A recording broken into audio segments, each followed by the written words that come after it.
We are back. We are back. First time in about a week. Is it 2 weeks? A week. 2 weeks. 2 weeks a week. It's a week and 2 weeks, y'all. A week and 2 weeks. Let's see what we have here. This is a song I did.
All right, that was pretty good. Not great, good, something like that.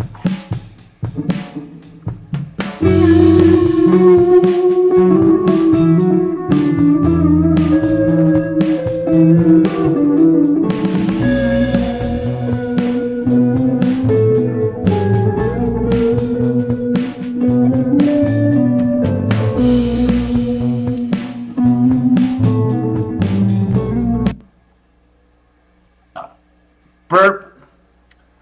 Big burp. That was my stripper name in college. Big Burp. The Big Burper. Try another try.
That is better. All right.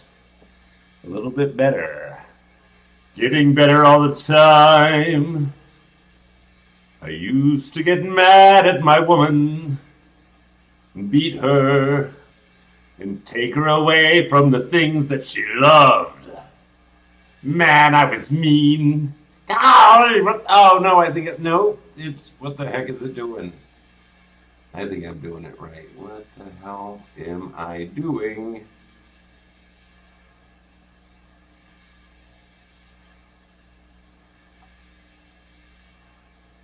Delete. There we go.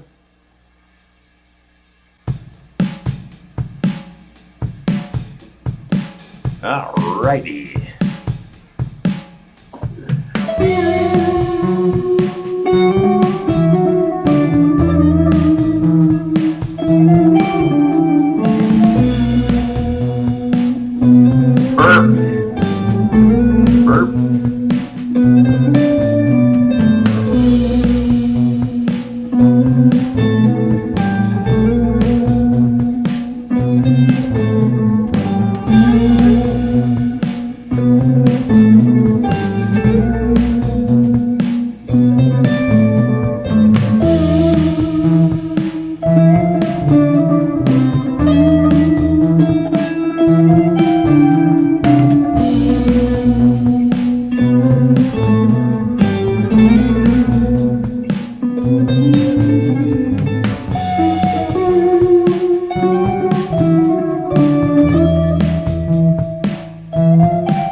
take care, children.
Gonna do one last one on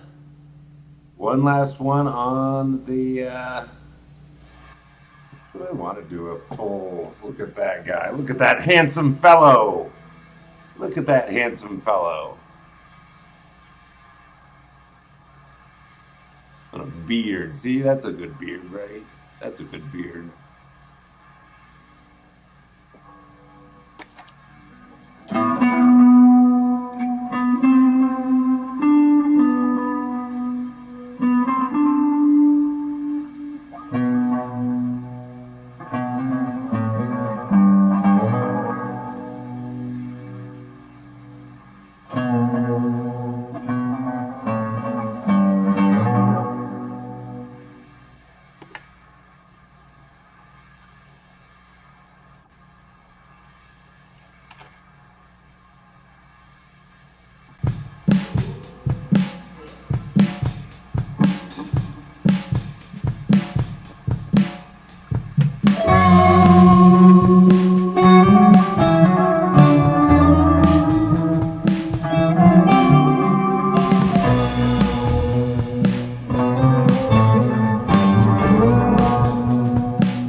All right. I think that's about done for now. That was the Mysterio. The Mysterio. And I actually think I am going to start some dinner. And so I'm going to put a movie on for you. Put a little one of my movies on, if you will. See what we got here. How about I'll go with that one. Boom. Put this over here. Put that there. Put the Mac monitor. Look at that handsome fellow too. Man, it's a whole. Oh, I'm gonna put it on a loop. A loop. And turn off Logic. Put on the MacBook screen. That's still like humming. That's not good. I don't know what.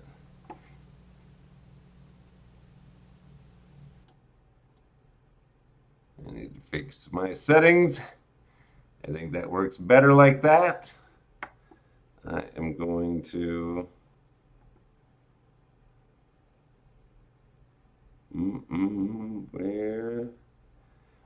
where did my movie go? There we go. All right.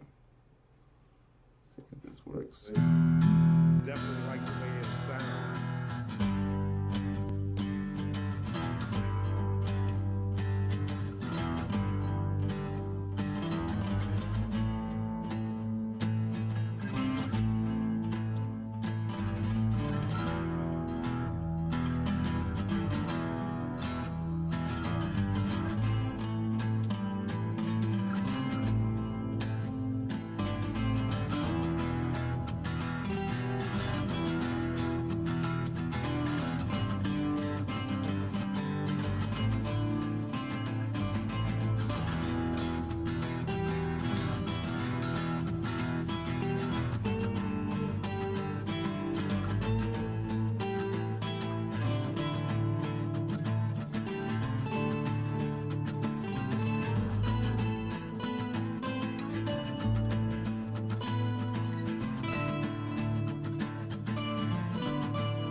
Definitely like the way it sounds.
think I'm going to put on a different movie now. Let's see what we got here. Let us see. I don't know if I want to do that.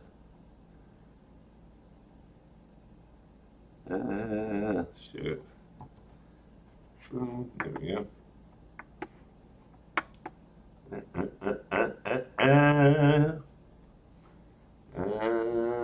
Let's try.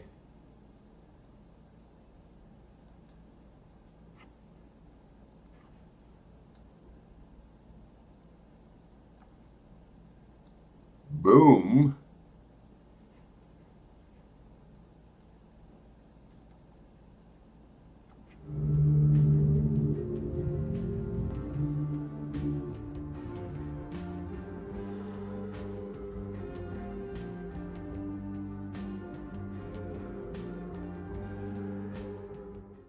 You've been challenged to another bass battle, Your Highness. A bass battle? What's the prize? It's a bass pick from outer space. A bass pick? Picks are for guitars, not for basses. Show me this fool. A meteorite pick. Silence. I've heard enough.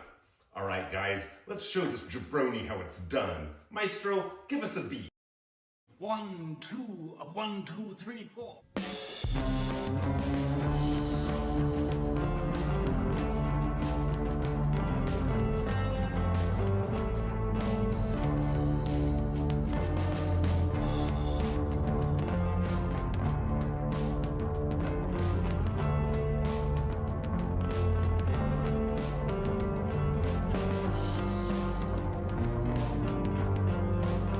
What's up, Slurpless?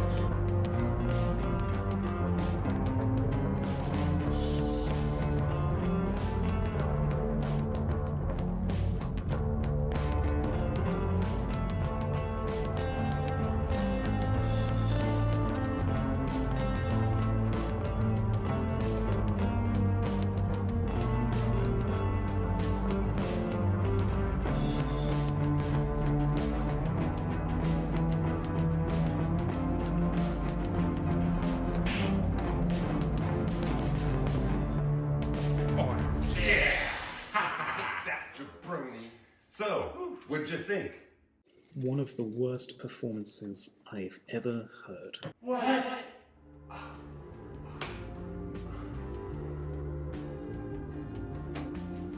Ridiculous.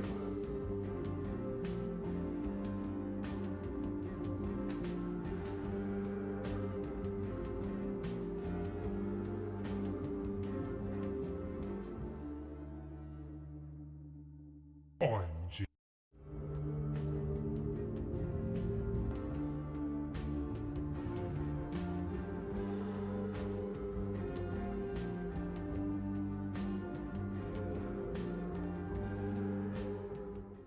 You've been challenged to another bass battle, Your Highness. A bass battle? What's the prize? It's a bass pick from outer space. A bass pick? Picks are for guitars, not for basses. Show me this fool. A meteorite pick. Silence. I've heard enough. All right, guys, let's show this jabroni how it's done. Maestro, give us a beat. 1, 2, 1, 2, 3, 4.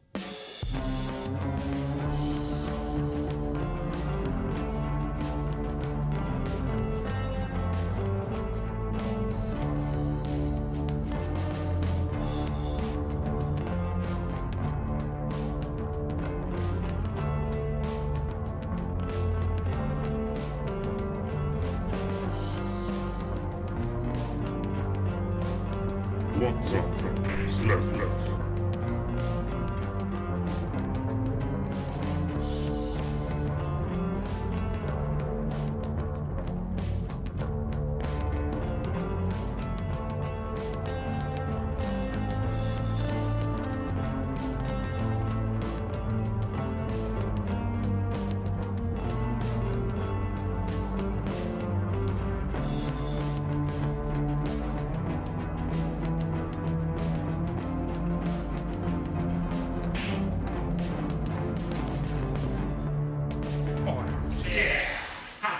That jabroni. So, what'd you think? One of the worst performances I've ever heard. What?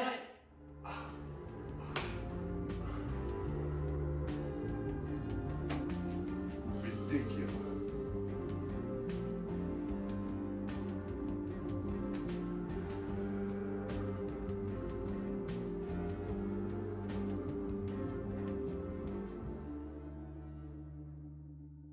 OMG.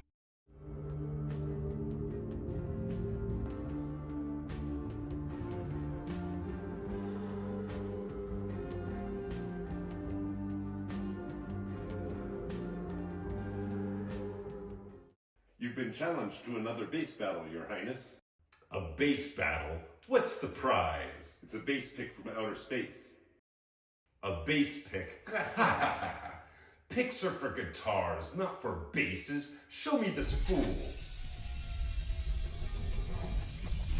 A meteorite pick. Silence! I've heard enough. All right, guys, let's show this jabroni how it's done. Maestro, give us a beat. 1, 2, 1, 2, 3, 4.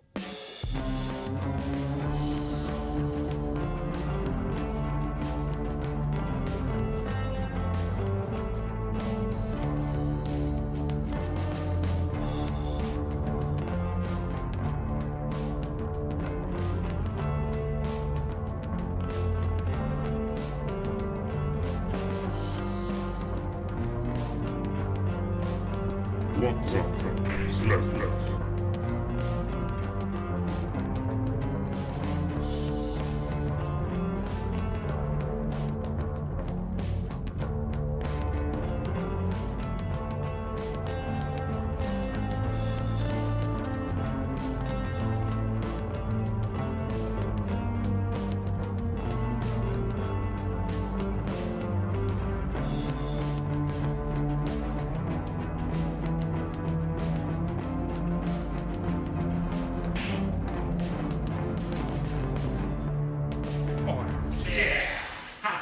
That jabroni.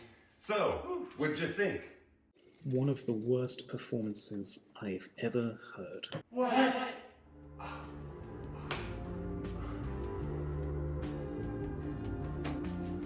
Ridiculous.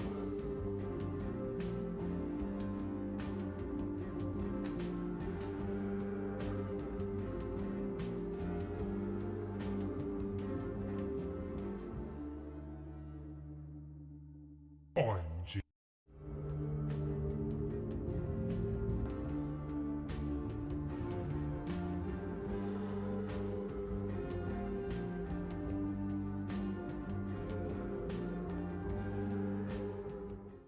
You've been challenged to another bass battle, Your Highness. A bass battle? What's the prize? It's a bass pick from outer space. A bass pick? Picks are for guitars, not for basses. Show me this fool. A meteorite pick. Silence! I've heard enough. All right, guys, let's show this jabroni how it's done. Maestro, give us a beat. 1, 2, 1, 2, 3, 4.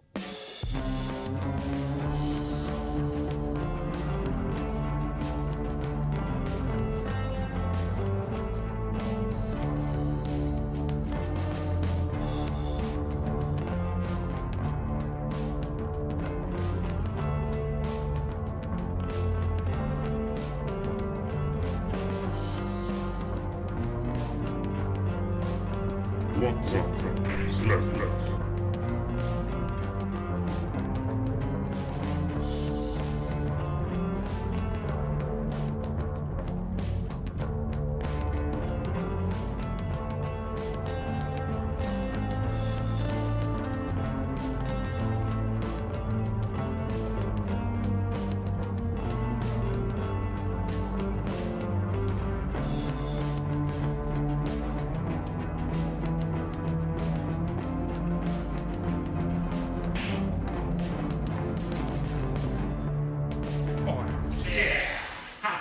That jabroni. So, what'd you think? One of the worst performances I've ever heard. What?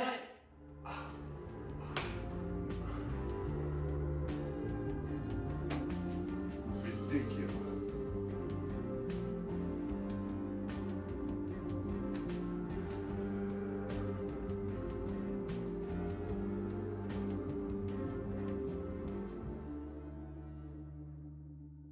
OMG.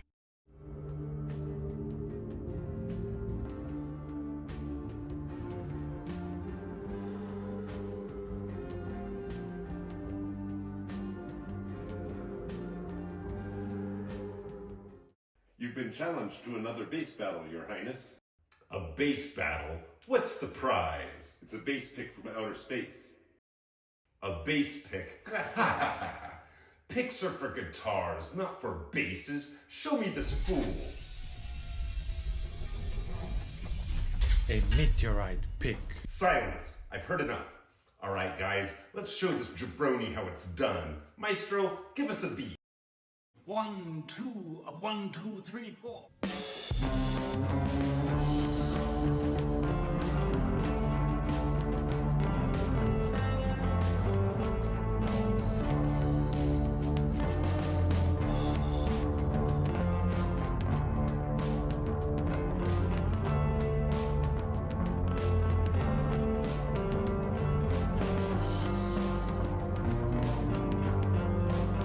What's up? Slap.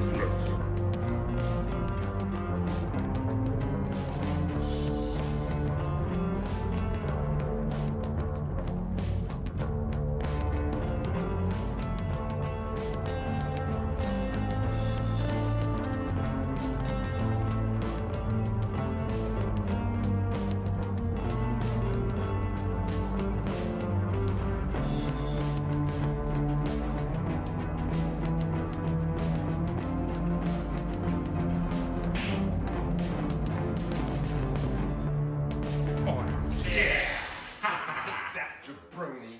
So, what'd you think? One of the worst performances I've ever heard. What?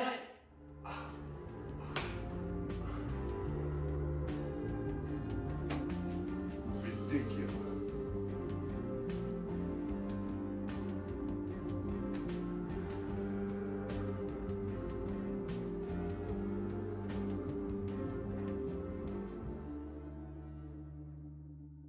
OMG.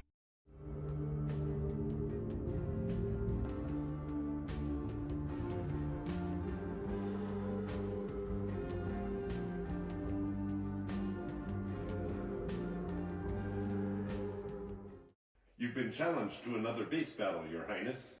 A bass battle? What's the prize? It's a bass pick from outer space. A bass pick? Picks are for guitars, not for basses. Show me this fool. A meteorite pick. Silence! I've heard enough. All right, guys, let's show this jabroni how it's done. Maestro, give us a beat. 1, 2, 1, 2, 3, 4.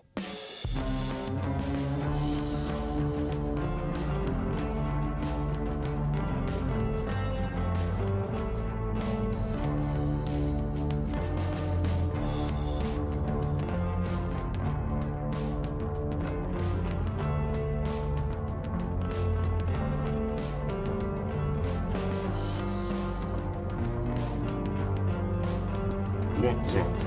Slap.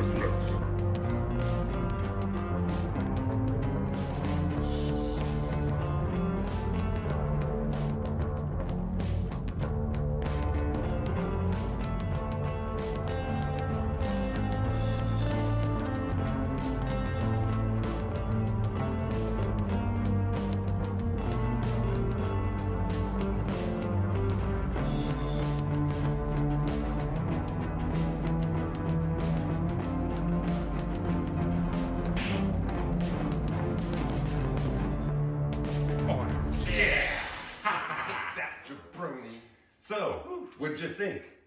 One of the worst performances I've ever heard. What?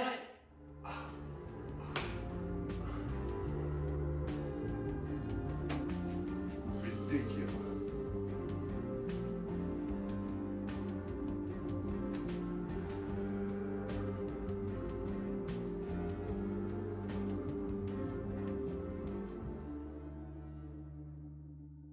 OMG.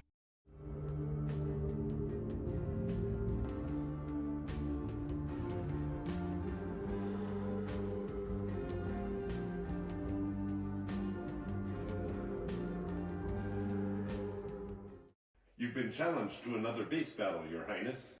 A bass battle? What's the prize? It's a bass pick from outer space. A bass pick? Picks are for guitars, not for basses. Show me this fool. A meteorite pick. Silence! I've heard enough. All right, guys, let's show this jabroni how it's done. Maestro, give us a beat. 1, 2, 1, 2, 3, 4.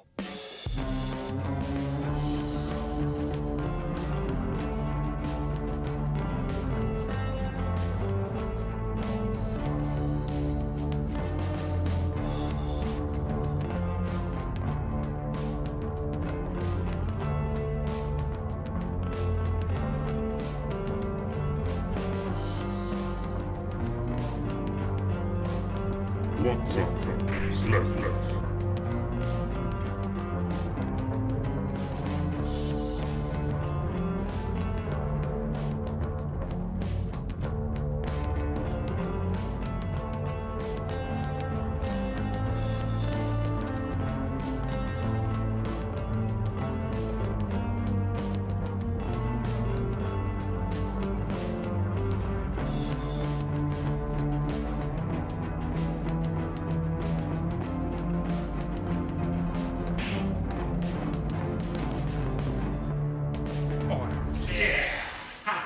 That jabroni.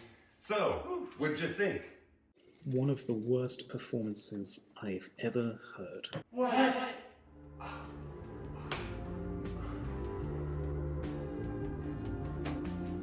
Ridiculous.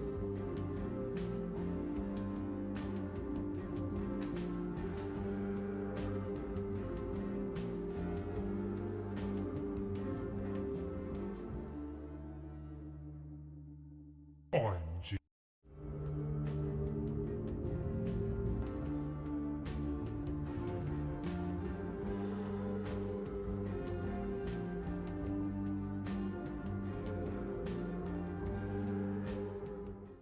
You've been challenged to another bass battle, Your Highness.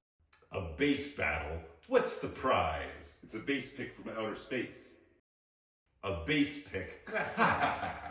Picks are for guitars, not for basses. Show me this fool. A meteorite pick. Silence! I've heard enough. All right, guys, let's show this jabroni how it's done. Maestro, give us a beat. 1, 2, 1, 2, 3, 4.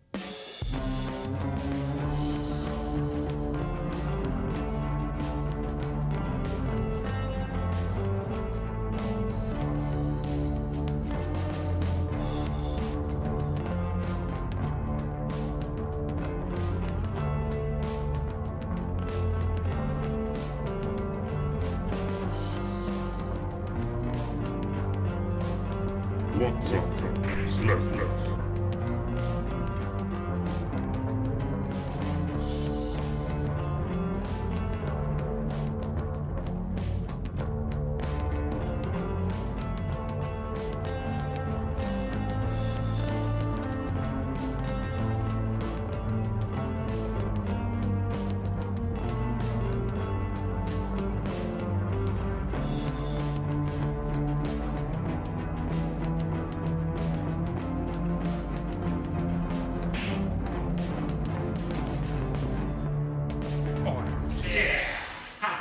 That jabroni. So, what'd you think? One of the worst performances I've ever heard. What?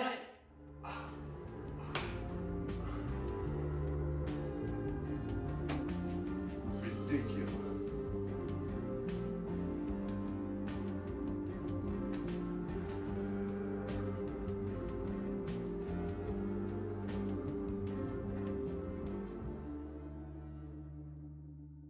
OMG.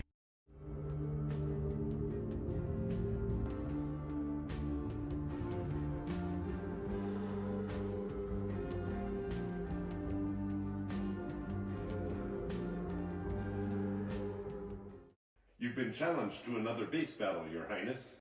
A bass battle? What's the prize? It's a bass pick from outer space. A bass pick? Picks are for guitars, not for basses. Show me this fool. A meteorite pick. Silence! I've heard enough. All right, guys, let's show this jabroni how it's done. Maestro, give us a beat. 1, 2, 1, 2, 3, 4.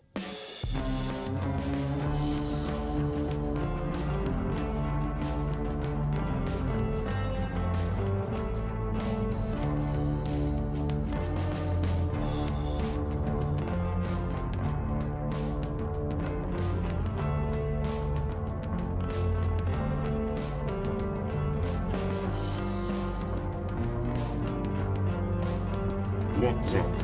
Slap.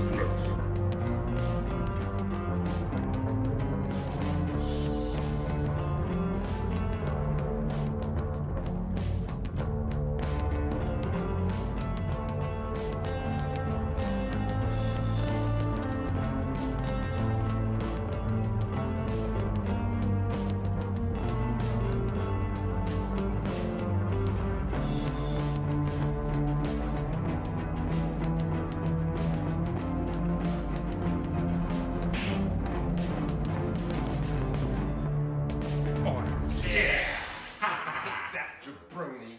So, what'd you think? One of the worst performances I've ever heard. What?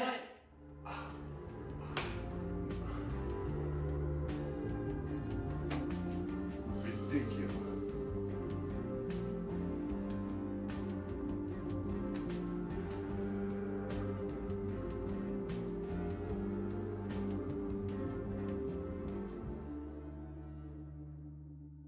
OMG.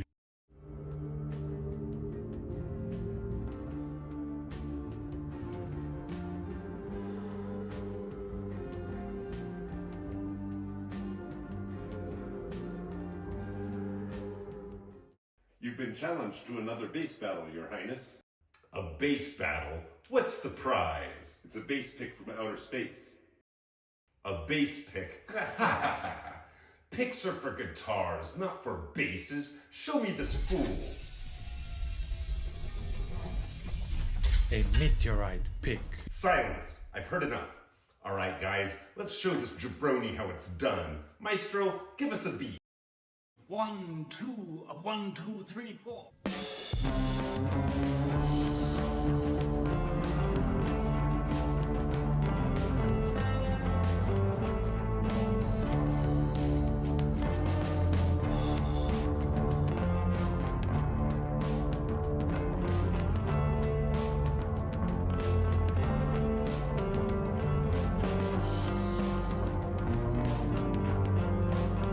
What's up? Slap.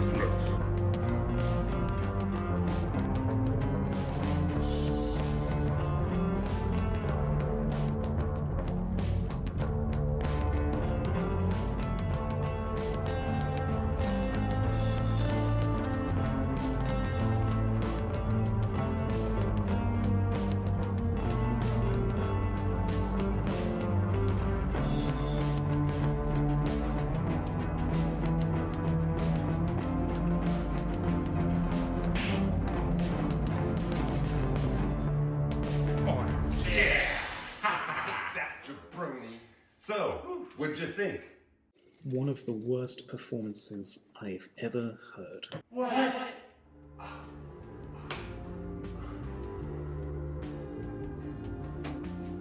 Ridiculous.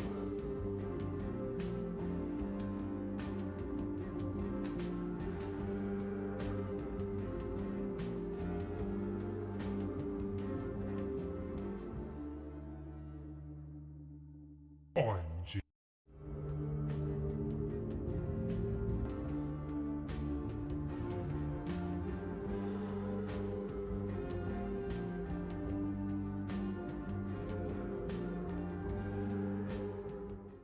You've been challenged to another bass battle, Your Highness. A bass battle? What's the prize? It's a bass pick from outer space. A bass pick? Picks are for guitars, not for basses. Show me this fool. A meteorite pick. Silence. I've heard enough. All right, guys, let's show this jabroni how it's done. Maestro, give us a beat. 1, 2, 1, 2, 3, 4.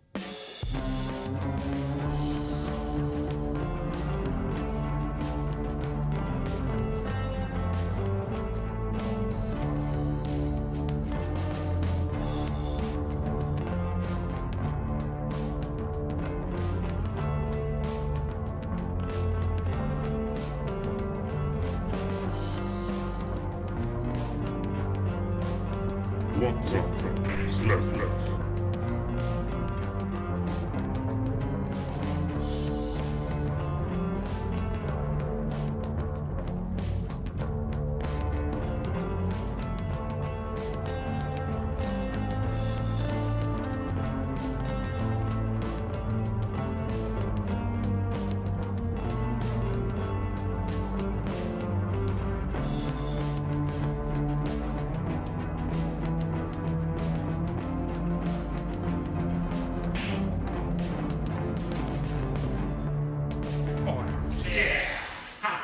That jabroni.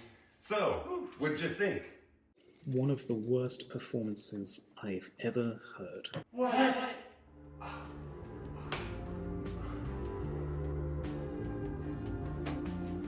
Ridiculous.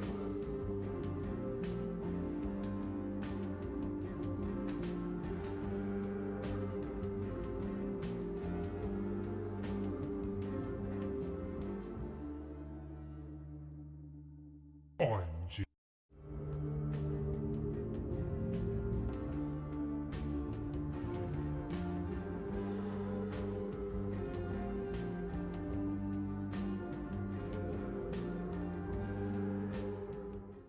You've been challenged to another bass battle, Your Highness. A bass battle? What's the prize? It's a bass pick from outer space. A bass pick? Picks are for guitars, not for basses. Show me this fool. A meteorite pick. Silence. I've heard enough. All right, guys, let's show this jabroni how it's done. Maestro, give us a beat. 1, 2, 1, 2, 3, 4.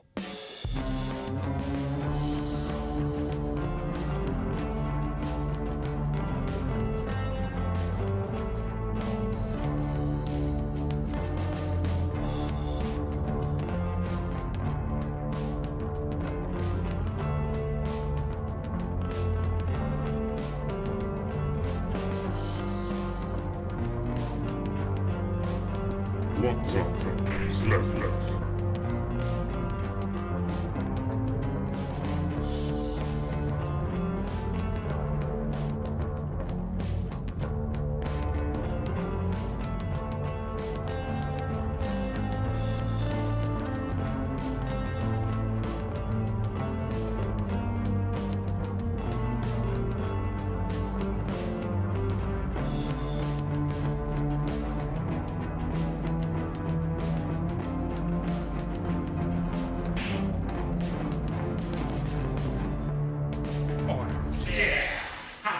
That jabroni. So, what'd you think?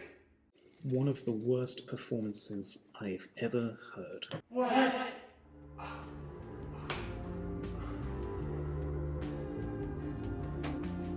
Ridiculous.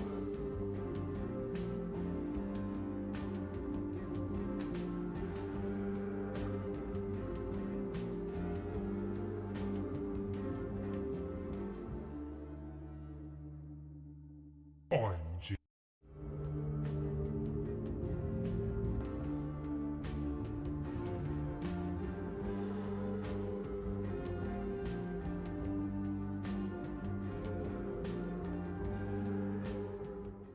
You've been challenged to another bass battle, Your Highness. A bass battle?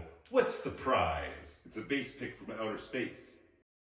A bass pick? Picks are for guitars, not for basses. Show me this fool. A meteorite pick. Silence. I've heard enough. All right, guys, let's show this jabroni how it's done. Maestro, give us a beat. 1, 2, 1, 2, 3, 4.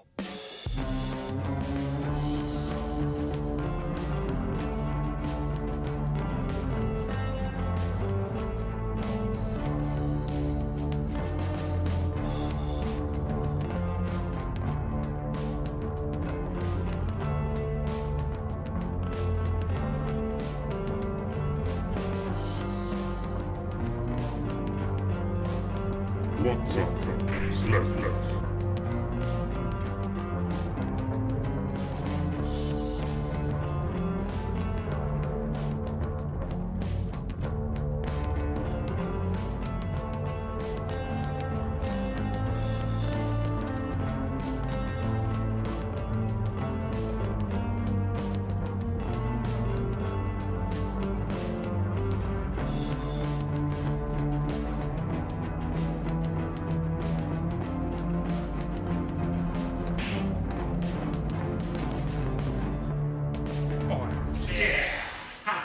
That jabroni. So, what'd you think? One of the worst performances I've ever heard. What?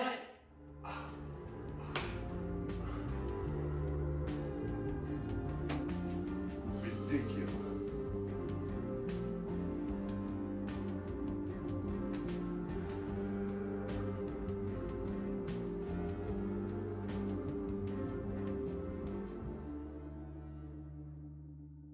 OMG.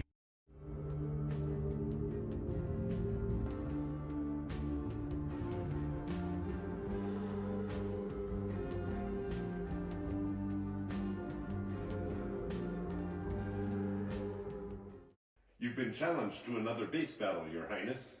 A bass battle? What's the prize? It's a bass pick from outer space. A bass pick? Picks are for guitars, not for basses. Show me this fool.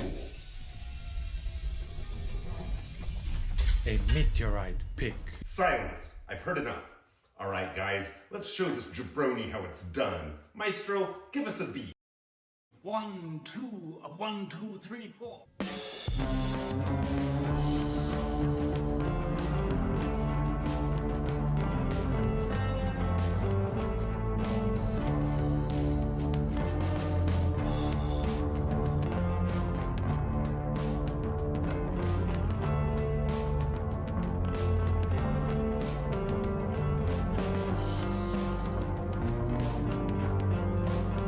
What's up?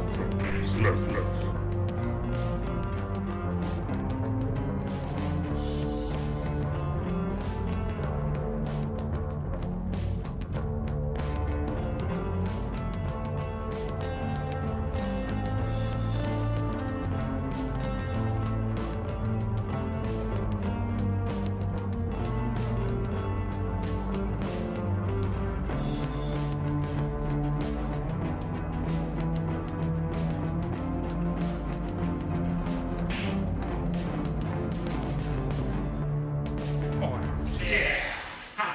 That jabroni. So, what'd you think? One of the worst performances I've ever heard. What?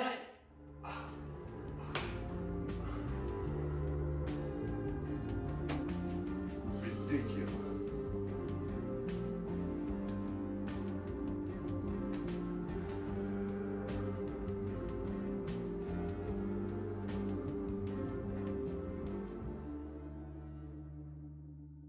OMG.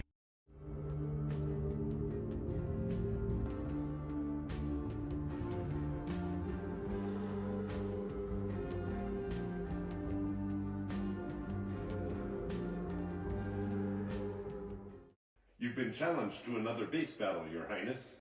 A bass battle? What's the prize? It's a bass pick from outer space. A bass pick? Picks are for guitars, not for basses. Show me this fool. A meteorite pick. Silence. I've heard enough. All right, guys, let's show this jabroni how it's done. Maestro, give us a beat. 1, 2, 1, 2, 3, 4.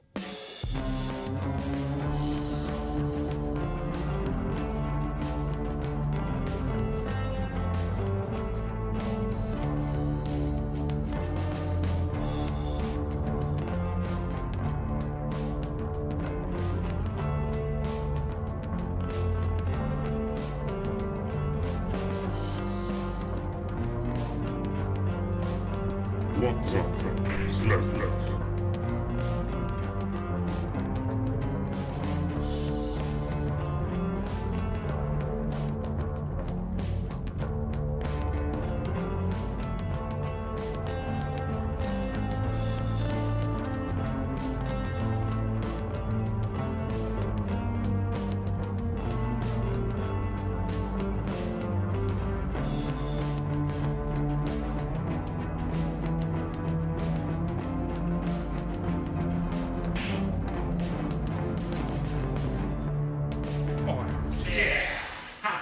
That jabroni.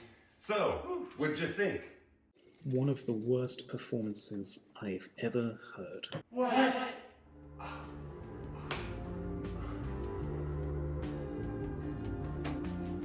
Ridiculous.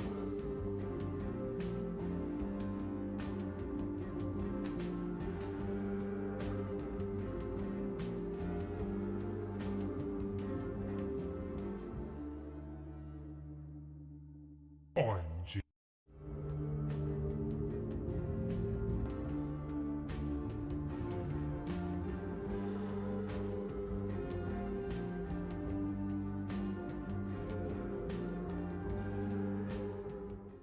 You've been challenged to another bass battle, Your Highness. A bass battle? What's the prize? It's a bass pick from outer space. A bass pick? Picks are for guitars, not for basses. Show me this fool.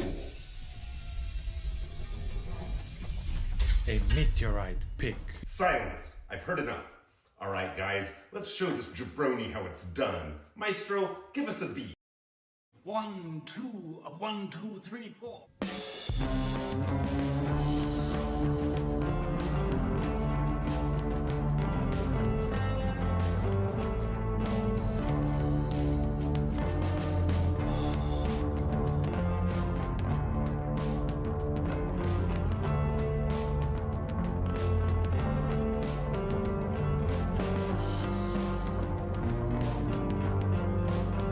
What's up, Slap?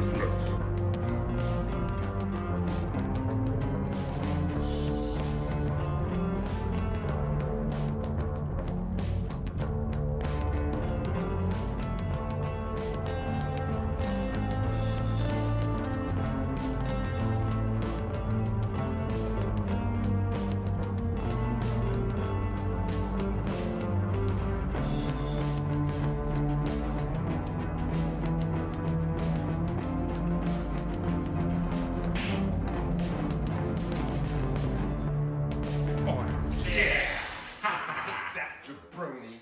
So, what'd you think? One of the worst performances I've ever heard. What?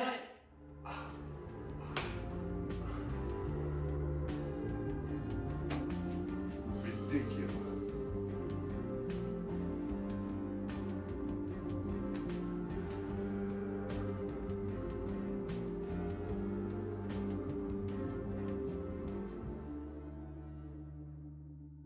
OMG.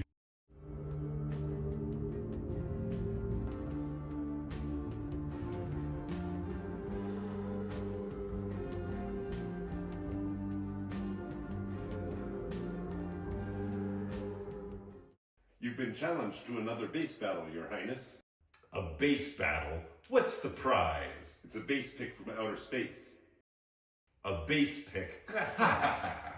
Picks are for guitars, not for basses. Show me this fool. A meteorite pick. Silence! I've heard enough. All right, guys, let's show this jabroni how it's done. Maestro, give us a beat.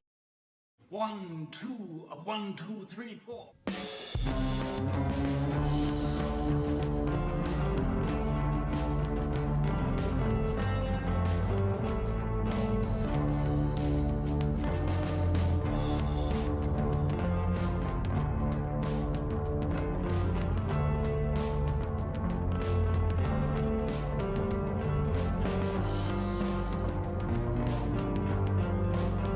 What's up, Slap?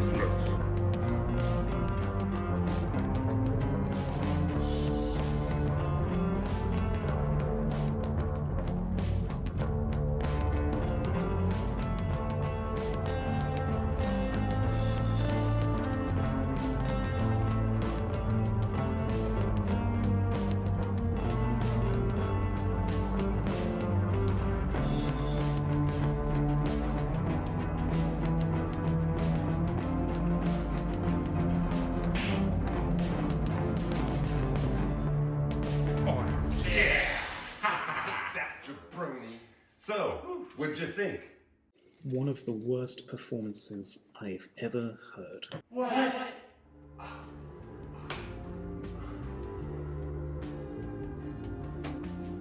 Ridiculous.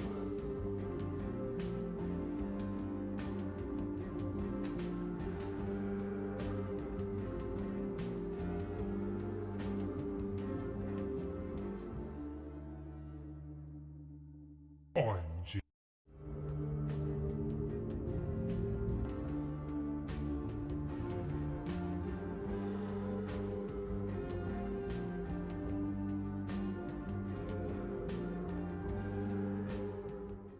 You've been challenged to another bass battle, Your Highness. A bass battle? What's the prize? It's a bass pick from outer space. A bass pick? Picks are for guitars, not for basses. Show me this fool. A meteorite pick. Silence. I've heard enough. All right, guys, let's show this jabroni how it's done. Maestro, give us a beat. 1, 2, 1, 2, 3, 4.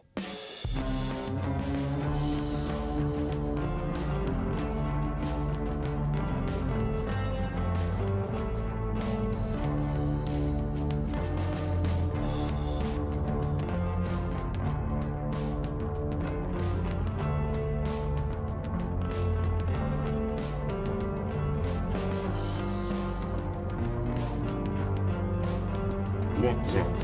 Slap.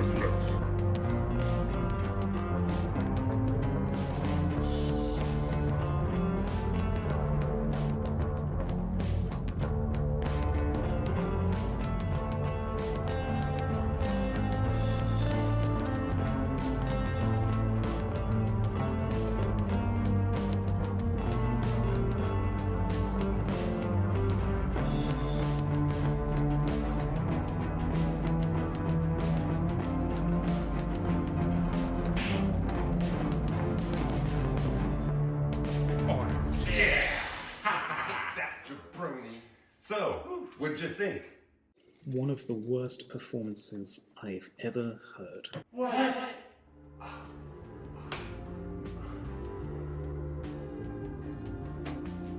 Ridiculous.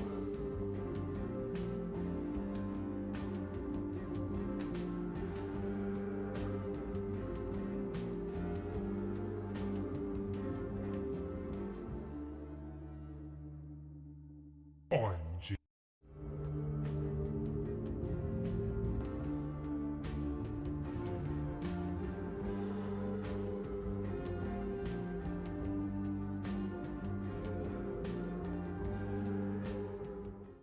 You've been challenged to another bass battle, Your Highness. A bass battle? What's the prize? It's a bass pick from outer space. A bass pick? Picks are for guitars, not for basses. Show me this fool. A meteorite pick. Silence. I've heard enough. All right, guys, let's show this jabroni how it's done. Maestro, give us a beat. 1, 2, 1, 2, 3, 4.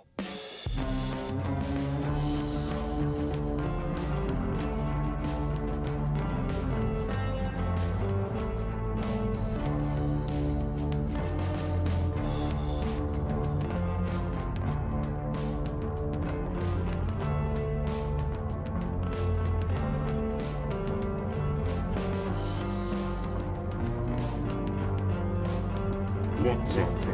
Slap.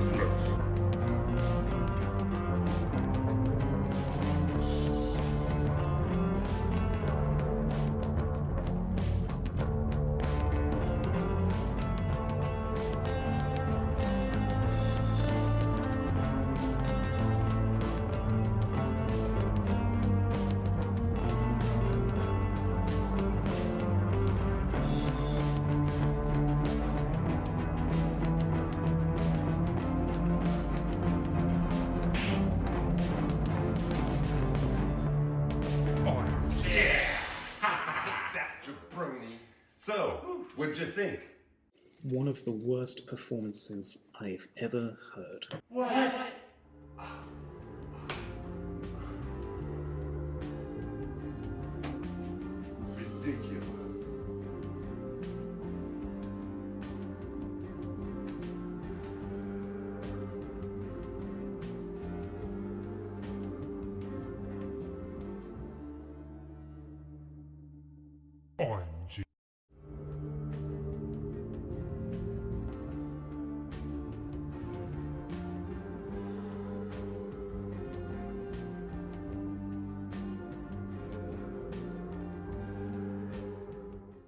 You've been challenged to another bass battle, Your Highness.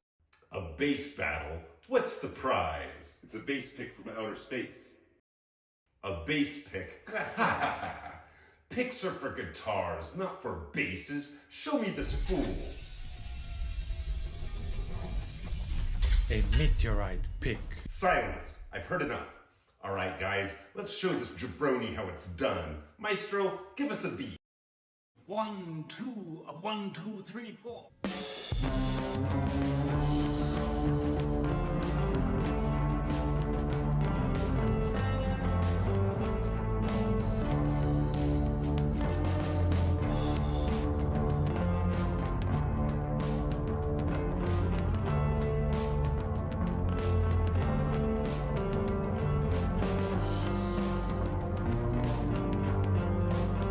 What's up, Slapnuts?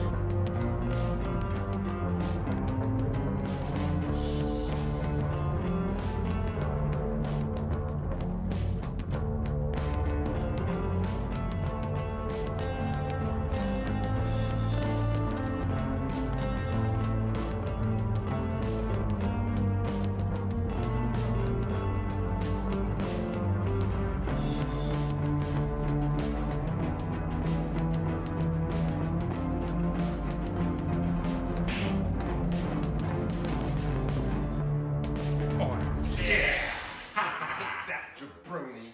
So, what'd you think? One of the worst performances I've ever heard. What?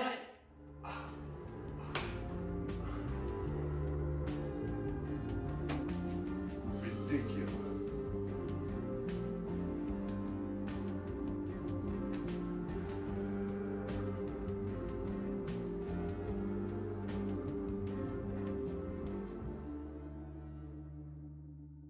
OMG.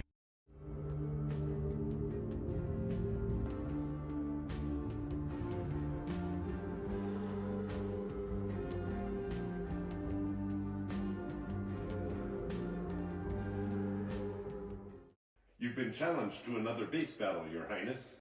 A bass battle? What's the prize? It's a bass pick from outer space. A bass pick?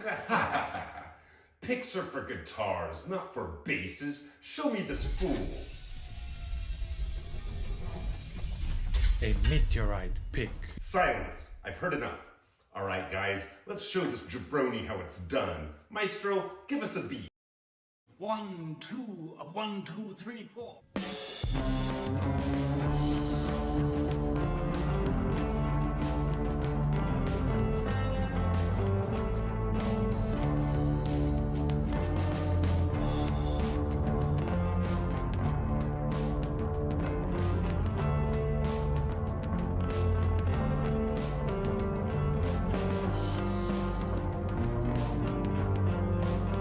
What's up, Slapnuts?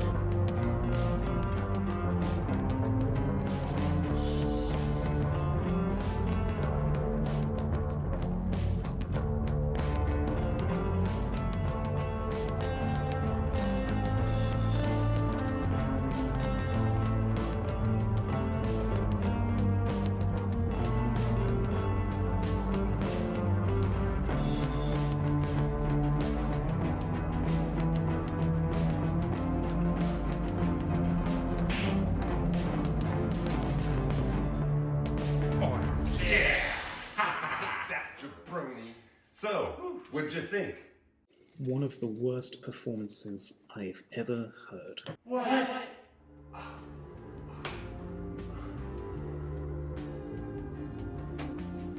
Ridiculous.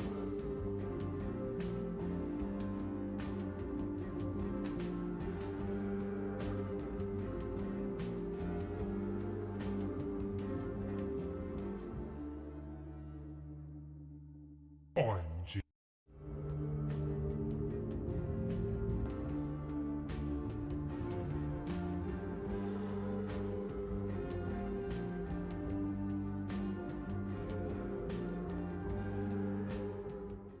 You've been challenged to another bass battle, Your Highness.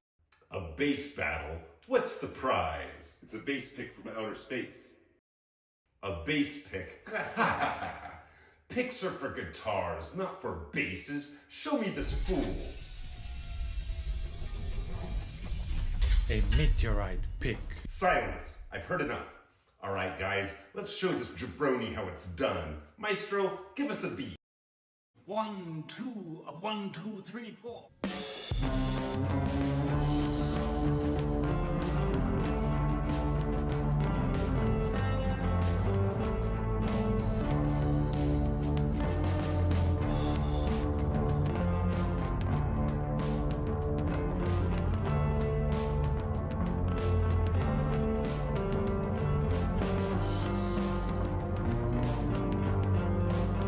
What's up? Slap left.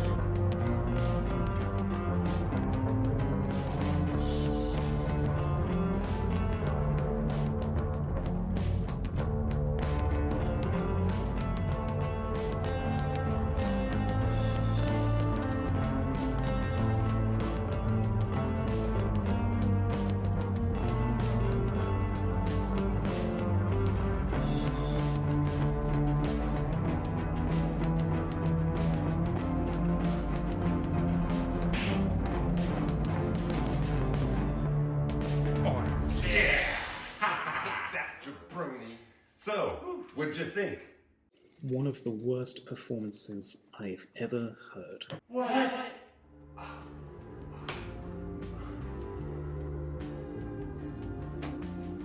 Ridiculous.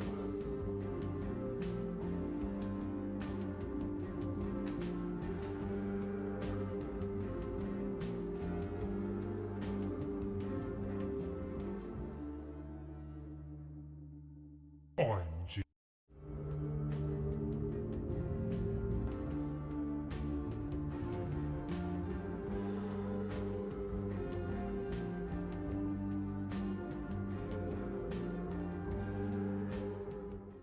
You've been challenged to another bass battle, Your Highness. A bass battle? What's the prize? It's a bass pick from outer space. A bass pick? Picks are for guitars, not for basses. Show me this fool. A meteorite pick. Silence. I've heard enough. All right, guys, let's show this jabroni how it's done. Maestro, give us a beat. 1, 2, 1, 2, 3, 4.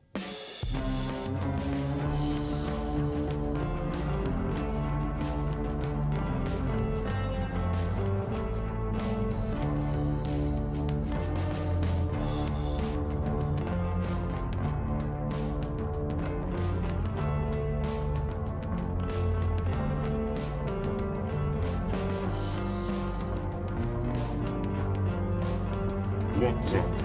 Slap left.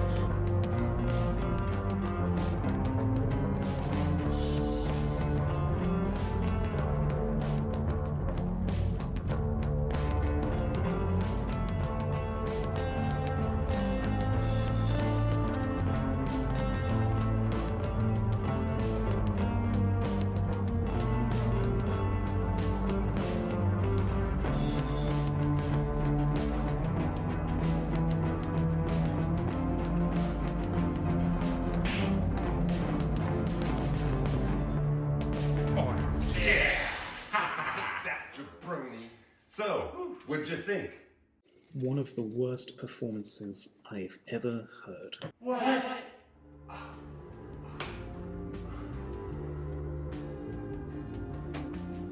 Ridiculous.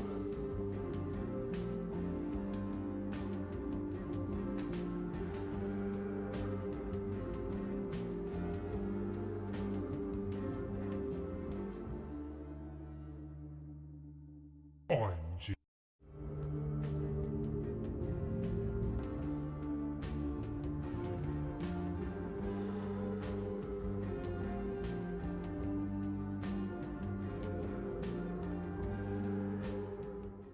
You've been challenged to another bass battle, Your Highness.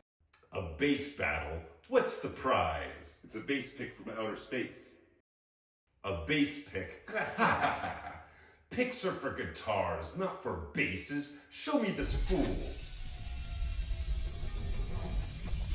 A meteorite pick. Silence. I've heard enough. All right, guys, let's show this jabroni how it's done. Maestro, give us a beat. 1, 2, 1, 2, 3, 4.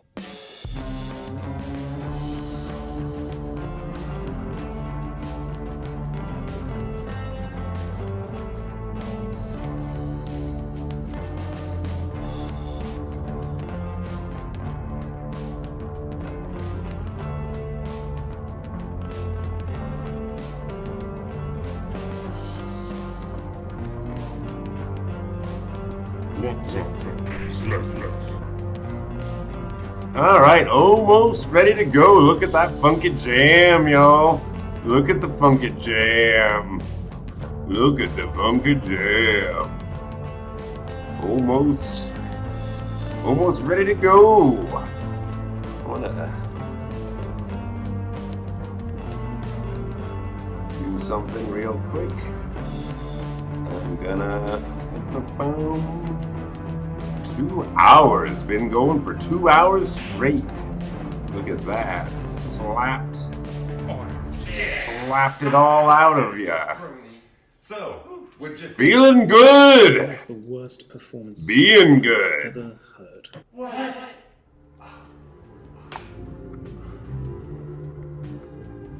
I'm gonna put a different video on real quick.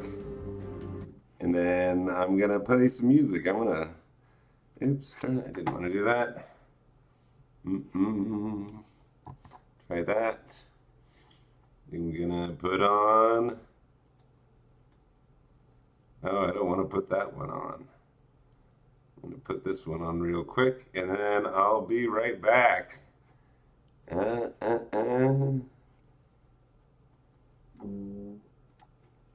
didn't hear that?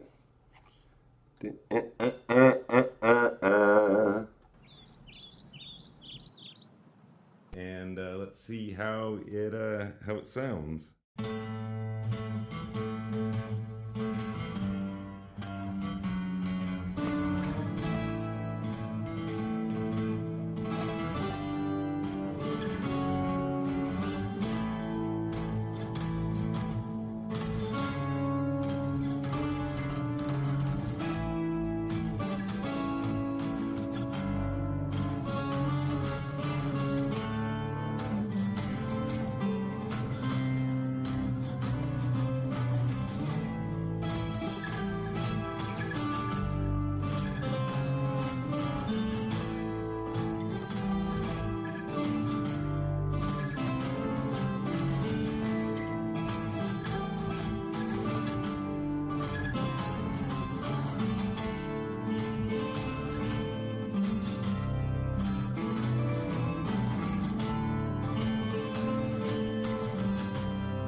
All right, that was pretty good. Yeah. I do think that's the sound I'm looking for. I really Yeah. need to get a little bit better Yeah, at it. that was good. Yeah, That I was think I'm pretty pleased so far. Yeah. As far as the guitar goes, it's definitely better Great than guitar. I am. But so I think I'm gonna keep it. Good. I think I like it. Yeah. It's a nice little birthday present for myself. So Yeah. you're welcome. Really nice. And You're welcome. see you another time. Yeah. Like and subscribe. Hey, comment. Get the comment. Hey, and comment. Yes. And comment too. Make sure to comment. You made it this far.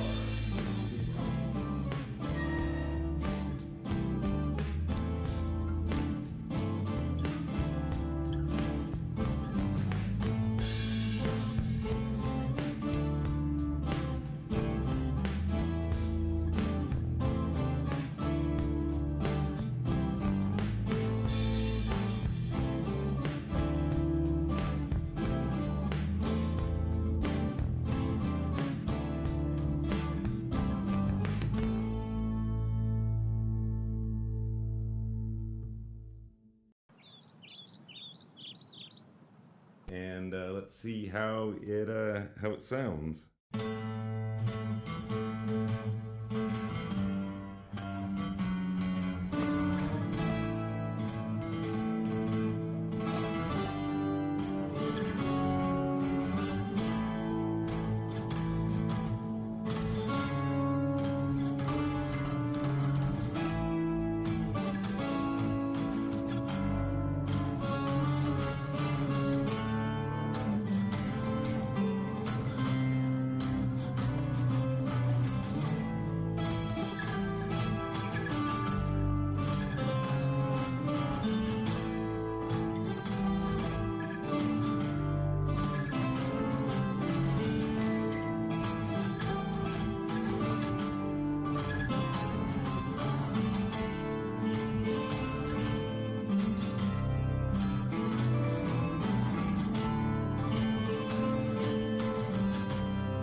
All right, that was pretty good. Yeah. I do think that's the sound I'm looking for. I really need to get a little bit better at it. that was but, good. Yeah, That I was think good. I'm pretty pleased so far. Yeah. As far as the guitar goes, it's definitely better Great than guitar. I am. But so I think I'm gonna keep it. Good. I think I like it. Yeah. It's a nice little birthday present for myself. So yeah. you're welcome. Really nice. And You're welcome. see you another time. Yeah. Like and subscribe. Hey, comment. Get the comment. Comment. Hey.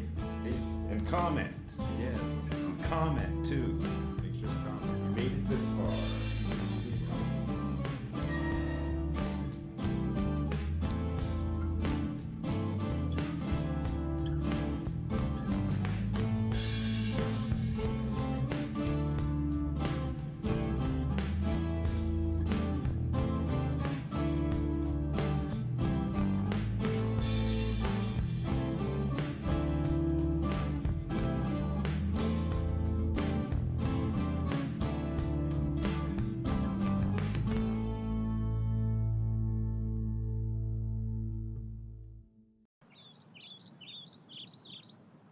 And let's see how it sounds.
All right, that was pretty good. Yeah. I do think that's the sound I'm looking for. I really need to get a little bit better at it. that was good.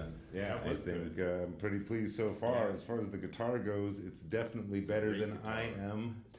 But so I think I'm gonna keep it. Good. I think I like it. Yeah. It's a nice little birthday present for myself. So Yeah. you're welcome. Really nice. And You're welcome. see you another time. Yeah.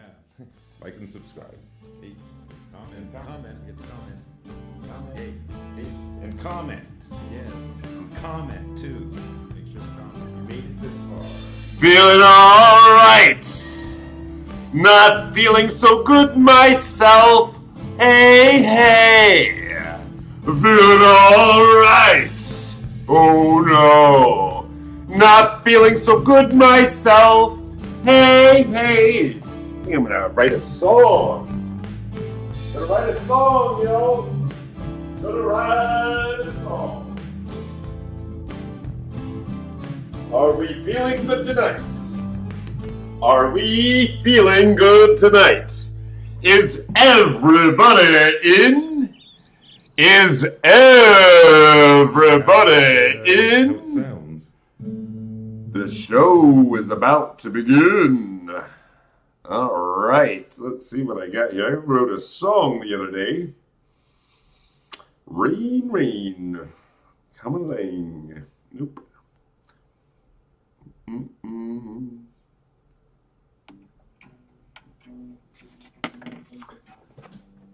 Oh, yeah.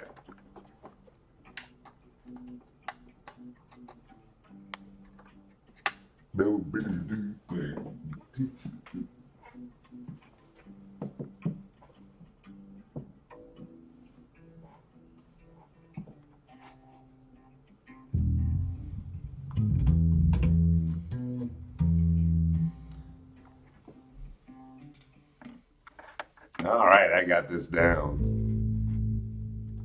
Here we go. Let's close this one. We are going to do a new template.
This is nuts. This monitor is going a bit crazy here. I need to fix this. I need to fix this now. Display.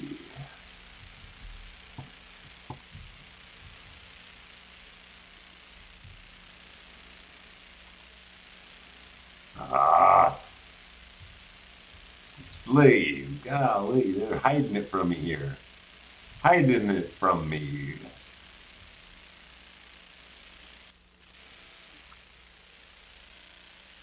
Nope.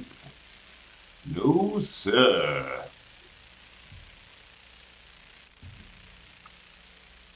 It's still messing up. Why are you messing up? It stinks. Not happy. Not happy.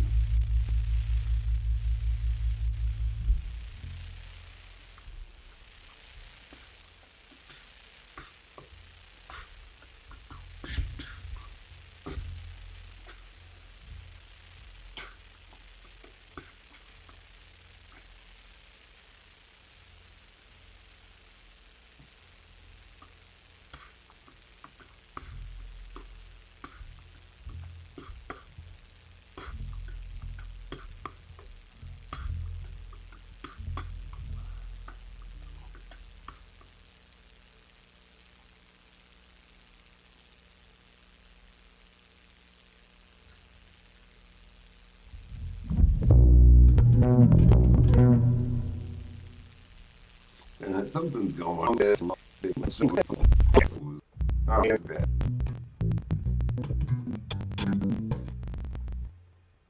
Oh, this sucks. I messed up. I should not try to save this. I'm going to just quit. This doesn't press. And you are still there. And the CPU usage is just off the charts.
All right, I think I'm gonna go ahead and try to open up a Logic again. I'm gonna try the other base. We'll get this started.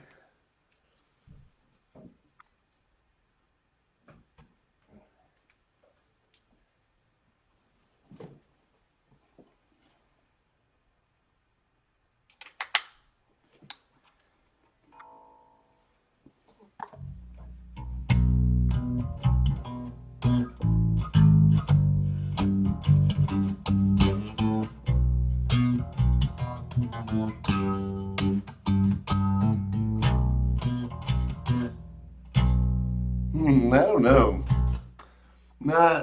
I'm thinking that's not really doing it for me.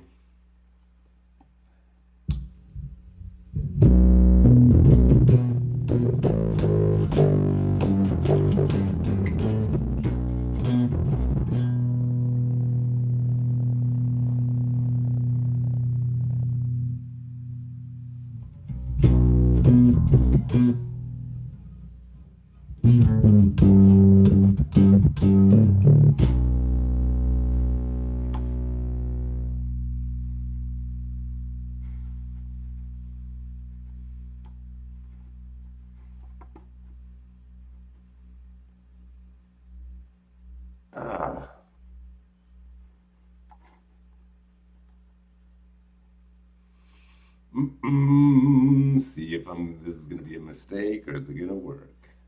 Close.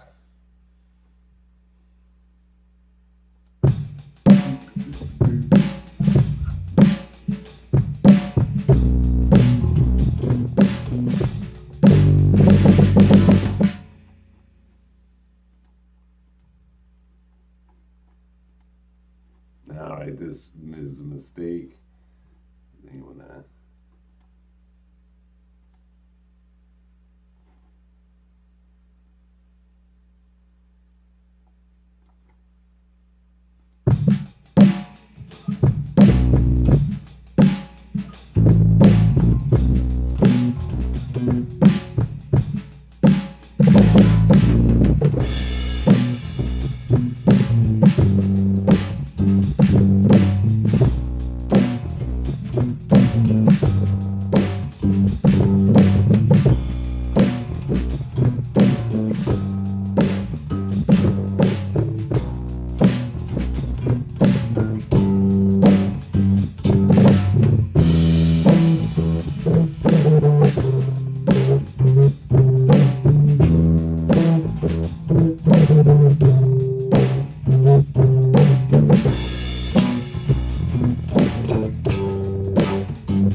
I don't think I had that playing right.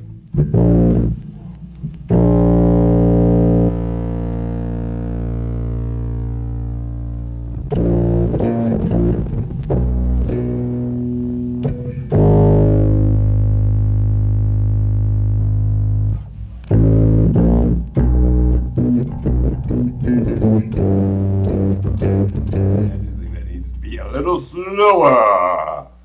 Get a little slower. I'm gonna go with it here. We'll just see what this sounds like.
That's too slow. I think I liked it better. I think I liked it better the last time. The first time.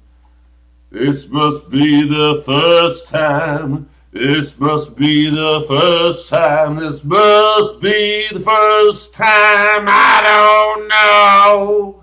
Man, that's a good look. Look at that guy. That's a handsome man. That's a handsome man. There's somebody out there that looks just like this. He's looking like this all the time. And he's like, hey, how do you do it? How you doing? How you doing?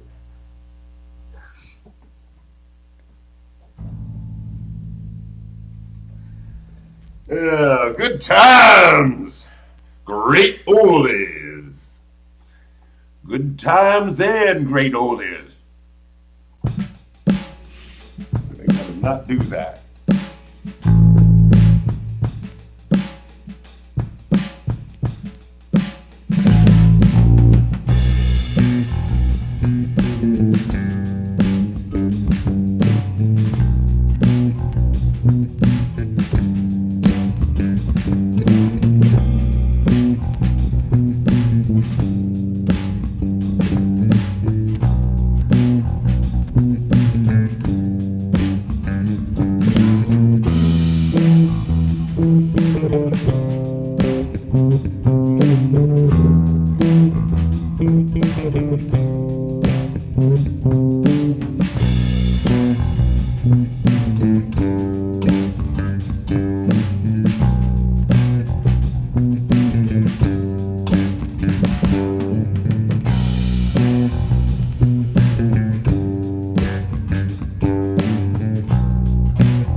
Look at that. What do you think? It really does think.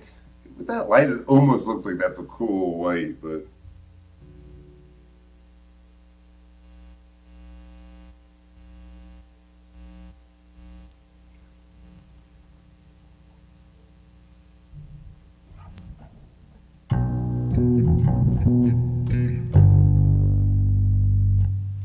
Alright, I think I'm going to lay down some guitar on top of that. See how that goes. Disconnect this guy. Boom. Shaka laka, everyone. Boom shaka laka.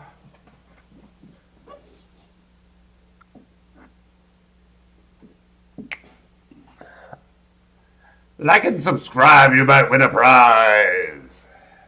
might switch up to this guy.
That's pretty good. I don't know if I want to keep going with that. I would have didn't record that.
that was good. I had to finish recording that.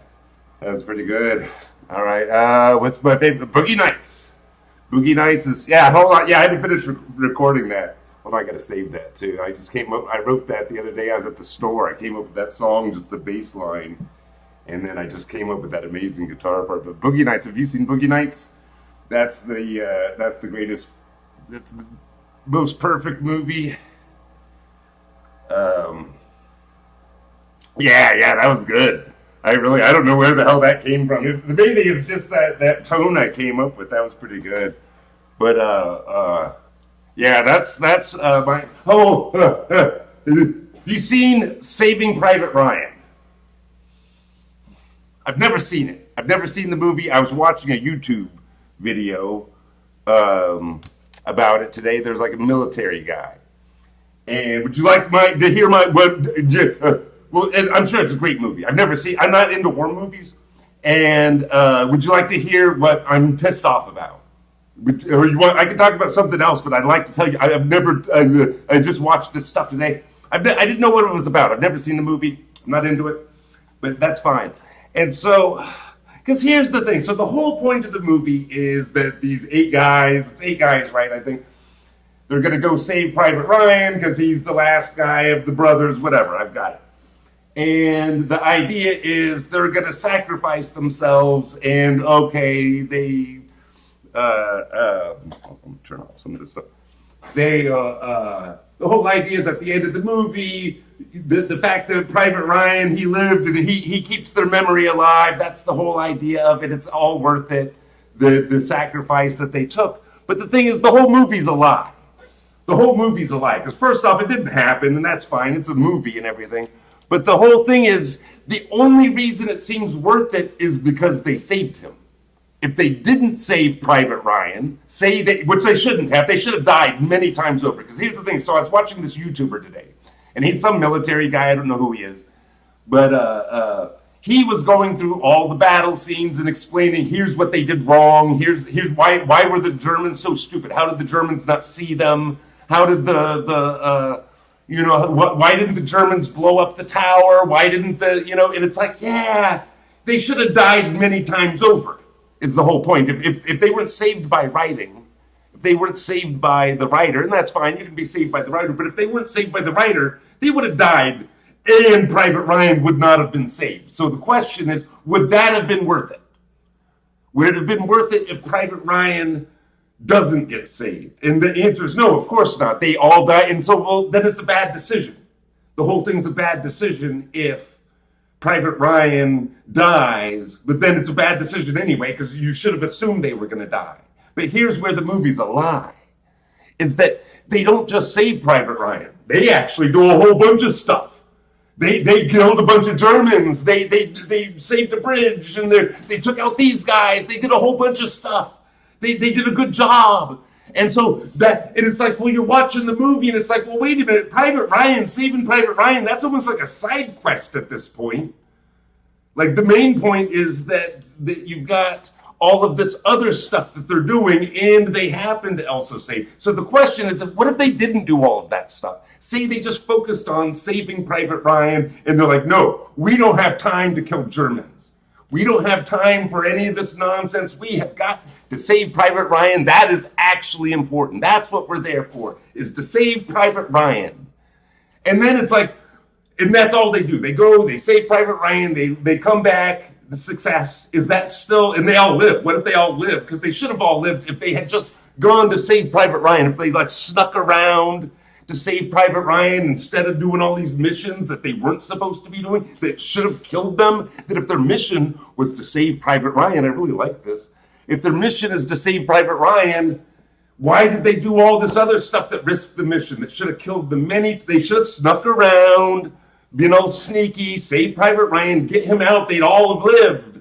And then they could go back and do all this, whatever. Then the whole movie's a lie. The movie's a lie. How many people watch that movie and they think, yeah, hell yeah, saving Private, that was worth it. You see at the end of the movie, Matt Damon is really what you're saving. And I never even thought about that. Have you seen The Martian? Have you seen The Martian? With because he's the guy that the whole point of The Martian is we have to save Matt Damon. And Interstellar. Have you seen Interstellar? I saw Interstellar at the theater twice. I've got it on Blu-ray. One of the greatest movies. I love Interstellar. Most ridiculous movie of all time. The most ridiculous movie. And again, the whole point is they have to save Private Ryan in that movie. They save Private Ryan in Interstellar and in The Martian. Except in The Martian, they don't go to get Matt Damon. They do go to get him. The Martian is which I would have preferred if the movie was just 45 minutes of Matt Damon on Mars. I did not like any of the stuff on Earth. All the NASA stuff, I was like, this is boring. The head administrator's the guy that's always wrong. And so you always know what was going to happen in The Martian, because whatever the head administrator says, the opposite's going to happen. It's always the opposite of, and it's just like, well, this is boring. I know exactly what's going to happen. He's always wrong. He's the guy that's always wrong. Just like the same thing. If you ever watch House, the TV show House is a good show, but there's the black guy's always wrong. You always know it's not going to be what the black guy says. He's always wrong. You just know it. It's him. He's always wrong. He's the guy that's always wrong. You're giving away every episode because you have a guy that's always wrong. But so Martian should have been just Matt Damon. And then they have the thing where they launch him off. And everything in that movie is good. Like all the stuff on Mars is good. I like The Martian. But they launch him, and that whole thing where, what's her name? She's the captain of the ship for the crew that's gonna be out there to save him. But she's like, oh no, I have to be the one I'm gonna go out there. I need to be the one that grabs Private Ryan in space. I'm gonna grab him. And it's just like, wait, she's the most important person. She's like the commander or whatever. Why would she'd be the last person? And so they have this thing where she has to go do a spacewalk, and he does this ridiculous, wouldn't possibly work, the launching, and it's all like that's stupid. He's dead. He is dead. There's no way he's surviving that. But so and then they have it where she then has to launch towards him, and then they wrap around and it's just like, this is the dumbest. Why did you ruin this? Yeah, well, have you seen him on, do you ever watch 30 Rock? He started on like season 6, he saved 30 Rock, because 30 Rock got really rough after about season 4 to season 5, and then Private Ryan shows up in 30 Rock as the pilot, Carol, as Tina Fey's pilot boyfriend, and it's the same character. He's the same guy from Interstellar. And mainly again, Interstellar, that's the most ridiculous movie of all time, the most anti-science movie of all time. And again, the reason I saw it the second time at the theater is because I was in an online debate with somebody about Interstellar, and I thought, well, did I miss a scene or something? So I had to go back to watch the movie just so I could win an internet debate. And I didn't miss anything because I left at the right scene. I know how to time a movie. It was right at the scene in Interstellar where Michael Caine says that they're going to solve gravity. That's their big solution. Hold on, I got to get a drink real quick. I'm not.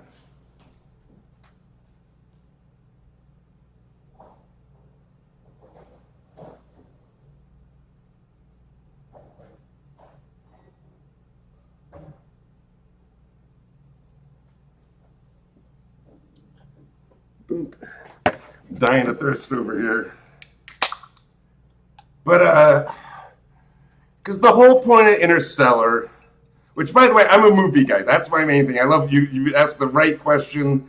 I am an amateur filmmaker. I've got a bunch of movies, like on YouTube. I only actually started on Twitch. I was trying to get people to go over to my YouTube channel, and I was like, I'm bored. I moved to this house recently, and this is my first nice room to have and I was like, what if I just started streaming? I'll talk to somebody, I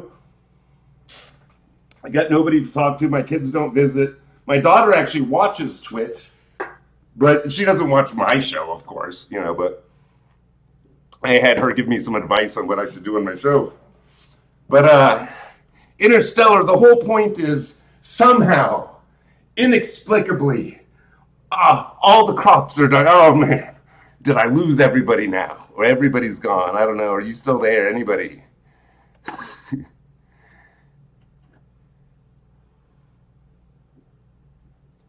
Anybody still there? No, did I lose everybody? Man, I was hoping to keep going on. Oh, hey, all right, good. I think I have some other. Main thing is, it shows us one viewer. I was actually another viewer when I was checking out my stream earlier, and then it kept showing me that I had one viewer, and I was like, no, I don't. And now anyway. So Interstellar, the whole point is somehow the crops are drying out, and they don't know how. And I thought when I'm watching the movie the first time, I thought it was going to be like somehow aliens were fucking with us. That's what the movie should have been. The whole movie should have been some aliens want Earth because it's awesome, but they want us out. And so they just infected our planet with something that kills all our crops. And then they trick us into leaving. And then they take our planet. I still think that's probably what it's about. Why? The whole thing is stupid. The whole thing is the dumbest, and it's this thing where people, it's so mystified, because Christopher Nolan, a genius. He's one of the greatest filmmakers, and his whole thing is this, it's all hypnosis. That you watch his movies, and he puts you into a dream state, and nobody can understand what the hell they are watching. They don't understand. So all the crops are dying out, and NASA and the government know this. It's this thing, they never really explain the story. NASA knows this, and they realize Earth is screwed. They cannot, there's just whatever reason, they can't terraform the oceans, they can't do greenhouses. Somehow, all the crops are dying out. Okra, that was the last crop of okra right over there. You can see them burning. The last crop of okra on Earth was burning by Matthew McConaughey's house, his farm. And it's just okay, what is this? This is dumb. But whatever, it's a fun movie. Again, I've got it on Blu-ray. It's amazing and ridiculous. And now they're just down to corn. All they can eat is corn. Everybody on Earth apparently they're eating corn. This is in the future somehow. This is our future somehow. And I don't think they ever explain it. It's got to be at least 50 years ahead. It's so far ahead that the teachers teach that we never went to the moon.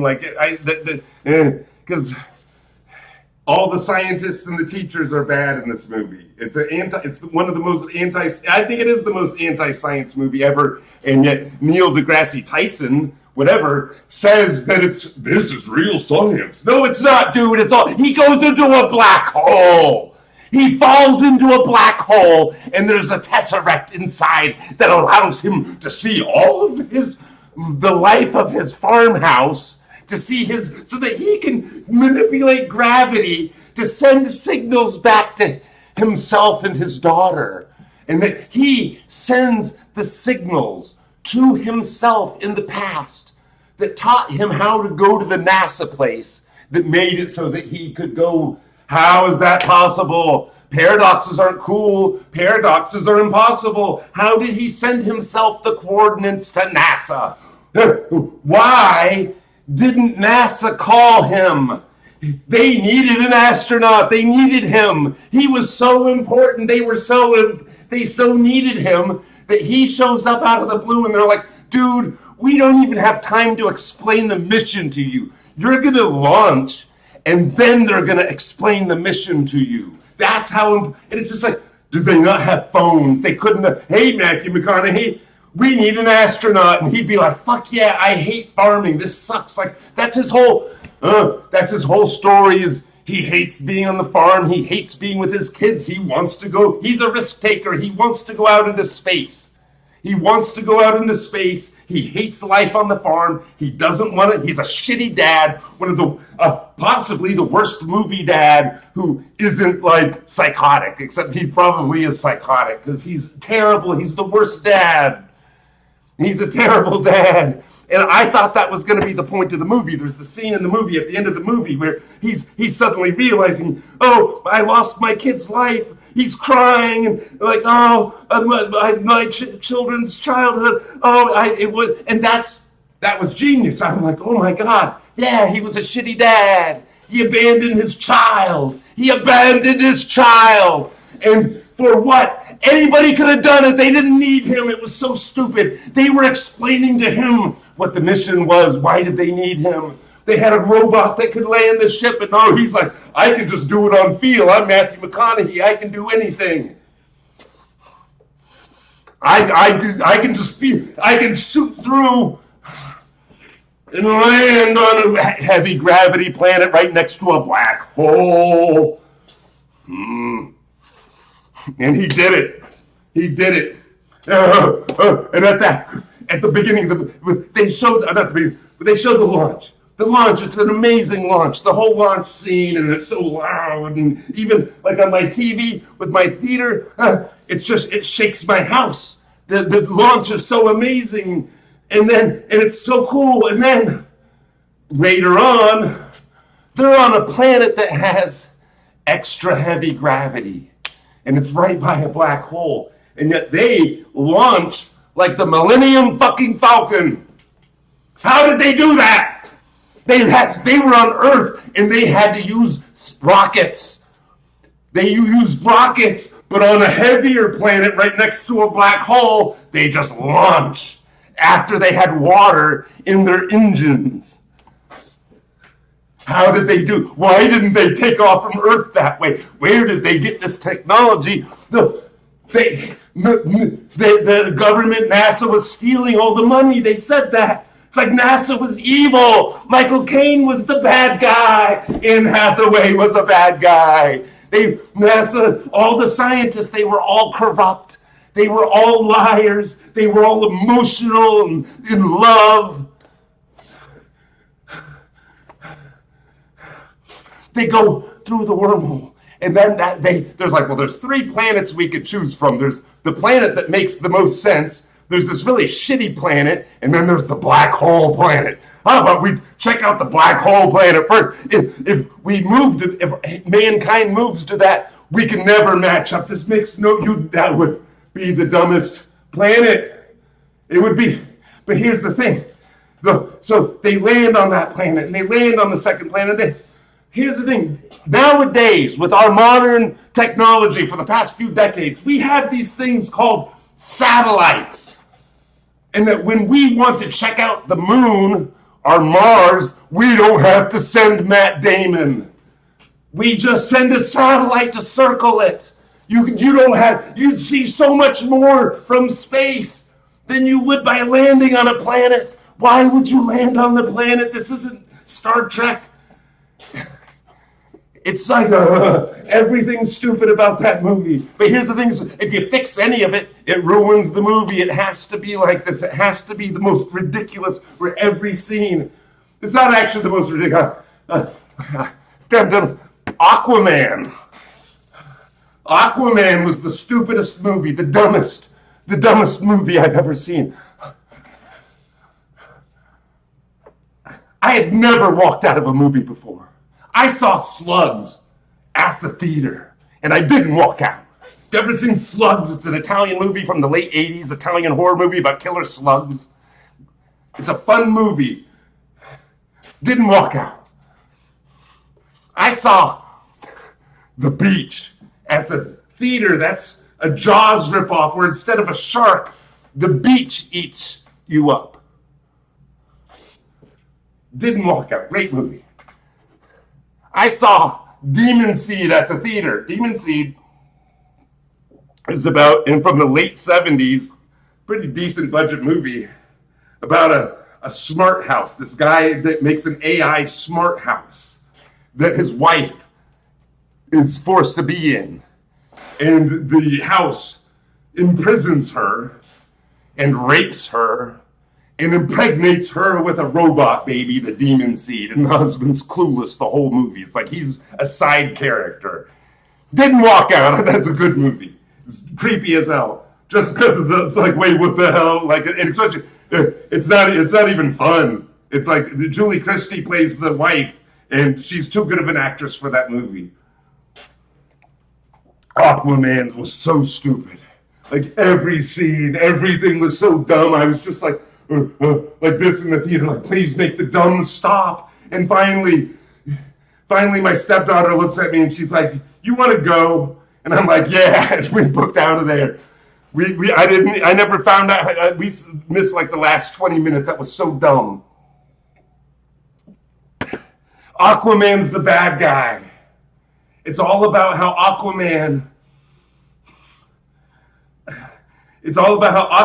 finds out that his half brother, that there's a place called Atlantis. There's a place called Atlantis. He's never heard of it. He's never lived there, and that he is the half royalty of the king. And right now, his half brother's the rightful king. But he finds out, Aquaman finds out, hey, if I get a magic fucking wand of MacGuffin, I can become the king of Atlantis. And it's like, wait, what? You don't even know this place. You've never been here. You just heard about it for the first time, and your brother is actually the rightful king. But you're gonna get the magic thing, and that's gonna make you the king. That's what the bad guys do. That's what bad guys. But the whole reason the movie works. The reason the movie works is that the bad guy wants the same thing Aquaman has, but he also wants to go to war with the humans. And so he hatches this elaborate scheme where he's going to do a false flag. He's going to hire humans to attack Atlantis so that Atlantis has an excuse to attack the humans. And it's like, dude, if you want to go to war with humans, all you have to do is let us know. Just send us a message of some sort. Hey, humans, we are a secret group under the oceans and we want to go to war with you.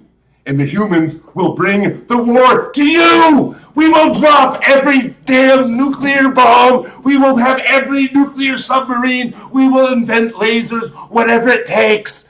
If you want to go to war with humans, that's what we do. That's all we do. Why would you have to go through this elaborate scheme when you could just let us know that you're a threat? Just say, hey, humans, we're in the ocean. We're an advanced race, and we're a threat to you. And we're going to be like, okay, war.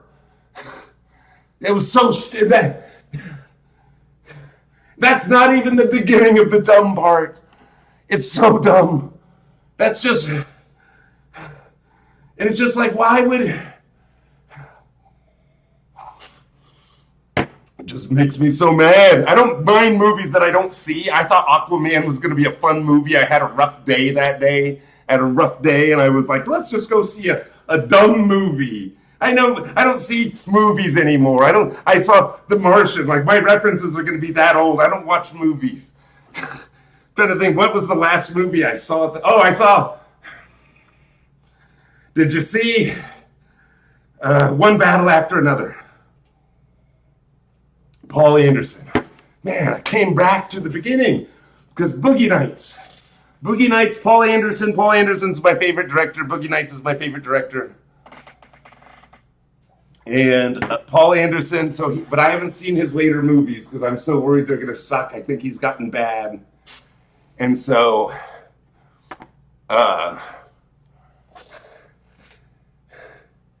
so I went to go see One Battle After Another. I thought, oh, this should be, people are talking about it. And I'm watching the movie. And I'm like, what the hell? Like, I'm just confused because it just seemed like it was a serious movie, but it's like a goofy movie. And I'm just like, what the? And then finally I realized, it's a satire, like some sort of, and it doesn't even make sense for the timeline. Everything's kind of weird. Man, I really wish I'd let the best look. I'm just going to say that. Belt and shorts.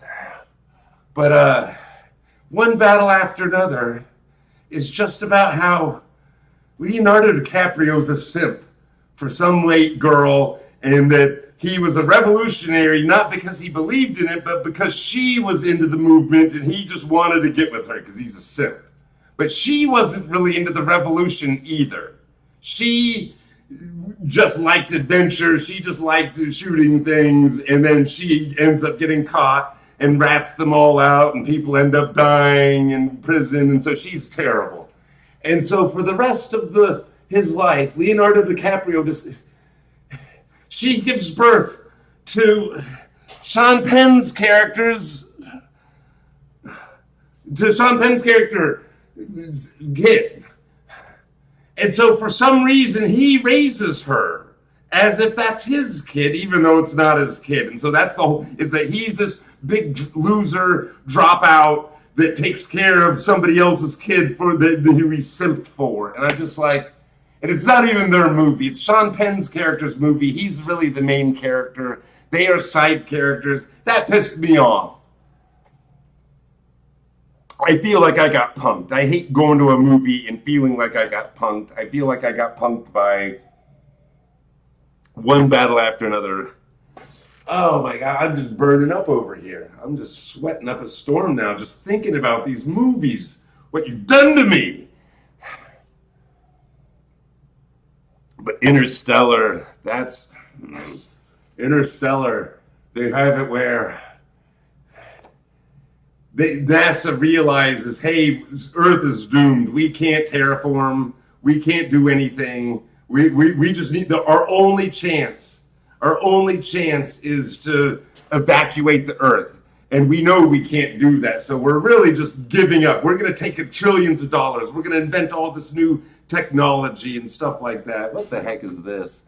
Looks like I've got some spamming going on over here. I don't even know what you're supposed to do about that.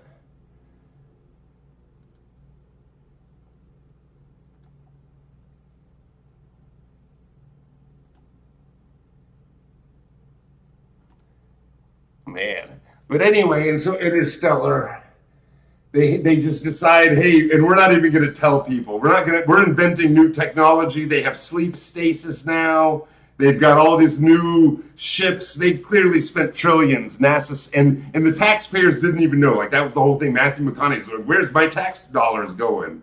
And it's like, because NASA was stealing it. Instead of trying to terraform the oceans, instead of trying to come up with new crops, they just decided Earth is doomed.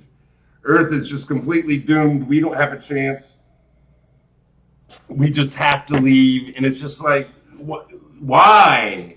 You would never come up with that. Nobody would come. That was all a doomed plan. That was all a doomed plan. But they have it so. Matthew McConaughey. I think he's supposed to be a good dad. Let us say it. The scene, he's crying in the movie. He's crying, my kids. And I'm like, yeah, no joke, dude. You knew you were abandoning them. This wasn't like you just went to work. You didn't know that you were abandoning your kids because you always wanted to go. That was the whole point. He was like, he didn't even want to go to a parent-teacher meeting at his school. And he's like, this is what my wife was for, but she died of a treatable disease. And now that's why I'm a shitty dad, and she should be taking care of all this, not me.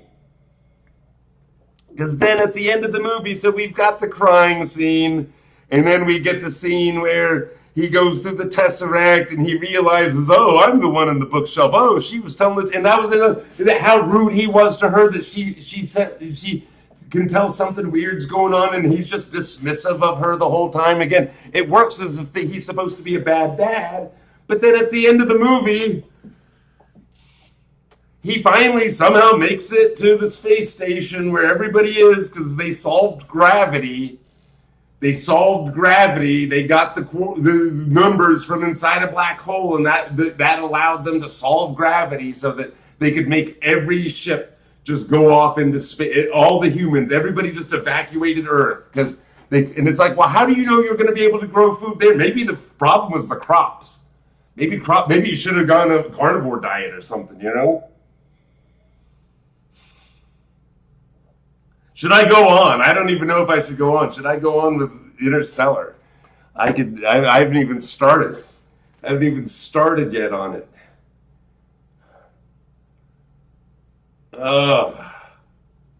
Burning up over here. Burning up. over here.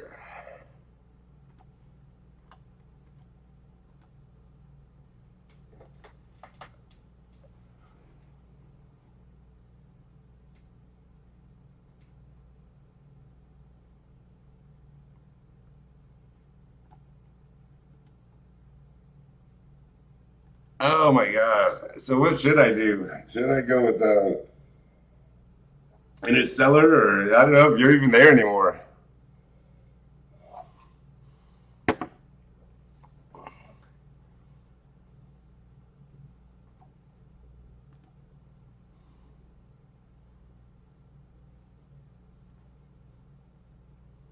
Boo, boo, boo. No, maybe I'm just gonna go back to some music. I don't know if I should keep going on about movies or not. Probably it's getting a little hot over here.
Okay, yeah, hold on. Kubrick, man, I love Kubrick. I love you seen Full Metal Jacket. Actually, the second half of that movie just sucks. I'm not a fan. And but the first half of Full Metal Jacket, all of The Shining. The main thing is that Kubrick is just an artist. All his movies are just art movies. They're not to be taken.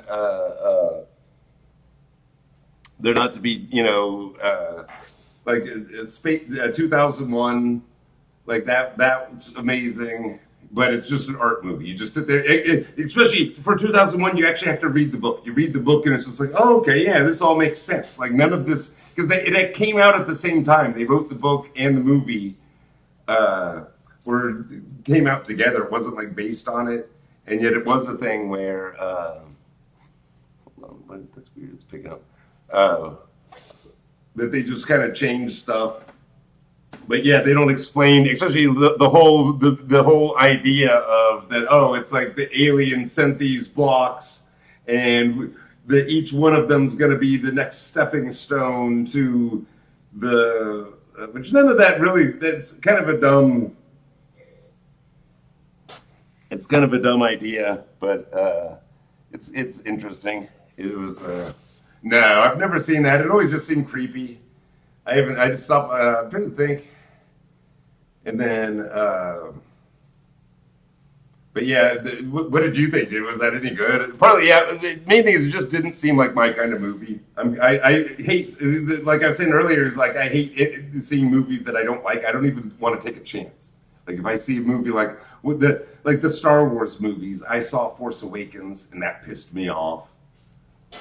Yeah, exactly. That's just, but yeah, the Force Awakens was a thing where I when it first came out, all the right people were like, "Oh, this is a good Star Wars movie. And I was like, I'd like to see a good Star Wars movie again. I'd like to see what Luke and Han and them are up to." And I went in not knowing anything about it, and I'm watching it, and I'm just after like 15 minutes. I'm like, okay, this is just Star Wars. They just redid Star Wars over again. It's just like, you know, and that's even what they eventually say. J.J. Abrams is like, oh, we're going to make Star Wars for our next new generation. It's like, you know, the old Star Wars still exists.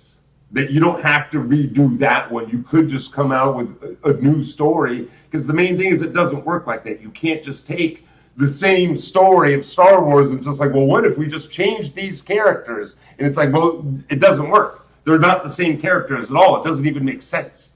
Like that like the whole thing with Luke. Luke is an orphan, and he's living with his uncle and aunt because he's not Darth Vader's son. Darth Vader was obviously lying, and Jedi don't have Force ghosts. That wasn't Obi-Wan. That wasn't Obi-Wan. That was some sort of Sith ghost or something, because Luke's dad is dead.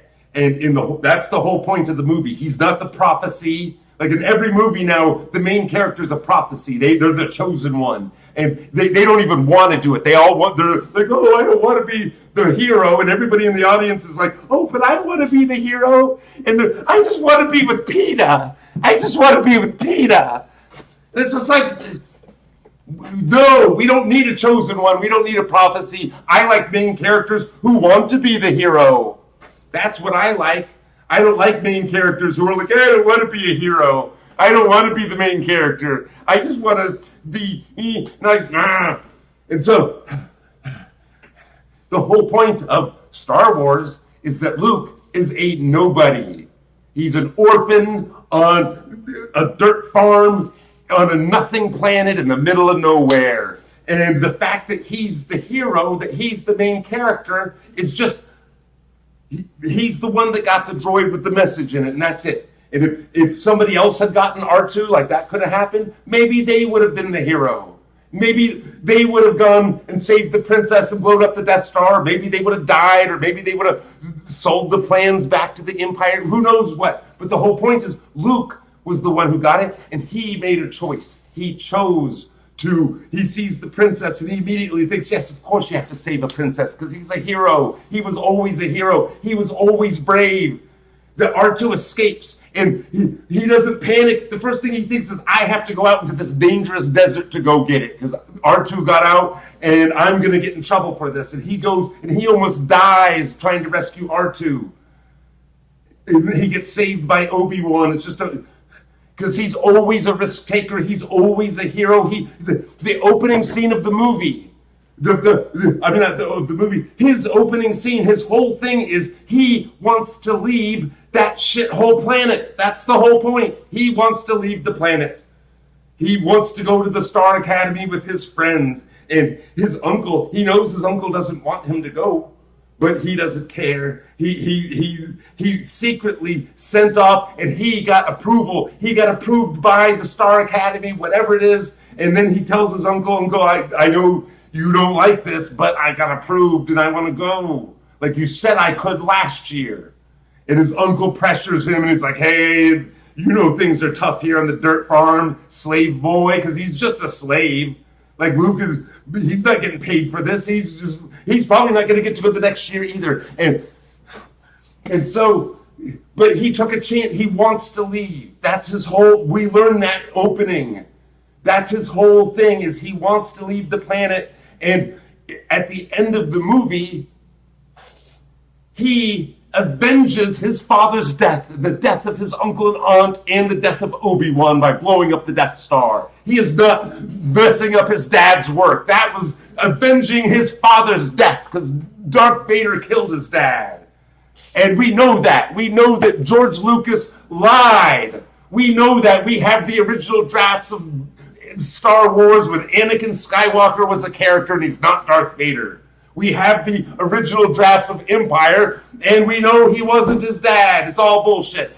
George Lucas ruined the first movie. It wasn't a prophecy. He wasn't a New Hope. That's not the name of the movie. A New Hope is like a soap opera. That movie's called Star Wars. Star Wars, not a New Hope. I hate anybody that says a New Hope loses points. It's called Star Wars. My version of Star Wars at the beginning of the movie just says Star Wars. because I have the original on Blu-ray, and you have to get it in weird places. It was a birthday present. Maybe it was a Father's Day present. But and then in Force Awakens, they have it where Rey is the Luke character somehow, but Rey doesn't want to leave. She's on this nothing planet, and she by herself. She's just by herself. She's waiting for her parents to come back. And it's like, is she 10 years old?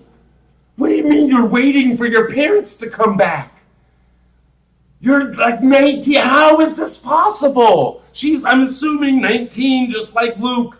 And yet she's just happy. She's barely surviving. She's a scavenger picking apart old Imperial ships just to survive, just so she can get food. She doesn't want to leave. She wants to just stay there. And it's like, Luke had a family. Luke had friends. Luke had stuff that he did. There's a deleted scene of them like in a cafeteria or a bar or something. He wasn't just on some desert planet just screwing around. What the hell is she doing there? How is it possible? And they make it, JJ makes it seem as if, oh, see, it's because she's so isolated and she's scared of other people. But that's not true at all.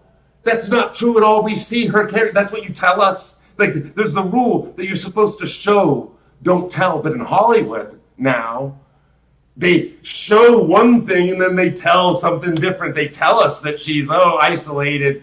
They tell us that, she doesn't have, and yet what they show us is somebody who is kind and altruistic, makes immediate friends, like really, she bonds so quick she immediately bonds to Han Solo. Grumpy Han Solo doesn't want anything to do with her, and this is my father figure. I need and it's like, how did you go this long? You're 19 years old.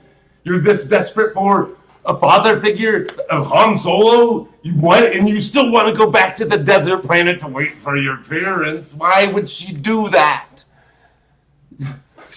She's a scavenger.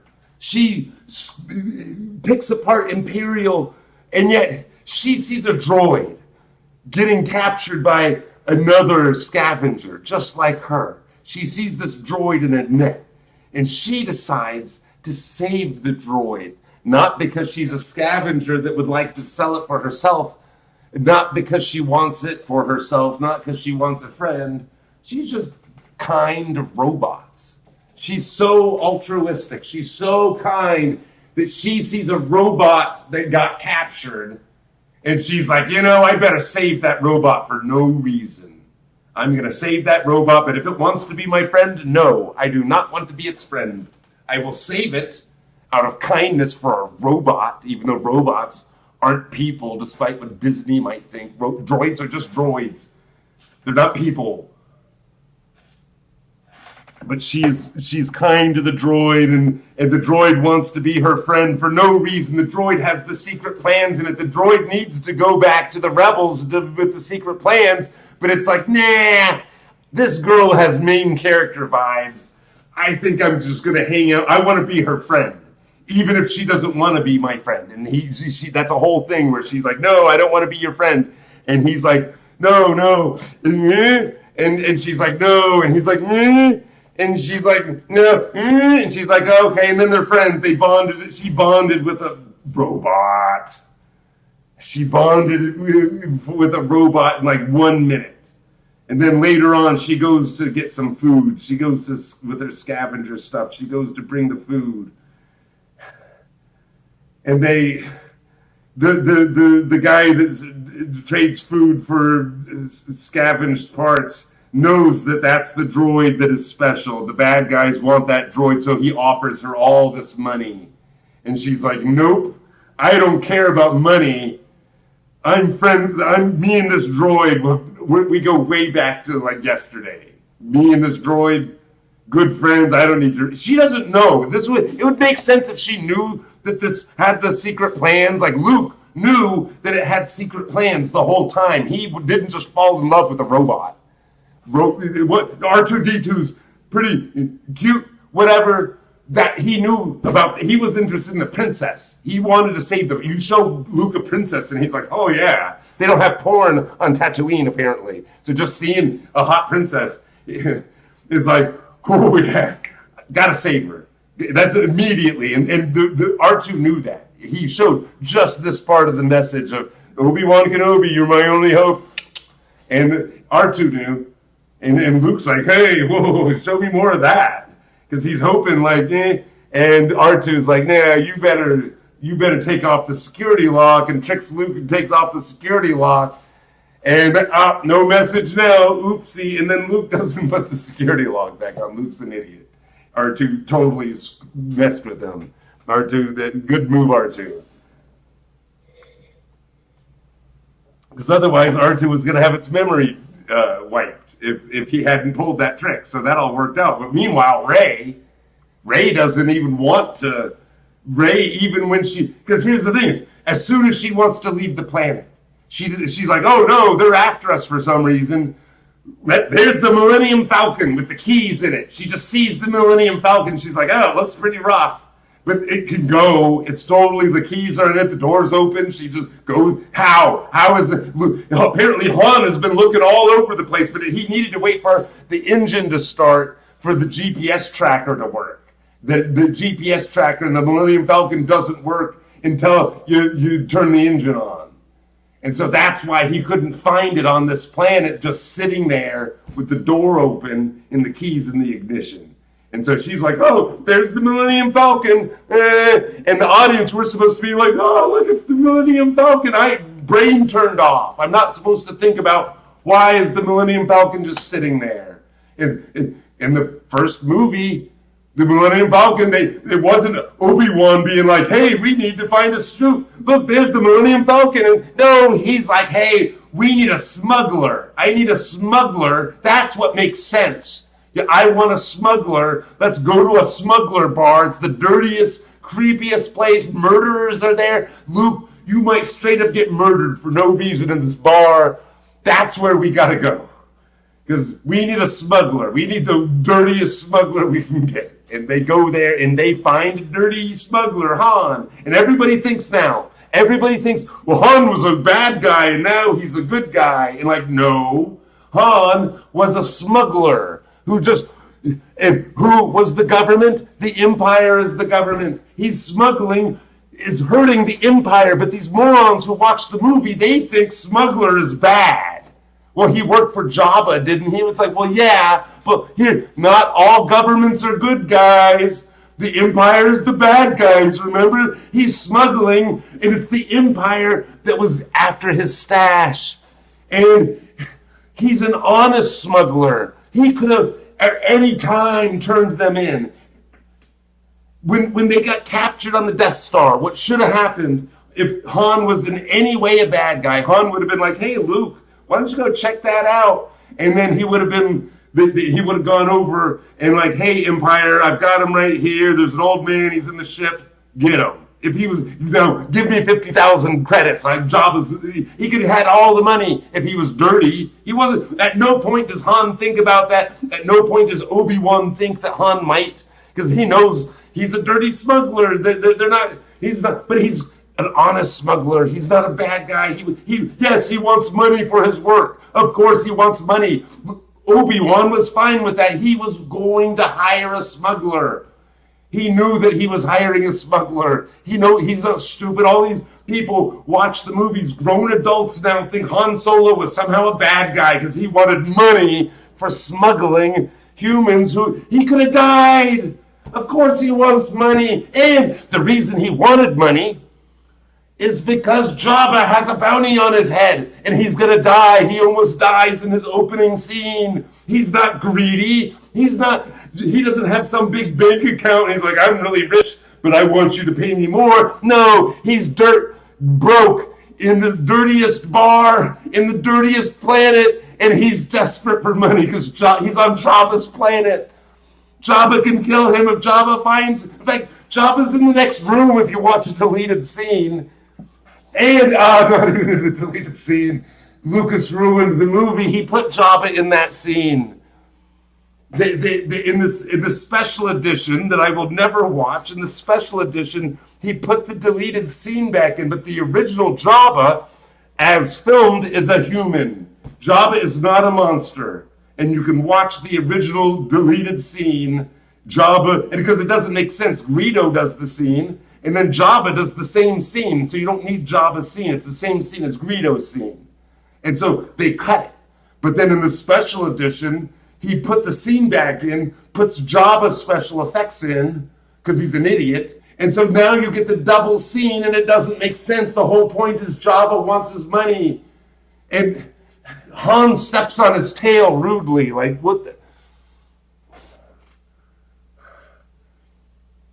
And Return of the Jedi. So dumb. So dumb.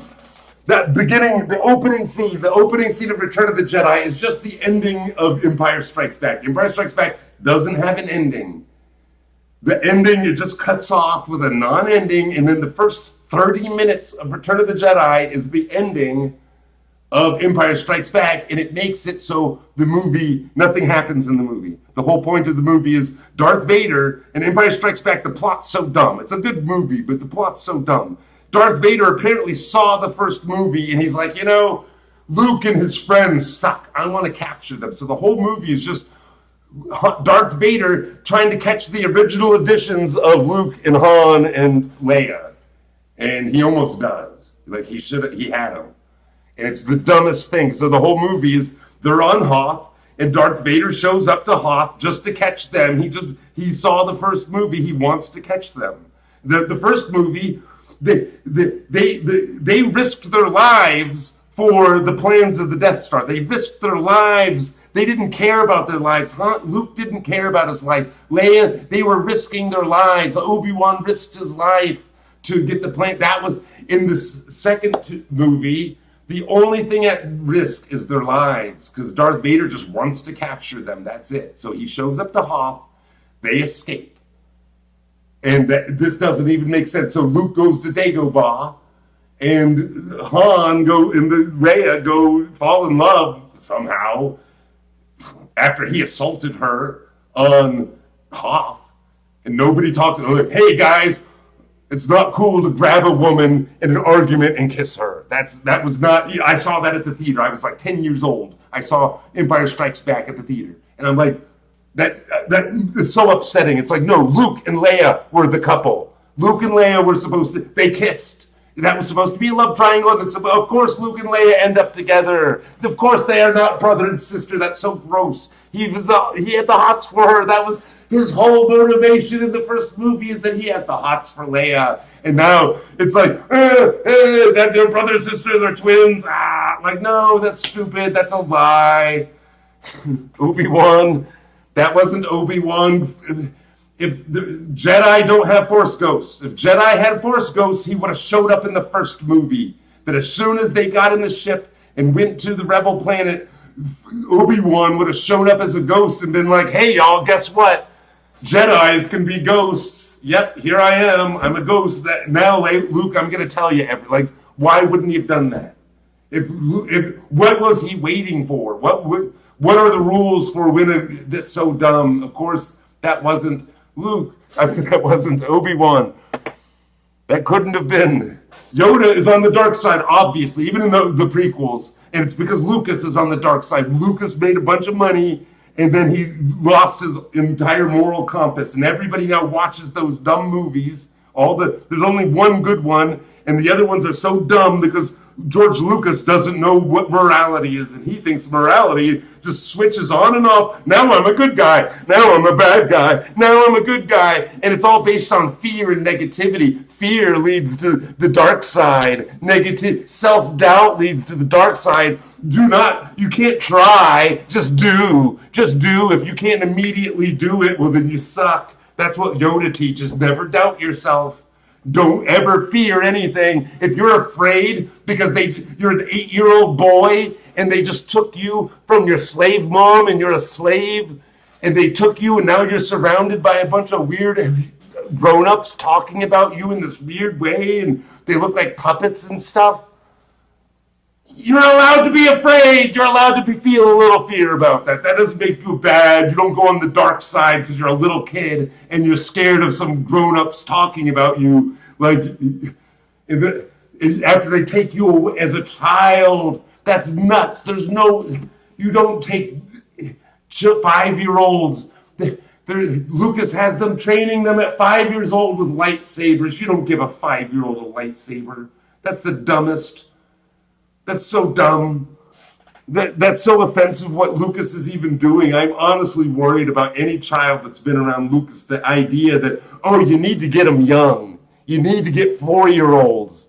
You need an 8-year-old.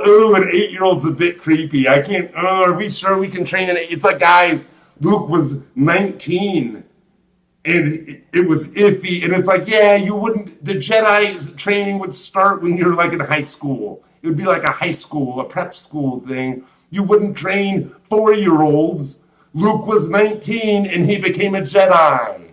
Why would it be a problem with an 8-year-old, except he's too young? That's what it should have been. But no, Lucas thinks an 8-year-old's too young to train with telepathy. That no, you got to get them when they're like 4. I don't even know how young he recruits. Like in the Disney ones, they make it seem bad when the bad guys, the First Order, when the First Order takes stormtroopers away from their home, they're the bad guys. But in because here's the thing, the prequels, all the Star Wars prequels are pro-Empire propaganda. They did not happen. Those are movies that exist in the Star Wars universe created by the Empire as propaganda. Of course, none of that happened. The timeline doesn't even make sense. There's no way that there's 20 years from the Revenge of the Sith to Star Wars. It's impossible. There's no Obi-Wan. There's no way. He's like 40 years old, and then suddenly he's like 80 years old, 90 years old. That's stupid. He's supposed to be like 90. He's so old. It's like, guys, if he was just like 60 years old in Star Wars, he'd still be a general. Generals don't retire at 60. Why would he be retired if he's like 60 years old? When the Empire he's like 90 years. He's supposed to be really old. He can barely walk. He needs Luke's help because he's so old. He's not. The whole thing is so dumb. Like Luke, but it's because it's pro-Empire propaganda. It never happened. None of it happened. That's all because it all makes the Empire. The Emperor. He's not great, but he's justified. The Jedi are clearly the bad guys. The Jedi are liars. The Jedi have no powers, or their powers are really weak. They can't sense at all that Palpatine's a bad guy. Like, I can watch the movie and immediately, man, I'm suspicious. They had no clue. They had no idea that Palpatine, like, what? Sith? It's like, yeah, I get maybe your powers are waning a little bit, but you have no powers of observation. Why aren't you spying on Palpatine? Why would you let Anakin hang out with, and Darth Vader now is just an idiot in this movie. Like I never really thought about how Darth Vader became Darth Vader. Like when I watched the first movie, I never was like, what is his childhood like? What, but was his parents nice to him? Like I never thought about that. I just assumed he was a badass. Like he's such a badass in the movie. And then you watch the prequels, and it's like, oh no, he just got tricked. His whole story is that he was a slave, and then he was a happy slave boy. He was a genius, that he could build robots. He built C-3PO out of parts. He built a pod racer. Pod racing is huge on this planet. Pod racing is it's like bigger than NASCAR. Way harder, I would imagine. It looked really hard. And yet not only could he, as a slave boy, 8-year-old slave boy, take junk, he could just take junk, put it together as a pod racer, and race it against professional pod racers when they were cheating against him, and he won. How is he a slave boy? What is this? Luke wasn't some master genius. Luke was 19 years old. He bragged about shooting things. He didn't pod race. There wasn't pod racing on Tatooine for as far as we know. He didn't build a pod racer. He didn't build robots. He was 19 years old. He could clean robots. He was cleaning robots. He didn't build. They had to buy. Even his dad, his uncle, couldn't build a robot out of parts. They had to buy used droids from the Jawa that they just collected from the desert. They're buying the junkiest stuff. That's how hard it is to build droids. But somehow Anakin, just as a slave on his spare time, built C-3PO. And he built a pod racer, and he races the pod racer. And it's just like, hey guys, if you made a movie about a modern day, a kid who's a poor kid who builds a NASCAR car out of a junkyard, and it's good enough to race in the Indianapolis 500, and he races it himself. He races a kid, 8-year-old boy, rebuilds a car. It wouldn't be building from scratch. He rebuilds a car that he finds at a junkyard. He races it. That would be a whole ridiculous movie. That's just the side quest of, hey, somehow the Jedi with a queen, they've got no money. They've got no money. Nobody will take their money. No, they can't. There's no Western Union. They can't get. They're stuck. They need spaceship repairs. They need spaceship repairs, and they don't have a choice. Nobody will. And the obviously Jewish slave owner part who has the part that they need. He's like, no, I only take money. You need to give me money. I've got slaves. You have to give me money. I won't. Oh, you tried to. And then Liam Neeson's character tries to Jedi mind trick thievery. That is thievery. The Jedi are the bad guys. Obvious. Like I've seen YouTube videos. The Jedi are the bad guy. Yeah, of course they're the bad guy. Everything they do is bad in the prequels because it's a pro-Empire propaganda. It's not, it never happened. Of course this never happened. None of this happened. This is the dumbest story. The whole thing is so stupid. Hold on, I need to get another beer real quick.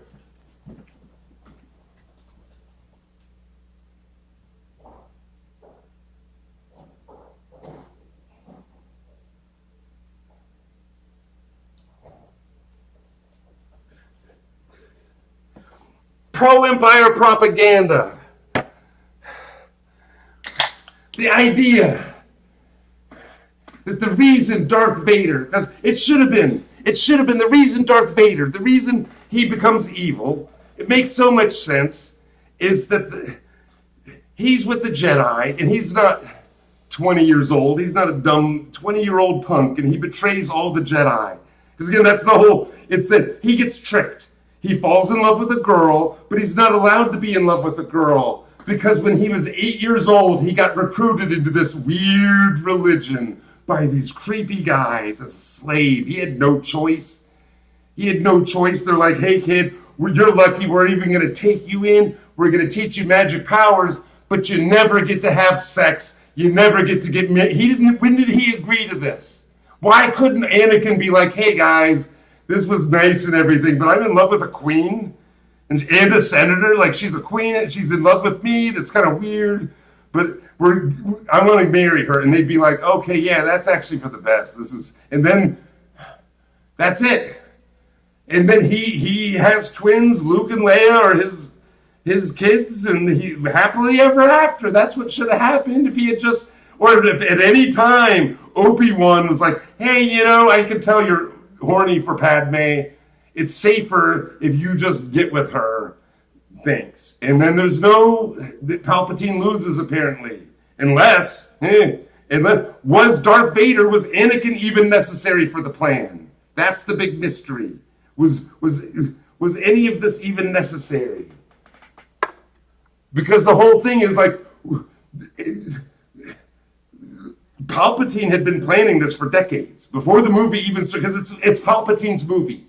The prequels aren't about Darth Vader at all. It's all Palpatine's story. It's the story of how Palpatine tricked the Jedi, who are clearly the bad guys because they recruit 5-year-olds and force them to be monks for the rest of their lives.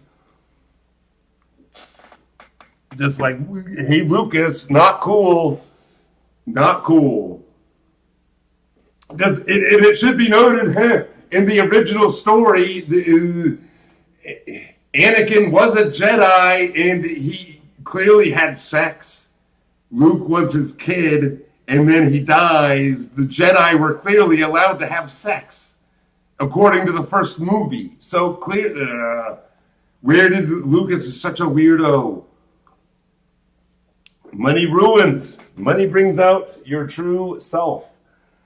Because the whole thing is he falls in love with a girl, and Palpatine's like, oh, I can tell you're in love with a girl. I'm going to take advantage of that. Oh, you know something? I know a friend who knows how to bring people back from the dead. Wink, wink. If your wife is going to die at some point, wink, wink. If your wife's going to die, I know. Your wife is going to die. I got a plan. And then it happens. He decides, I think I'm just going to join Palpatine because he's got the wife bringing back spell in case my wife happens. I had a bad dream about my wife dying. He's got a wife bringing back spell. I think I'm down for this. I think I'm down for this. And that's it. He gets tricked. And he then betrays the Jedis. He slaughters a bunch of Jedi children, little kids, 5-year-olds with lightsabers. And I'm sorry, bunch of 5-year-olds with lightsabers are taking Anakin out. I'm sorry, one dude against a room full of 5-year-olds with lightsabers. You are going down. Like one-on-one, yeah, you could take one kid. You could take 2 5-year-olds. Maybe you could defeat 3 5-year-olds with lightsabers. No chance you're defeating a room full of kids with lightsabers. They're taking you out. Those kids are going to be like, oh yeah, Anakin, da, da, da, da, and he's like pieces. He's just pieces. And they're just like, I'm playing with him, picking up, his fingers and stuff. That's how that would have gone down. And instead, he kills the children. He betrays Obi-Wan. Like the Obi-Wan was his best friend. Obi-Wan was his mentor and his best friend. Like I don't even see he was too young to be. He shouldn't have been his mentor. They really were clearly just friends. He betrays his best friends. He betrayed the Jedi, and for what? Nothing. Padme dies, and so when Padme dies, Anakin should have been like, wait, what the hell? What do you mean she died? You told me you had the wife bringing back spell. That's why I betrayed you. And he should have then gotten angry and killed Palpatine. That's how that ends right there. Why wouldn't he have? Of course he kills Palpatine. Of course, because his wife died. Everything went wrong. Now and it's like, no, he's in so much pain. He's in this suit. He's in this torture suit. And it's just like, that's so stupid. It should have been the whole story of Darth Vader. Again, I thought he was a badass. He's such a good fighter. I just imagined that. I never thought how he got into the suit. I never thought about when they showed him in the third one and he takes off his mask, that's bullshit. That's so stupid. No, he's not all burnt up. That's so dumb. But it shouldn't have been like that. It shouldn't have been like he's just this whole time he's this feeble, because that's what Lucas wanted. Because Lucas, the whole thing was that Darth Vader was his dad and he's mad at his dad. And so this is his way of showing, see, my dad looked like a tough guy, but underneath he was a softie just like me. And now all I had to do was talk to him. I just have to talk to my dad. And now he'll be a good guy. That's all it takes. He was evil for 20 years. He kills children. He blew up a planet with 22 billion people on it. He's been ruling a galaxy with quadrillions of people in it as a dictator, as the second in command of a dictator. One conversation with Luke Skywalker, and he's like, all right, I'm a good guy now. I was evil for 20 years, like evil. I was like Super Hitler for 20 years. But now, 5-minute conversation with Luke, and I'm like, you know what? I am a good guy inside. I am good. I think I'm going to be good. I'm going to kill Palpatine. there, I've redeemed myself. I redeemed myself. But the thing is, Palpatine was going to die anyway. Darth Vader was going to die anyway. The whole scene is stupid because the rebels were going to blow up the Death Star anyway. Luke shouldn't even have been there. Luke should have been on the planet or blowing up the Death Star. He should not have been inside the Death Star trying to convert his dad for no reason because he was going to die anyway. He was always going to die. And it's just like, what was that for? What is this? Why am I the only one that noticed this? Why does everybody think that's a good scene? I was like 11 years old. I was like 12 years old when that movie came out. And I was like, what do you do? And Palpatine's like, oh, if you kill me, Luke, that makes you a bad guy. And I'm like 12 years old. And I'm like, what? No, kill him, Luke. I was 12 and I figured it out. Kill him. Of course when good guys kill bad guys, that's what good guys do. Of course you kill. If you have the chance to kill Hitler, of course you kill Hitler. You're not like, but now that I'm seeing you in person, Hitler, I'm not going to kill you. That's not. It's like Palpatine. Of course you kill bad guys. Of course. In the first movie, Luke blows up the whole Death Star with all. There's got to be computer guys in there, computer programmers. There's janitors, probably mechanics. Lots of innocent people died in the Death Star, and Luke. They celebrated that. We don't care about all the lives. We don't care about all the mechanics that were the computer people. They were all working for the Empire. So they all deserve to die. Of course they deserve to die. Every one of them they were working for. Even if it was against their will, it doesn't matter. They were helping out the Death Star. They should have wanted to sacrifice themselves. But then in the third movie, nope, you can't kill Palpatine because, that would make you the bad guy. If you kill people, killing is bad. And everybody buys it. Everybody's like, yep, that makes sense.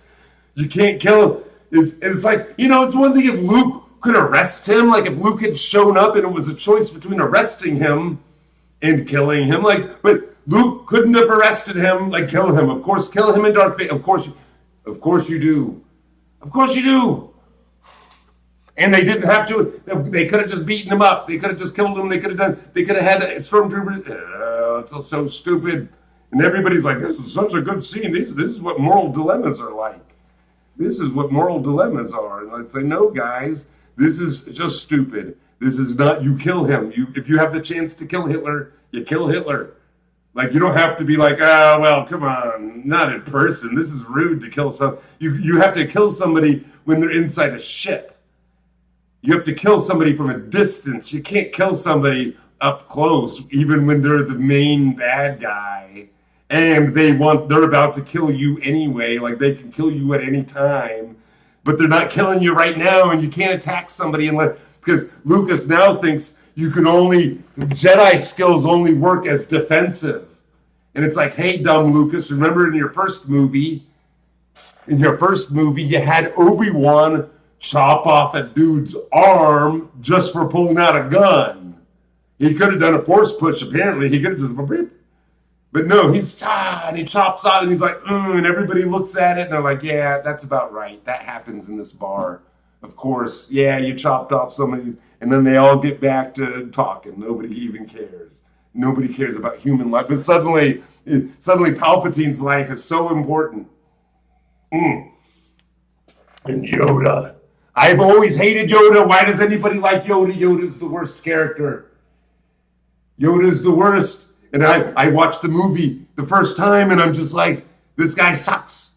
And it's this whole thing. Because here's the thing, what I realized recently. That Empire Strikes Back and Return of the Jedi are actually remakes of Star Wars done the way Lucas wishes he had done Star Wars. If you put them together as one long movie, it's Star Wars all over again, but done the hero's journey, done the wrong way. Because it doesn't make sense. Because Luke shows up to Dagobah because he wants to learn. He wants to learn from Yoda. And for some reason, and nobody notices this, Yoda acts insane when he meets Luke. He's completely nuts. And he acts like he's like really annoying, and he's like digging through Luke's stuff, and he's like messing with Luke, and Luke's just like, what is the matter with you? And Luke's not rude to him except for, well, this is this weird creature, and he's digging through his stuff, and he talks weird, he's acting obnoxious. Why did Yoda do that? He never acts like that ever again, but it's because they have the switcheroo, is that finally he's like, I'm actually Yoda, but you didn't think I was because I'm little and green, and you thought Yoda would be a person. And it's like, wait, what? And it's as if Luke is a bigot, as if Luke was a bigot, as if Luke had been rude to Yoda from the start. And it's just like, no, it's because you were acting obnoxious. If you had just showed up and said, hey, I'm Yoda, Luke would have been like, all right, let's go train. Luke isn't a bigot against. He talks to Chewbacca. He treats droids like they're people. He's a good guy in the first movie. He's not a jerk. But somehow Yoda is like, oh, you're a jerk to me. You're a bigot against me because. And it's like, no, you were acting like an obnoxious creature digging through my stuff, and you wouldn't answer my questions. That's it. And if you had just said you were Yoda, or just acted like a normal, like the way Yoda does, if you'd acted wise instead of obnoxious, he would have bought it. Well, I want to turn off my stupid skull. He would have bought it. And then we have this thing where Yoda keeps treating Luke like he's this young punk. Like as if he hadn't done the first movie, as if he had just shown up, and as if he had been rude to Yoda. And now Yoda's all trying to put him in his place and like, oh, you need to learn, you're so impatient and all this stuff. And it's like, hey, Yoda, this guy's a hero.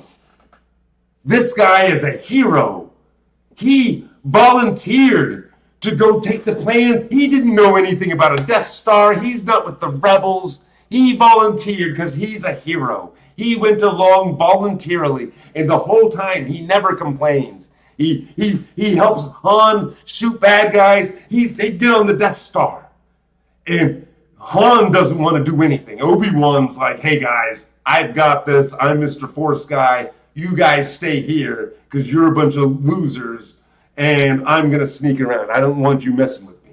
So Obi-Wan goes off to do cool stuff, and he leaves them. But then Luke finds out, the princess is here. And the first thing he thinks, he's going to save the princess, because that's what he does. He's a hero. He's a 19-year-old boy. He doesn't know any better. Of course, he volunteers, and Han doesn't want to do it. Han's like, that's a suicide mission, and Luke has to talk him into it.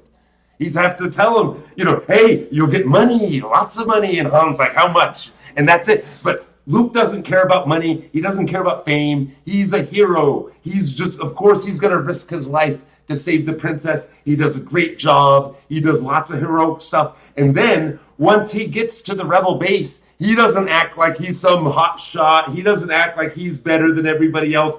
Nobody treats him like he's better than everybody else. Nobody treats him like he's the prophecy or the chosen one, like in every other movie. Every movie that comes out now, they always have it where, oh, we need you, Luke. We need you to save us. We need you. And they're like, oh, I don't want to be the hero. Oh, please. We formed this entire organization, this whole rebellion. We've got all this, but we need you to lead us. And every movie, even the Robin Hood movie from 2018 did that.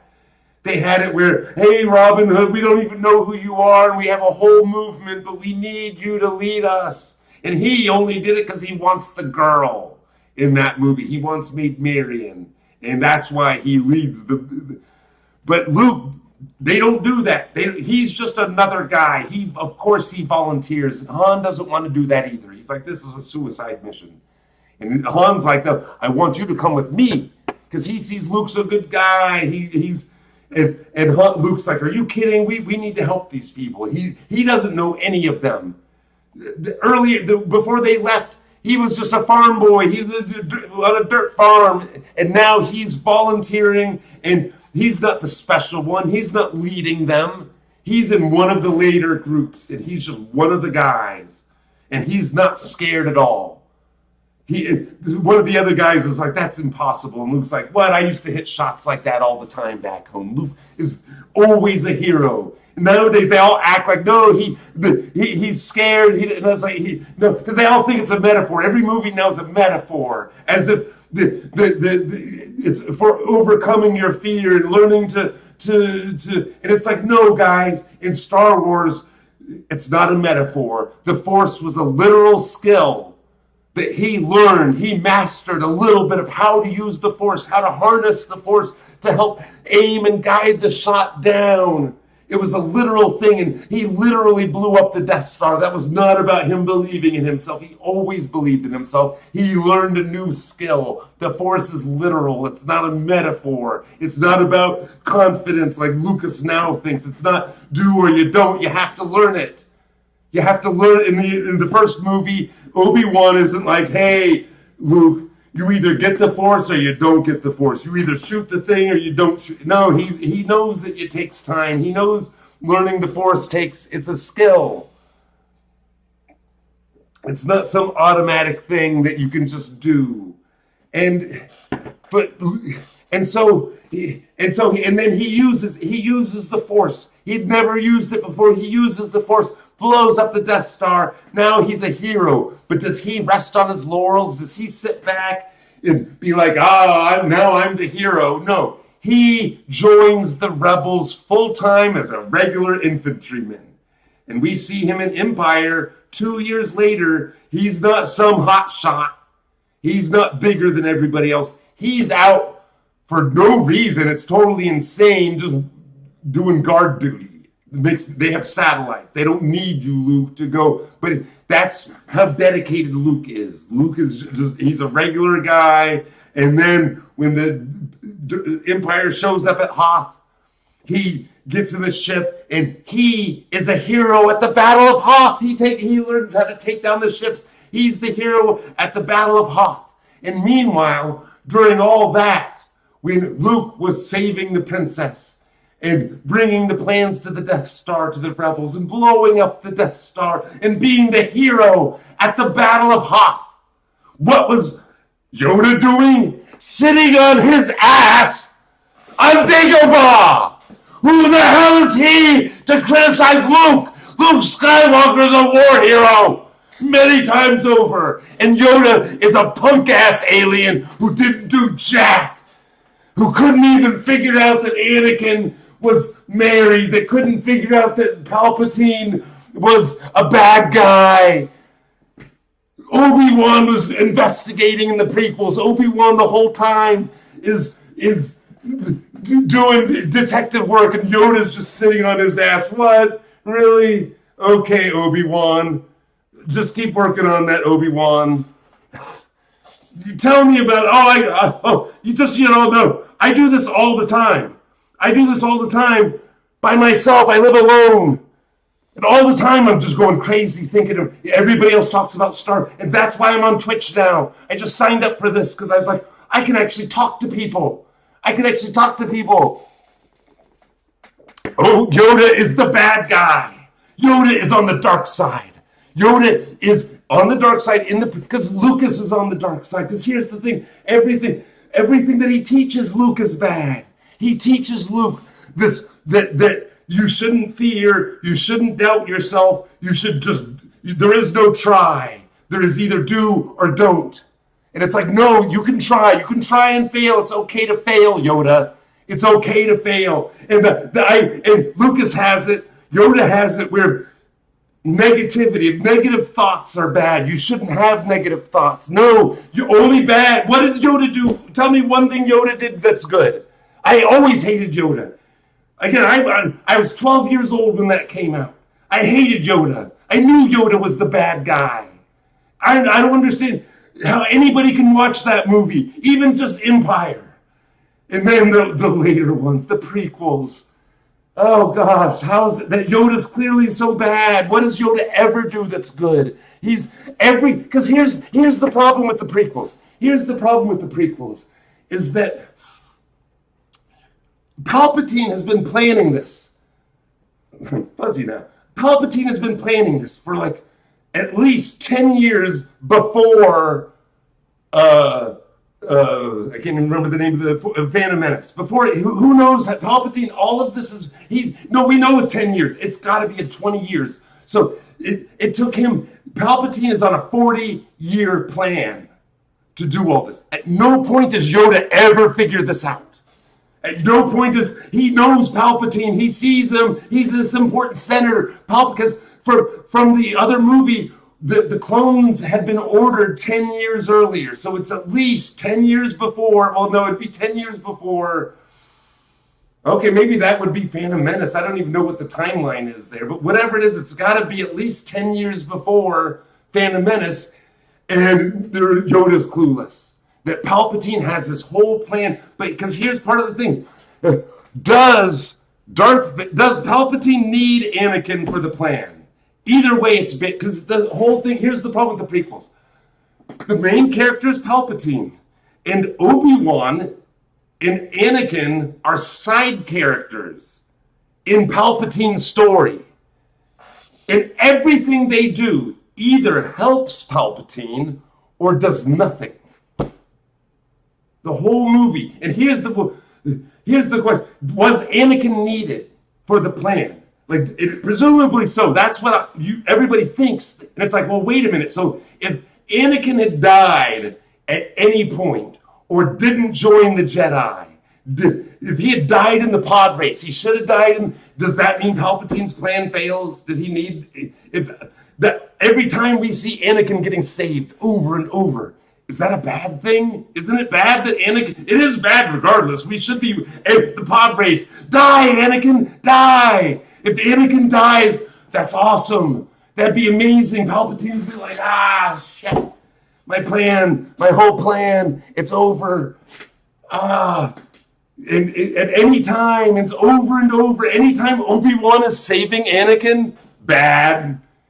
That's bad. We don't want Anakin to live. We want Anakin to die. Or just give up the Jedi. He should bury Padme. Quit the Jedi. He just needed to quit the Jedi. But I assert that Palpatine would have done it anyway. His plan, he didn't need Anakin. He wasn't playing. Anakin comes along, he's like, here's this stupid punk. I'll have him slaughter a bunch of Jedi kids. That'll be funny. That's what happened. Anakin wasn't important. He didn't need Anakin. He could have done the plan. The plan was already, it would have happened one way or the other. Nothing was going to stop it. Everything that happens in the prequels is useless because Palpatine's plan was just so perfect. And the Jedi were all morons. Yoda's a moron. They couldn't figure anything out. They couldn't tell that Anakin was in love with Padme. They couldn't. They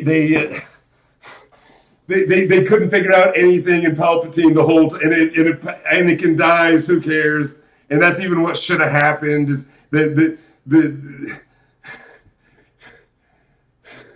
golly, I'm just sweating over here in a storm. I really got the air conditioning going on too. But yeah, and it's just like, so what's the point then? But the whole thing is that none of that happened. There's a real story. I've got the real prequels. I know them. Anakin and Darth Vader, obviously not the same person. Obviously not the same.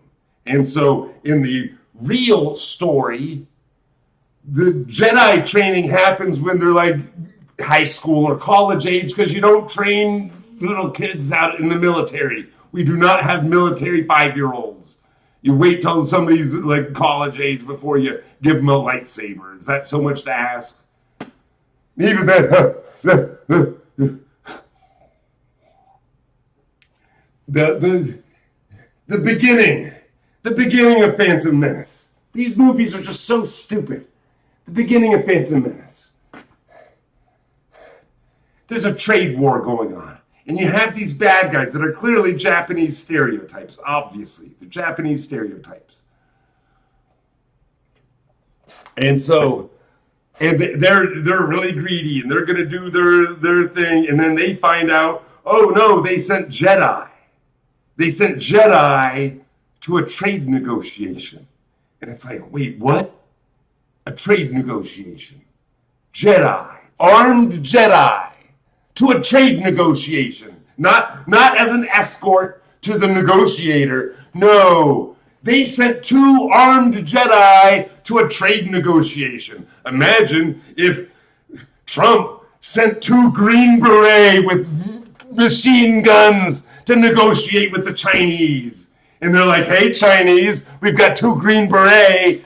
We've got 2 Navy SEALs here with guns. You want to negotiate with them? And he'd be like, no, I don't negotiate with armed soldiers. Send some negotiators over, please. But no, they send armed Jedi. And then what do? When they see these armed Jedi, are they like, do they just say, no, we're not going to negotiate with armed Jedi? That's insane. Send trade negotiators, not armed Jedi. No, they're like, well, what can we do? We can't negotiate with armed Jedi. How about we attack them? We're going to kill armed Jedi with droids. Because we can't negotiate with them. We can't say, go away. We're just going to try to murder 2 armed Jedi. The exact thing that they're there for.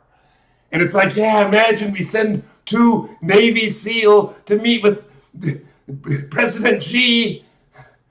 And he's like, we need to murder these Navy SEALs. And they put them in a room and they poison the room. And the Navy SEALs just hold their breath because they're Navy SEALs.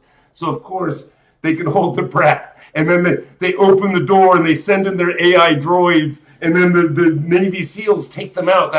And then they run away because there's more droids. That's the dumbest. Why? And it's the reason why. It's because it's a dumb movie about a trade negotiation. There's no action in the movie. And so Lucas was like, oh man, I just made this stupid movie that's all about, it's a soap opera and about Palpatine, how he tricked the Jedi. And so how about if I just have it's a trade negotiation, but I send 2 armed Jedi and then they attack them. I saw it at the theater and I was like, what? Why is this happening? Why am I the only one that sees this? Why am I the only one that complains about that? That complains about how it's all about, and then they go to the Tatooine. The idea that Luke Skywalker has been hiding, that Darth Vader has been looking for Luke Skywalker this whole time for 20 years. He was looking for his son, didn't think to look on his home planet where his relatives were under his actual name Skywalker. Like Luke Skywalker, he wasn't even hiding. Darth never found, that's so Obi-Wan after after Revenge of the Sith, he should have started a new rebellion. He should have been like, he should have started the rebellion. He should have been like, he should have gotten, there had to be other, there's no way everybody, that's so stupid. Of course, lots of people had to be complaining. It couldn't be that Obi-Wan and Yoda are the only ones left, not even just the Jedi. Nobody even, so Obi-Wan's like, screw this. We lost. I suck. I'm just going to go hang out on Tatooine so I can kind of keep an eye on Luke. But I'm going to be so far away from him that if Luke ever got attacked by the Empire, I wouldn't even know about it. That if the Empire showed up at Luke's house and Darth Vader walked in himself, I'd never know because I live so far away. So what is he doing there? Why Obi-Wan just retired when he was like 40 years old? Just to watch Luke. Even though he doesn't watch, like it should have been, if this was the case, at some point, Obi-Wan should have befriended Luke. He should have befriended him and been like, hey, Luke, and you don't know me, but here's some skills. Like he would have karate kidded him. He would have taught him force powers without him even knowing he was using force powers. The whole idea that Obi-Wan knows who Luke is. He knows that Darth Vader's but I'm going to live so far away. This kid won't even know me. He's going to think I'm just some old hermit. I live so, and it's just like, this is dumb. That he lived there for 20, and Obi-Wan's like, I'm going to go on Tatooine. Hey, Yoda, why don't you just go to Dagobah and do nothing? Don't try to train any Jedi. If I send you some Jedi to train, if I send you some kid, That's fine, but otherwise don't start a Jedi Academy. The Jedi suck. And it's like, obviously he was a bad guy. Obviously Yoda's a bad guy. Obviously Yoda was in on it. Yoda was part of the whole thing. Why? Just because we don't see it? Like, this is what's so stupid about people. Hey guys, in a movie, you don't see everything in the movie. They don't show you everything. It's okay to assume Yoda was on the take. Yoda knew. Yoda was the inside man who sabotaged them. You can't tell me otherwise. And that's why afterwards he went off to Dagobah. That was his planet. He owned it. He liked it there. He's a jerk. No, maybe nobody liked it. Maybe everybody figured out that that's why he's hiding on. Maybe they figured out that Obi-Wan was a moron. That's why Obi-Wan's hiding that whole time.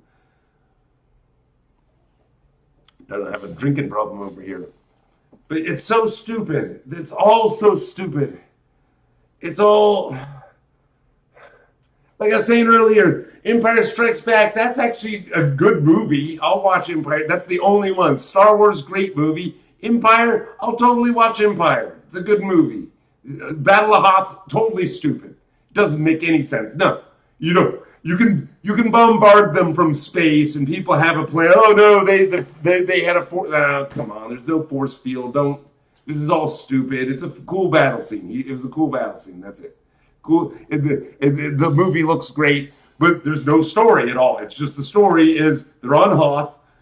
Darth Vader shows up. They run away, and then he goes to the Cloud Planet. They go to the and again, that's what I was saying earlier. They go to the Cloud Planet. How long were they in the ship? However long they were in the ship is how long Luke was training on Dagobah. On Dagobah, that seemed like weeks at least. I would say he was training at least 3 weeks.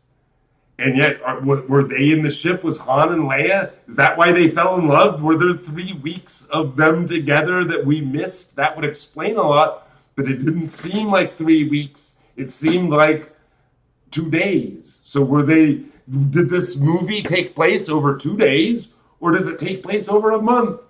It should have been the training on Dagobah. How long was that? That had to be a long time.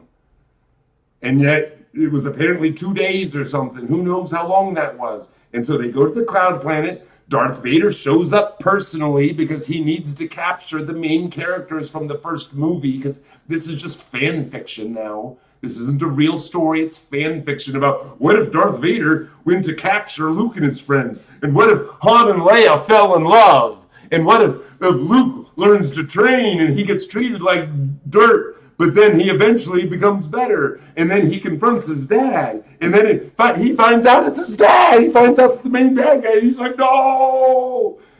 And then his dad almost tries to kill him, and it's like, and then he escaped. And this is one of the dumbest things. Everybody talks about how Luke went to go save them, and it's like, yeah, you're right. Luke went to go. That's so stupid. Han is a very capable guy. Leia is capable. Chewbacca's capable. They are all good, capable people. They got captured.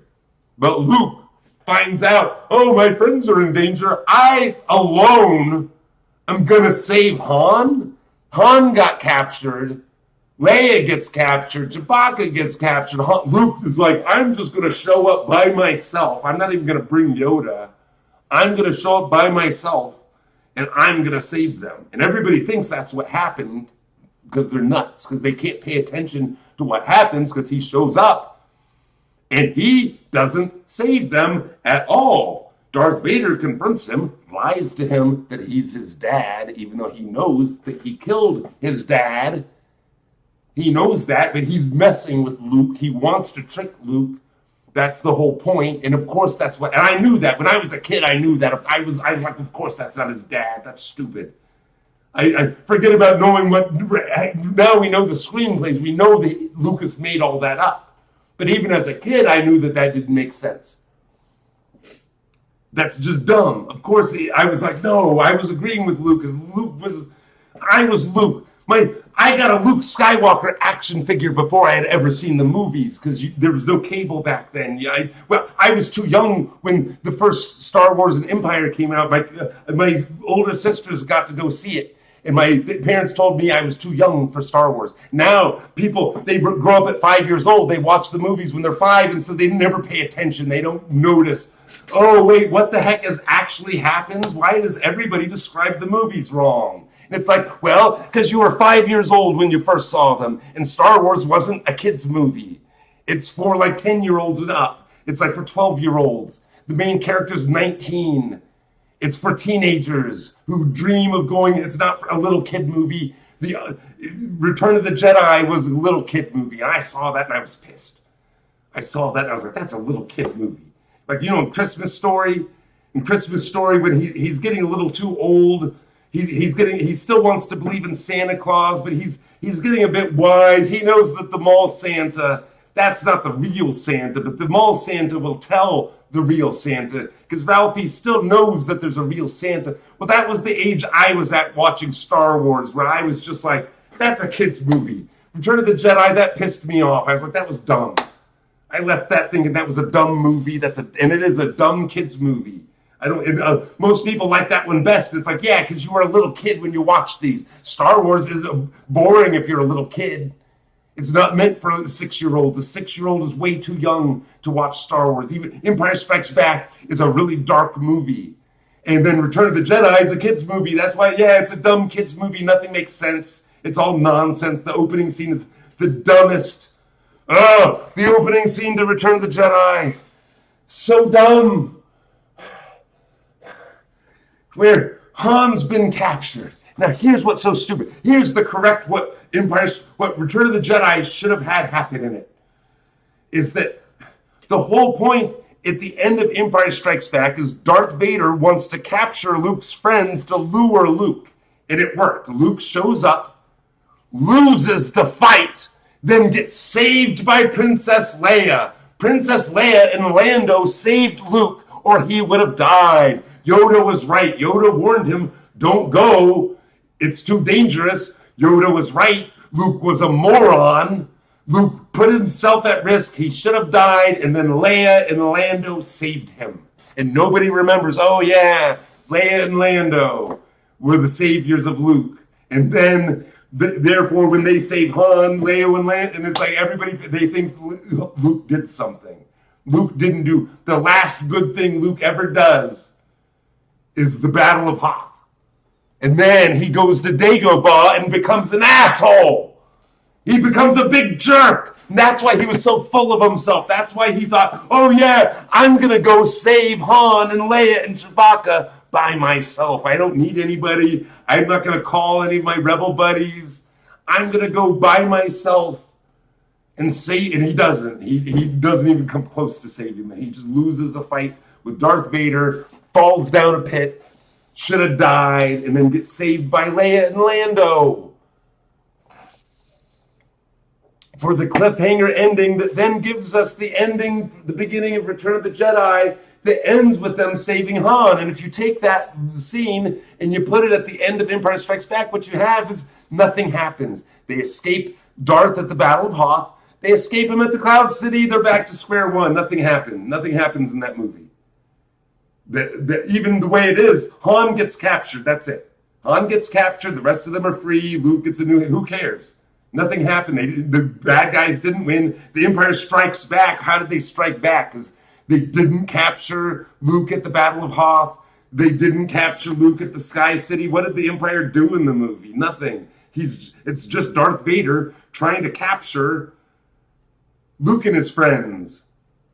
Like, why? Well, he's got nothing better to do personally. He's going to personally go to Hoth, personally go to the Cloud City, and then he has Han at the end of Empire. But he just gives him to Boba Fett to give him to Jabba. And it's like, dude, you wanted to capture Luke's friends to lure Luke.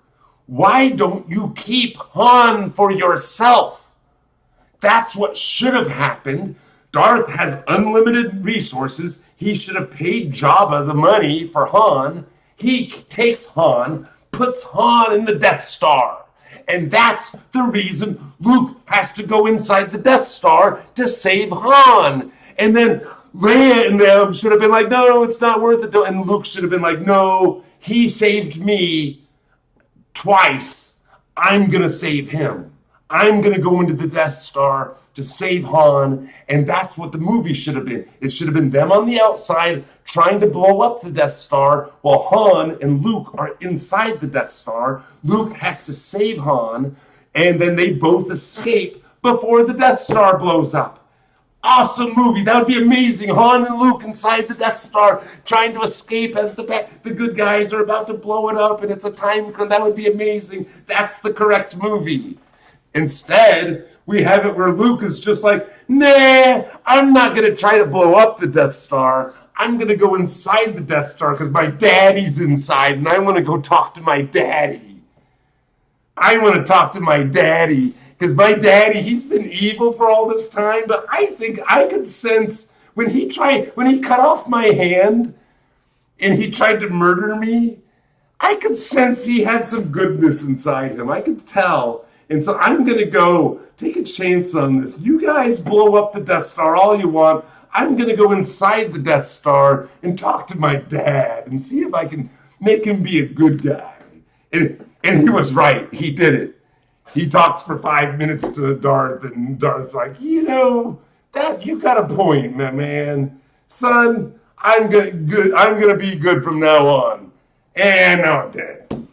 And Luke's like, all right, mission accomplished. I got my dad to redeem himself. He's gonna go he gets to go to Jedi heaven. That's what Lucas did. He ends Return of the Jedi where he now gets to be a Jedi ghost. But that's, again, more proof that Jedis can't be ghosts. That wasn't Obi-Wan. Those were clearly Sith ghosts. Who knows who? That wasn't Obi-Wan at all. That was some evil Sith pretending to be Obi-Wan and Darth Vader looking younger. That Darth Vader didn't look all scarred, and then we'll accept. Then in the special editions, Lucas changed that so that it's the young Anakin. So that Anakin's reward, he kills Palpatine. He gets to go to Jedi heaven, and he gets to look like his 20-year-old self. Like, that's amazing. I mean, that's my secret, too. I mean, I'm still my 20-year-old self, but because I'm a Sith ghost, though. That's how I know all of this. I'm a Sith ghost. That's why I haven't aged in 30 years, 35 years. Sith ghost. All the way. It's the only thing that makes sense. It's the only thing that makes sense. Either that or I'm a Terminator. I might be a Terminator. But it's so dumb. It's so the beginning of Return of the Jedi. They have to save Han. And again, Han shouldn't have been inside the Death Star. I mean, he shouldn't have been at Jabba's palace. He should have been inside the Death Star. But instead, and for some reason, Jabba now, he doesn't want money. Jabba doesn't care about money anymore. Jabba just wants to humiliate Han. Now why does Jabba hate Han? It's because Han was a smuggler for Jabba, for drugs or something. Who knows what he was smuggling something for Jabba. The Empire found him because he's a smuggler, and they were boarding his ship, and so he discarded the cargo to get rid of it. And he won. He got away. That's what a smuggler does. And so it's not his fault. He didn't do anything wrong. He's not a bad smuggler. Like J.J. Abrams has it where he's a bad smuggler who rips people off. And like, no, he was being boarded by the Empire. It happens. And he discarded it, and he got away. He did it, but Jabba doesn't care. That's the whole point. Jabba doesn't care. He's like, well, you should have ran fat. You should have been fat. He doesn't care. He doesn't care that you got boarded. It's your fault that you got boarded. Jabba doesn't care. So it's not that Han ripped off Jabba. It's that Jabba knows he's just being a dick. He can do that, and so he put a bounty on Han's head. And which is what Han's whole motivation is. He needs the money or he's gonna die. He's wanted dead or alive. Greedo almost kills him, and Lucas had to change that too. Lucas is like, no, Han can't shoot first. It's like, dude, go watch your westerns again, dum dum. Go watch the westerns that you ripped off. Not ripped off. It's what he did is genius in the first movie. Except he didn't write it all. His wife. George Lucas's wife was an Oscar-winning, God, I just spit on the screen. George Lucas's first wife won an Oscar for editing American Graffiti. She rewrote his movie because it sucked. And she saved the movie in post-production. And I'm the only one that seems to remember this, that knows this. Because the original ending of Star Wars is boring. Because there's no time crunch. Because the whole scene where the rebel base and the it doesn't even make sense. Why did they end on the wrong side of the moon? There's a time, they have to blow up the Death Star before, and it's great. Like, that's the time crunch, is that the Death Star's gonna blow up the rebel base. We need to blow up that wasn't in the original script. That's not in the original movie. In the original movie, there's no time crunch at all. If they don't blow up the Death Star, they can just do it again. It was just an attack on the Death Star. There's no rebel base. And then they realized that sucks. There's no time crunch. What's the urgency? And so in post-production, there's an ADR scene. Like, there's a scene where you can hear Leia's voice, but you can't see their faces. That's in post-production. And she's saying, oh, we will go to the rebel base. She's saying some lines that are, and I, as the movie genius I was, even as a kid, there's a scene in the movie where the Death Star is starting up. It's going to blow up.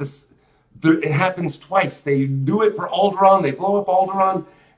It's the exact same shot. And I used to watch that, and I was like, that's the same shot from, like, I could just tell. Like, there was no internet back then. I could just tell, though. It's because that is the same shot. They only fired up the Death Star once. They reused the same shot because they'd never filmed it twice. And I'm like, that makes sense. That's why it's the same shot. And I could tell that was the same shot because I actually watch movies. And most people just daydream. A movie starts and they just kind of daydream about what the movie is. And that's why when they describe a movie, they tell you what happens at the beginning. And the more they talk about the movie, the more it sounds like a dream. And they start getting stuff wrong.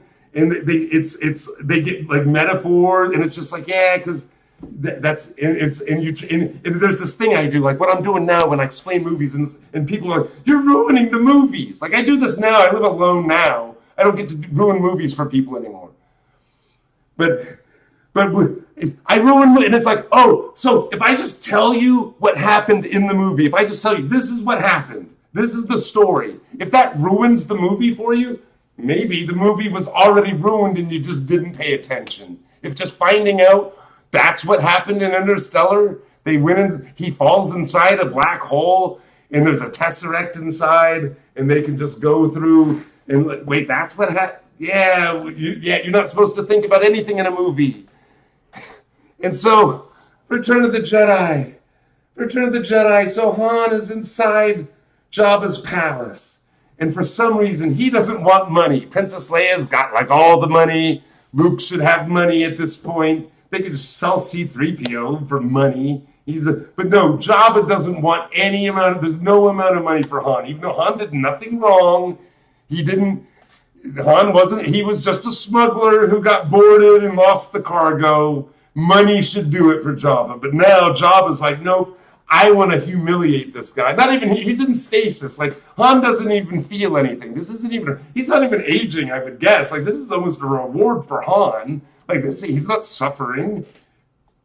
He doesn't feel anything. And so Han is just inside the Jabba's palace. And so they come up with the dumbest plan. So first, they send Lando in as a guard. Somehow Lando sneaks in. We never see this part. We just see the whole plan's going into effect. It's all stupid plan. And Lando's like, hey, it's Lando. Remember me? I was barely in the second movie, but you remember me. And then it's like, wait, why isn't he just killing Jabba? Why doesn't Lando just like he's a guard? Lando's already on the inside. Nobody even suspects him. We don't even know how he could have been here for weeks. Why is I'm Lando doing this? This doesn't make any sense. Lando doesn't even like Han. Han ripped him off. They were friends, but it's like that. He was the original owner of the Millennium Falcon and he won it in a card game, which doesn't even make sense in the Solo movie. And I'll tell you, I liked the Solo movie. I'm the one.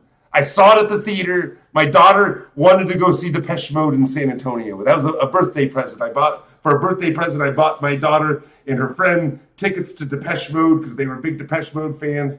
I had to go to San Antonio and I had nothing to do. So I went to see Solo. Good movie. It shouldn't have been a star. If you just pretend that's not Han Solo, that's Jake Solo. And Chewbacca's brother. It's Han Solo's brother. It's Chewbacca's brother. Good movie. It's entertaining. I liked it. It's kind of dumb. That's fine. I didn't mind Solo. And I saw it at the theater. I almost never see anything, but that one.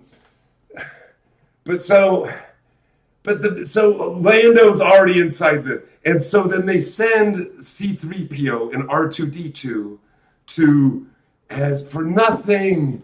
And C-3PO doesn't even know. R2-D2 knows the plan. He's got a lightsaber inside him. He knows all of this stuff. C-3PO doesn't know anything.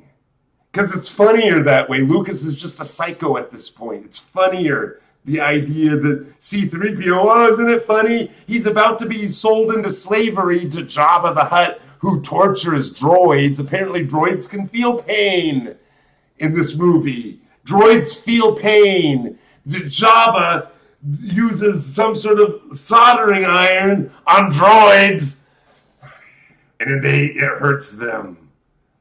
Why would a droid feel pain? They're not. Lucas is so stupid. Lucas is so dumb. I like Return. I like Raiders. He was a good producer. He shouldn't have directed. He shouldn't have written. He was a good producer. He was good at special effects. He shouldn't have written the prequels. Everybody acts like, of course he writes the prequel. Hey guys, he didn't write or direct Empire Strikes Back or Return of the Jedi. Many people think Empire Strikes Back is the better movie. They think that's the best one. It's like, well, he didn't write that one or direct it. And it is a better directed movie. It's a better acted movie. Like there's the special effects. There's so much about Empire that is better than Star Wars. Just production value, again, acting, all, because he didn't write it or direct it. And he didn't write or direct the third one.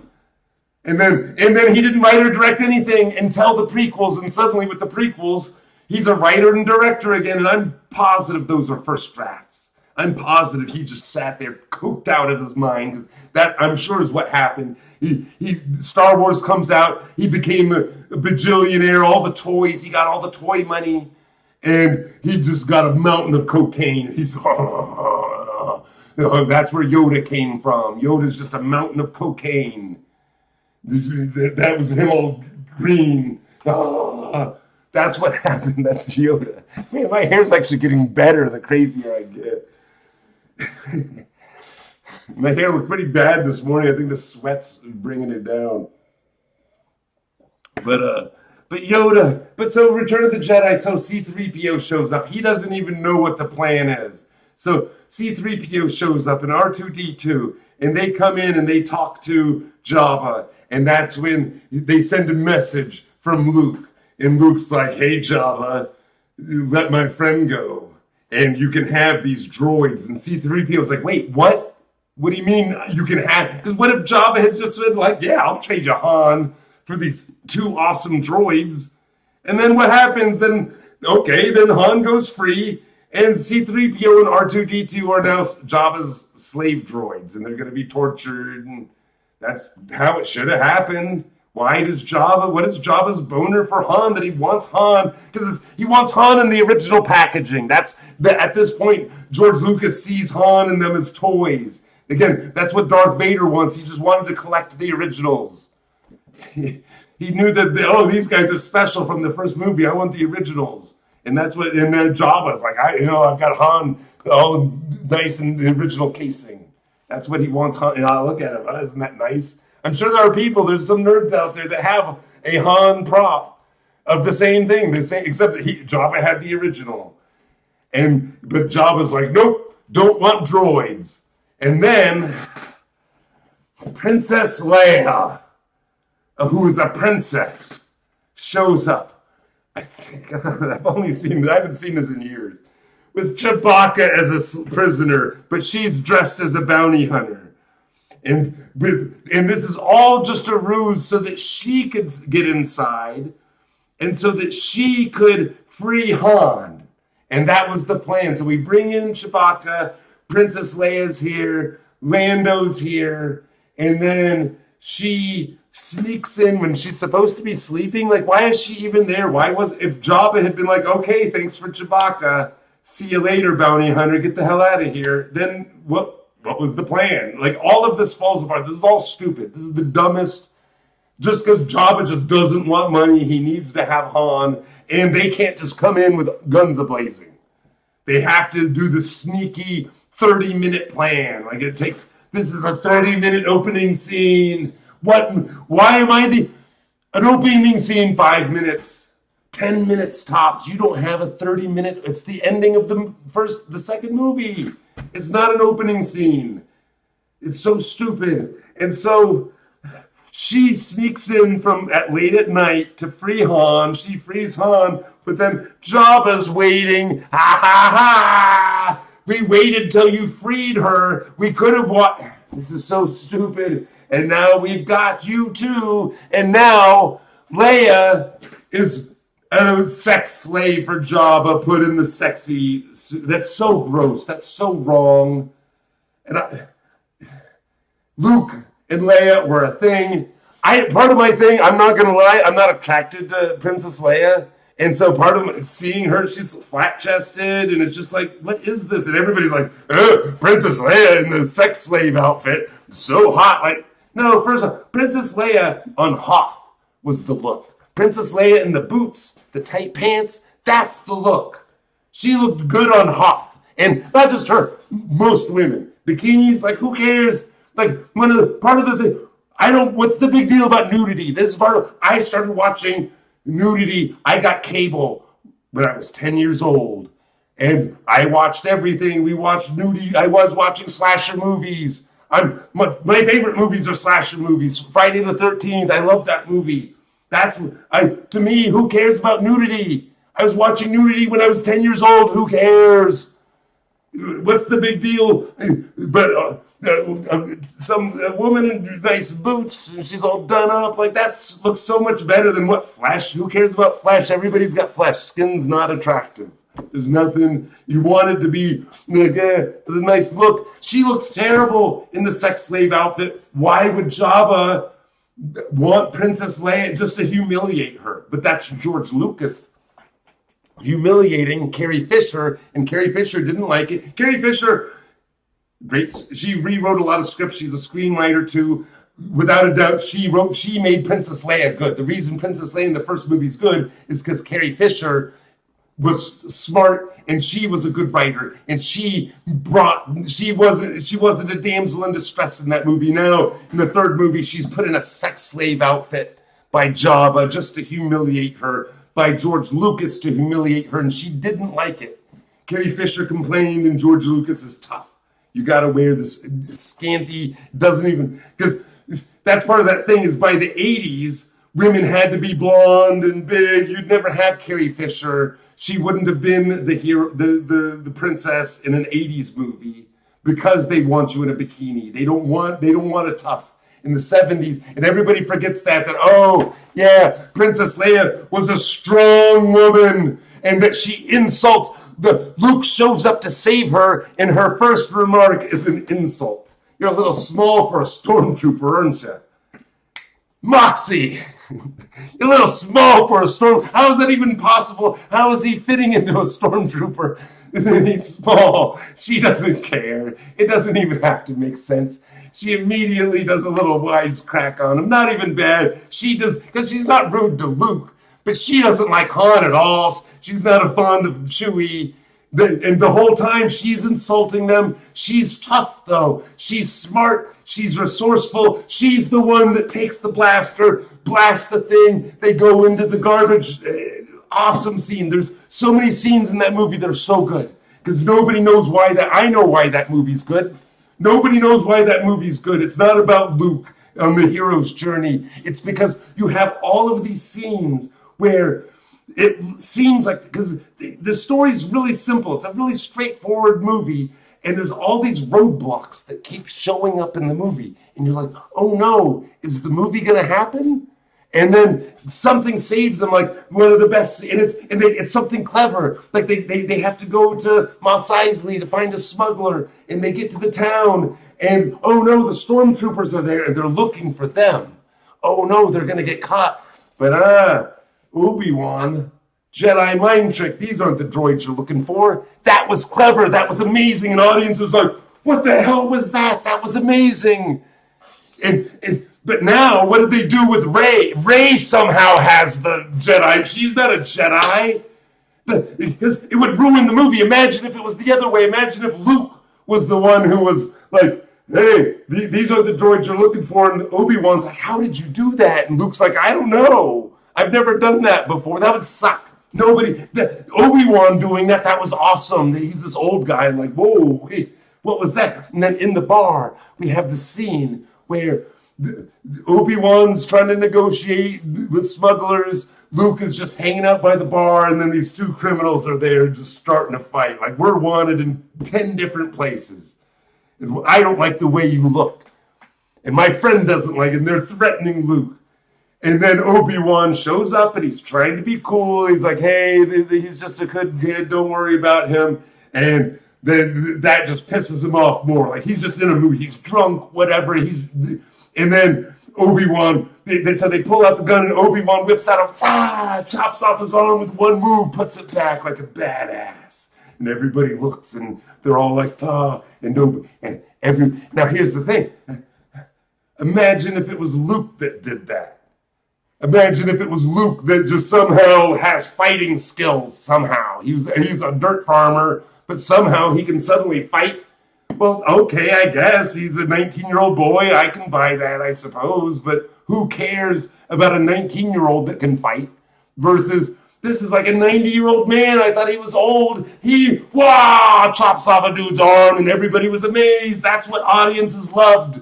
What was that scene for? It's not part of the movie. It was a roadblock that threatened to stop the movie until Obi-Wan saves the day. Whereas in Force Awakens, Rey gets jumped by two people bigger than her, and she defeats them both. I'm a big guy. I'm strong. I cannot beat two people who jump me. If I can, maybe I could probably take somebody my size. Maybe I don't want to fight anybody my size. If I fought anybody, I want them to be smaller than me. Somebody my size, frightening. Somebody bigger than me, super frightening. Two people who jump me are going to beat me down. I can't fight two people. Nobody can fight two people. Unless you got to be like Jackie Chan and they have to be complete chumps. Nobody can fight two people at once. She, a 19-year-old girl that weighs like 90 pounds, who lives in the desert, who survives on bread food, she gets dehydrated food that you need water to, and they live in the desert. They live in the desert. This is the dumbest. J.J. Abrams is a moron. This is all so stupid. She fights off single-handedly two people. When Luke needed Obi-Wan to show up with a lightsaber, that was the badass. You want to see, and it made you want to learn more. You watch the movie, you want to learn. And like one of the things that, how Lucas ruined the movie. In the original movie, the Force is very simple. There's no levitation.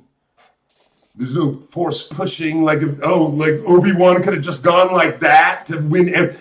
Obi-Wan could have just gone in the Death Star. It just pop, pop, pop, pop, pop, pop, pop. There's no railings anywhere. All the stormtroopers would have been flying everywhere. He could have just, and Darth Vader would have been the only one who could have stopped him. And the fight between them would have been a force lightning. And if they had of course they didn't have those powers. Of course Obi-Wan couldn't. None of that existed. Every power that Jedis can do, Obi-Wan would have used. If there's a power that Obi-Wan, he's a Jedi master. He would have used it. The scene where Han doesn't, because this is one of the dumbest things. Han is like 30 years old. We're to imagine that when Revenge of the Sith happened, Han was like 10 at least. The Jedi in this version, the Jedi aren't some mystical religion far away, which originally the Force, I'm sure, is based on Japanese movies. These were like Shaolin monks. That's what the Force was. It was the Shaolin monks. If you watch the old Kung Fu movies, that's what Lucas was copying. And now suddenly it's like, oh, wait, no, the Jedi are actually, they have their academy on the capital planet. And the Jedi Council is really important, and they're like the Secret Service, they're the FBI, they're the military, they do everything. And it's like, but Han has never heard of them before. He says, I've been one side of the galaxy to the other. I've never even heard of the Force. He's never even heard of it. He was alive for Revenge of the Sith. He should have been if this happened. Of course it didn't happen. Because just, all of this happened. Star Wars is all true, by the way. It happened a long time ago in a galaxy far, far away. These are the historical records. This is all true. It says so at the beginning. This isn't our future. This is a past in a different galaxy. It all happened. Luke Skywalker is real in another galaxy a long time ago. And so we've got this scene where Han is saying, I don't believe this at all. I've never, and all Obi-Wan had to do was like levitate Chewbacca. He's like, oh, you make Han and Chewbacca levitate. Oh, you don't, how about you believe this? Huh. And that's it. He could have proved it. Because, of course, they can't levitate. That would be stupid. That's way too powerful. And that's what ruins the movies, that every time you add power, like, that's why I hate superhero movies. I can't watch, I've never seen a Marvel movie. The only Marvel movie I've seen is the original Super Spider-Man with Tobey Maguire, and that's not technically a Marvel movie, that was a Sony movie. It was good, I liked it. I've never seen any of the Marvel movies. They're so stupid, there's so many superpowers. It's like, who cares? I don't know what the limits to their powers are. I don't know what the limits to the bad guys are. And the movies only take place, and all of these movies, Force Awakens, every movie that comes out now, the only reason the story even happens is because every character makes the wrong decision for what they should do, for their motivations. And if they just made the right decision at any time, the movie would end. They have to make the wrong decision.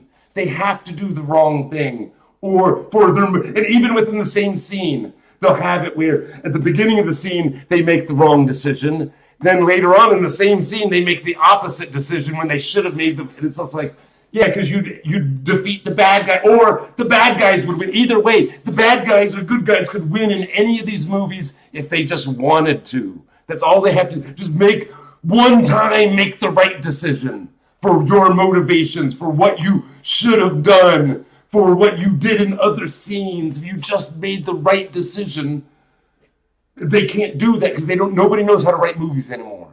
And I'm going to tell you, there's another timeline. There's another timeline where I fixed Hollywood in 2010. I've got all these movies. I'm a good script writer. I've got movies. I can show you my short movies. They look like shit, but they're actually really good. I'm a good screenwriter. I submit my stuff to competitions, and their complaint, I don't write formula. The people who read scripts think that you have to write formula. The 3-act formula that you see in every movie, they genuinely believe that's the only way to write a movie. That you have to do the same boring movie. Ooh, and I last year I talked to this guy. I paid money. I thought I was at least going to get to talk talk. I sent him one of my best scripts. It's a great script. It would be amazing. It's Elon Musk. Elon Musk tricks a bunch of morons into going to Mars. Tell me that's not the best movie. But it's not Elon Musk. It's a better character. It's my version. It's a better written. I actually took some actual lines that Elon Musk said about his Mars mission and put it into my script because I thought it was funny, because it fit. But I was like, he's such a bad, it's like my character sounds better than him. Like he's so bumbling when he talks. And so I was like, yeah, I can't even use, because it's a scene where it fits for his whole thing where he lies about everything, but it's a great movie. And so I sent him this guy, was like the assistant producer on Cocaine Bear. And he's telling me that my movie, my Elon Musk tricking a bunch of morons into going to Mars, it's a 3-part trilogy. It's a great movie. It ends with them, they make it. They crash land on Mars. It's a hilarious movie. His big complaint, and he's trying to explain this, it's too funny. He said it's too funny. He said it's too funny. He said people don't like movies that have too many funny scenes. I need to have some boring scenes in the movie because people get bored when a comedy has too many funny scenes in it. And it's like, I remember Blazing Saddles. I remember Something About Mary. I remember lots of great comedies. They're just funny. And what's the dumbest thing is he's actually wrong. I was worried it's the other way. The movie doesn't even get properly funny. The first 30 pages are kind of set up. Because the first 30 pages, where the audience knows it's a trick. The opening scene of the movie shows the first crew that crash lands and gets abandoned. Like the whole idea is as if Elon Musk sent one crew to Mars secretly, and then they crash landed, and he just abandoned them. Because you know he would. He didn't tell anybody. They were just left for dead. He does, because they lost radio contact. And it's a great opening scene, but it's a drama scene. It's funny, like in the sense that Elon Musk just abandoned a bunch of morons on Mars. That's funny if you're watching it in a movie. It's kind of, because it's a great scene. It looks, the visuals of how they fly. I land a 737, a converted 737 on Mars. Vertically. That's my opening scene, is launching. They're in a converted 737, Boeing 737. They shoot towards Mars, full blast, the rockets, and then they're in Mars atmosphere. And then finally, they start going up, and they're aiming straight up until they finally, and then the engines shut off. And then the ship starts just plummeting straight. Now this is what Elon wants. He's a moron. He's the stupidest. This is all based on what Elon wants. Except I just made it a little bit crazier. Because you can't just do the real thing. I made it a little bit funnier. It's a 730. It's not Starship. It's a space. It's an airplane. Mine's funnier. And then finally the rockets shoot, and it's they're not even sure. They think they're gonna die, and then finally they crash land, and they're like 20 miles from the base, and the door, the hatch, is like way up here, and they have no way to get down. There's no way to get down from the ship, and that's how the opening scene ends. And it just pulls out, and you see these morons in their ship, and what are they gonna do? They're screwed. The thing is, that is how Elon wants to land. He thinks he's going to land like this on Mars with this door way up here. And it's like, okay, that's great if you land right on your base. But what if you land the other way? Or what if you land 20 miles away? How do you get out of the ship, dum-dum? How do you get out of the ship when you're not at your base? And I did it as a joke. It's a great visual. And then we introduce the main character, and the whole thing is a setup where the audience knows it's a trick. They know that's the whole idea of the movie. You go into the movie knowing these are a bunch of morons. They think they're being tricked, and they go to they get all these fancy stuff. They go to this nice fancy place. They get the fancy CGI, and the Elon Musk character is pitching all this amazing technology. Oh, and it's all real. This is all stuff Elon has said. These are all things Elon thinks is gonna. These are all visuals. So much of what I just did was just take what Elon acted, just put it in a script. Because I love science fiction. I know science. I always wanted to make a realistic science movie. To make one good science fiction movie that is realistic. And this is it. This is a realistic science movie. And like he promises, he's gonna get them there in 90 days.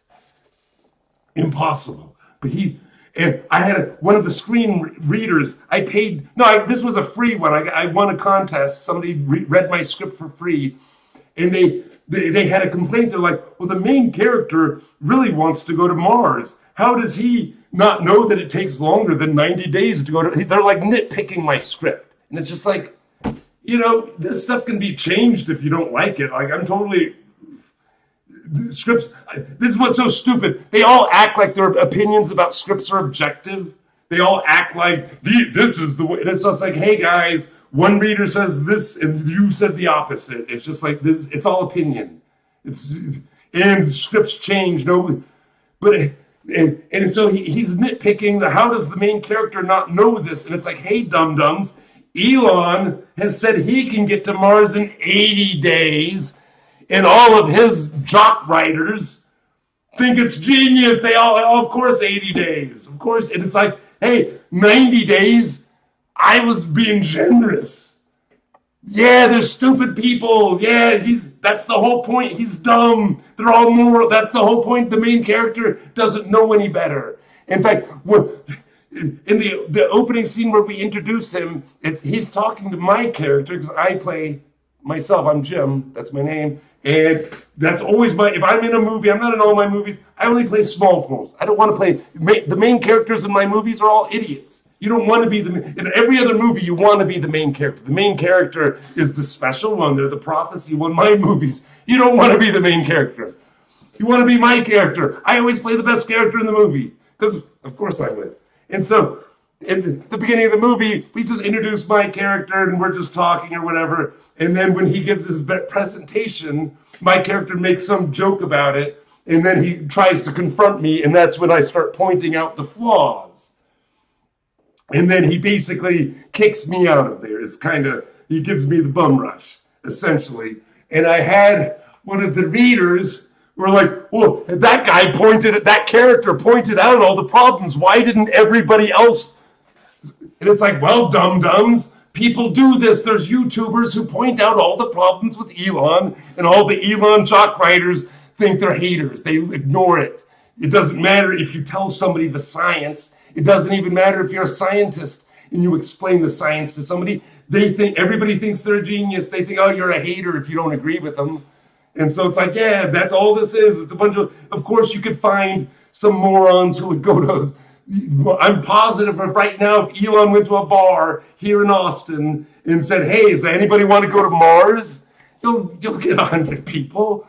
Elon could get 100 drunks. And that was the part of the thing. They're all drunk. Like, that's part of the whole thing is they show up and, like, even in the opening scene, me and the other character were in an airplane drinking beer that comes out of the tap because it's all luxury and it's all part of the trick. The whole opening 30 minutes or the opening like 25 it's a trick. They see all this amazing technology, everything. And then they get on the ship and it's all crap. That's when they find the spaceships, the suits look terrible. The spaceship's a converted 747. Everything is crap. And by the time they realize it, it's too late. The door's been shut. It's too late. They got tricked. They were all drunk and they got tricked into going into space without thinking about it. And it's funny. It's a comedy. But apparently it's too funny. It has too many funny scenes in it. And then the worst thing that happened, I paid this guy. I paid this producer, the assistant producer for Cocaine Bear. And he also works, he does other stuff. And he seemed like a nice guy. I paid this guy like $150 It's like through a website, and I thought I'd get to like pitch a movie. He just was going to tell me why my movie sucked because it was too funny, and that I needed to have I needed to have a character arc that's better. I needed all the stupid stuff that it's like, God, it's a comedy. It's not a drama. It's not a dramedy. Every movie that comes out now, they don't know what genres are. Every movie is a dramedy now. It's all that you can't even tell. Is this a comedy? Is it a horror movie? You just change the music. That's all it takes. It's hard to even know because they don't know how to write movies. Everything is a character arc story. Everything is about somebody who is flawed at the beginning, and then they go through an adventure, and the story is the things that happen to them that change them and turn them into a hero. And it's like, well, I don't want a story about a flawed character who gets turned into a hero because of the story. I want a story about a hero. Luke was a hero. He was always a hero. He starts out, he never is afraid. Was trying to, and because this guy, the cocaine bear guy, again, he seemed nice, but I made the mistake of bringing up Star Wars, and I was trying to explain to him. And I got in an argument with him for like 30 minutes, and he was blaming me. He blamed me for arguing with him. We got in an argument for like 30 minutes about Star Wars, and he is insisting that Luke was scared. Luke didn't want to go. That was, and I'm just like, that's not what happened. And he's like, oh, go watch the movie. He's like, go watch the movie. And I watched one of the scenes we were talking about. He was talking about the scene where Obi-Wan and Luke meet up, and they're talking about the lightsaber, and then they're talking about the plans to the Death Star, and Luke says that he can't go. And in this guy's version, and I believe he went to film school, some professor told him this, and it's like a thing where if you take these scenes out of context and you don't listen to the dialogue and you just kind of go with your emotions, I guess it would make sense. But because I was trying to explain to him, I was like, in Luke's opening scene, he wants to leave. He's telling his uncle he wants to leave, and the reason he won't, his uncle makes him stay. His uncle needs him on the dirt farm, and he's like, one more season, you can go next year, I promise. But in the scene, the way he has it is where Luke and Obi-Wan, Luke says he can't go because he's too scared. He doesn't feel like he can go. And I'm like, no, he's scared of his Uncle Owen. And I watched the scene after this because that's the kind of person I am. You tell me to watch the scene. It's like, okay, am I nuts? Did I miss something? And it's like, no, he says over and over, Uncle Owen will kill me. I can't. I've got too much stuff to do. I can't do it. I have to go. Uncle Owen will get mad at me. That's the whole. Uncle Owen is apparently really abusive. We can only imagine. Luke is clearly scared of him. That's it. That's all he says. He never says, I can't do it because I'm not brave enough. He never lacks confidence. He always believes in himself. He always has, because of course, nobody just changes. I'm cowardly. Oh, now I went through an adventure. Now I'm brave. I learned confidence by having bad things happen to me. Like it's not how you can learn skills. You can get better by being skilled. Nobody goes from being a total wimp to being a hero just because they went through an adventure. That's not life. Nobody's done that. And one of the big problems with so many people is they watch these terrible movies where because in movies now, only bad guys train, only bad guys have ambition, only bad guys are smart. Good guys are dumb. Good guys are just naturally talented. They were just born. They were a prophecy. They don't make any decisions. They're just born this way, and they just dumb their way to the end. You're going to be led to the end because you're the prophecy. You're Harry Potter. What if Harry Potter had just been like, screw this? I'm a little kid. Why are you having me face off? I'm out. I'm going to go smoke some weed. Like, that's what Harry Potter should have been like. I'm done. This isn't even right. And then what happens? Like, the whole point of Harry Potter is he can't make any decisions. He's the prophecy. He has to just go along with what he was we all, and that's how we're all trained. We're all this is your part in life. And it's a thing where if you aren't the main character and you want to be the hero, you want to step up, you're going to be laughed at best. You're a comic relief character. If you're not a main character and you want to be, you're a comic relief, or you might die in a humiliating way, or you will end up a villain. That if you are a background character, if you are a side character, you can never be a hero. You could only support. And this is all these movies over. And that's why everybody has main character syndrome. They all think, I was just born talented. I'm born a singer. I was born an athlete. I was born this. Why doesn't everybody see how talented I am? It's like, because nobody's born talented.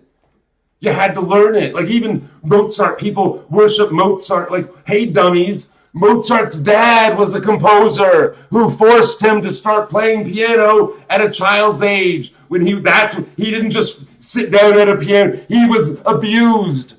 Beethoven was abused by his composer dad too. Einstein's dad was an electrical engineer who had his own company. He wasn't some peasant. Einstein had a personal tutor. And Einstein taught himself math. Yeah, with a textbook.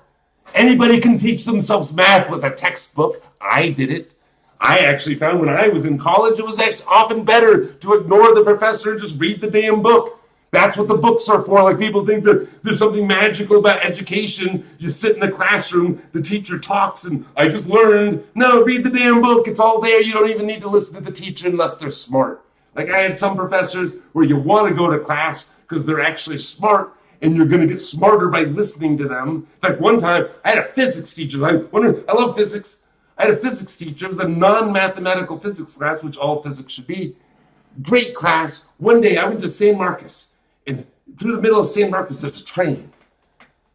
And one day I had to go to class. The train was stopped in the middle of the town, and so I couldn't get to the parking lot. So I had to drive around by the baseball stadium. I had to go to the train, walk up through the train. I was like, is this thing going to start up while I'm on it? Am I going to die? Am I going to be a moron student died trying to climb through the train to get to his physics class? But I did it because I just wanted to get, over half the class was empty. Most people couldn't show. I wanted to be there because it was a good class. But yeah, you don't have to, you can read a textbook, but Einstein wasn't just born with math in his head. Newton had a privileged life. All of the geniuses, they all had great educations. They didn't just figure it out by themselves. Nobody's born smart. Nobody just figures out. Newton didn't have an apple hit like, oh, gravity. Here's the calculation for gravity because an apple hit me, and none of that happened. Like all these morons, they just want to be born smart. Like, sorry, you have to learn. It's hard. Just positive thinking, you can't manifest intelligence. You can't manifest skills. You just have to do it. You have to pick up the guitar and play the damn guitar. If you want to learn how to play guitar, you can't just play right off. Nobody ever picked up a guitar and just played it immediately. All talent it's a skill. The Force was a skill. It's not something that Rey could just pick up just because she heard that the Force exists, so now she knows the Jedi mind trick. That was all Sith power. That was all Sith power. Because the dark side is a sentient force. The dark side is this thing that feeds off of negativity.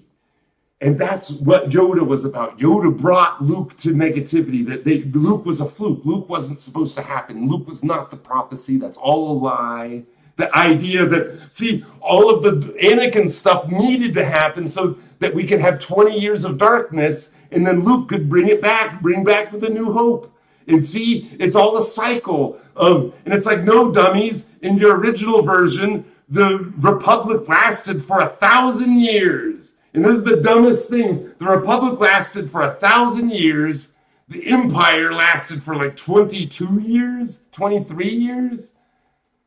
And then it's back to, so all of that stuff, like when you watch the first Star Wars, it feels like The Empire has been in power for a long time. Of course, the Empire has been in power for. Everything seems old. This is not. The Empire hasn't just been around for 20 years. Like even with Darth, his own men made fun of him. They don't believe in the Force. They think it's an ancient religion. They mocked him for. It's clear the Force wasn't. And again, these would have been people who were alive during Revenge of the Sith. How did they not know about the Jedi? Because none of that happened. That's all stupid. It's all just, it ruins the first movie. The first movie was so perfect. The first movie, it's an ancient religion that most people didn't even know about. It wasn't supposed to be like they were the Secret Service and the Imagine, again, imagine if 9/11, if on 9/11, the military and the FBI and the Secret Service all got wiped out at the same time. And then right now people are like, what? The FBI existed? Come on, there was a military? Come on, I don't know what you're talking. How could they solved crimes? And it's just like, guys, 20 years isn't a long time. There's no way that everybody forgot the Jedi over 20 years. Han wouldn't have, because in the original, and again, I'm getting back to, I already forgot my Mars movie. I never even finished that one. I'm going all over. I do this all the time. This is why it's best that I've got somebody to talk to. I need somebody. I'm going to go crazy if I just sit here talking to myself. And so, but the Force, in the first movie, it is elegant. The Jedi have the Jedi mind trick, and which, to any observer, that could be just the power of persuasion. Is that really a Force power? Can you, that looks like it could be anything. Who's to say that's a Force power? That's not like levitation. That's not lightning power. That's not Force ghosts. That's just power of persuasion. And then the Force also allows you, it's all around us, and that you can train and to learn how to harness the Force so that you can sense things that are going to happen. That it makes you a better athlete. It makes you more in tune. You can feel around. You can tell if you're being attacked. You can block a laser. You know, it just makes you slightly more talented, but you have to earn it. It took him time. He's practicing, and he could just barely do anything. And Obi-Wan was like, "Hey, you're getting it. You're not going to get it right off the bat. You need to practice at it, but you've got the idea." And even at the end of the movie, he just slightly harnesses it. He uses the Force to guide the shot. Did he guide the shot? Did he aim? Who's even to say? And again, that's the thing. The Force, can you prove that it's real? Can you prove that the Force really happened? Or is it just that they're just making you talented? You're learning fighting skills. That's where it would be. And then Darth has the choking thing. That's about it. Darth he's not throwing stuff. He doesn't have lightning. Why didn't they use lightning? Obi-Wan and Darth that's stupid. Lightning was stupid. Force ghosts, these are way too powerful. You've now ruined the movie. Like Star Wars, the first one would have been so bad if Obi-Wan could just lightning people. He could have lightninged the guy at the bar. Why would anybody mess with? Everybody would know Obi-Wan, the Force. Everybody would know him. Nobody would mess with Obi-Wan if he had lightning powers, if he could levitate stuff. Everybody would. It's just stupid. It really is. But the way it works is that the dark side does this, and it really is. I do think this is the dark side is this kind of some entity, and it's harnessing the Force for evil, and it wants negativity, it wants the Empire. It's using Palpatine.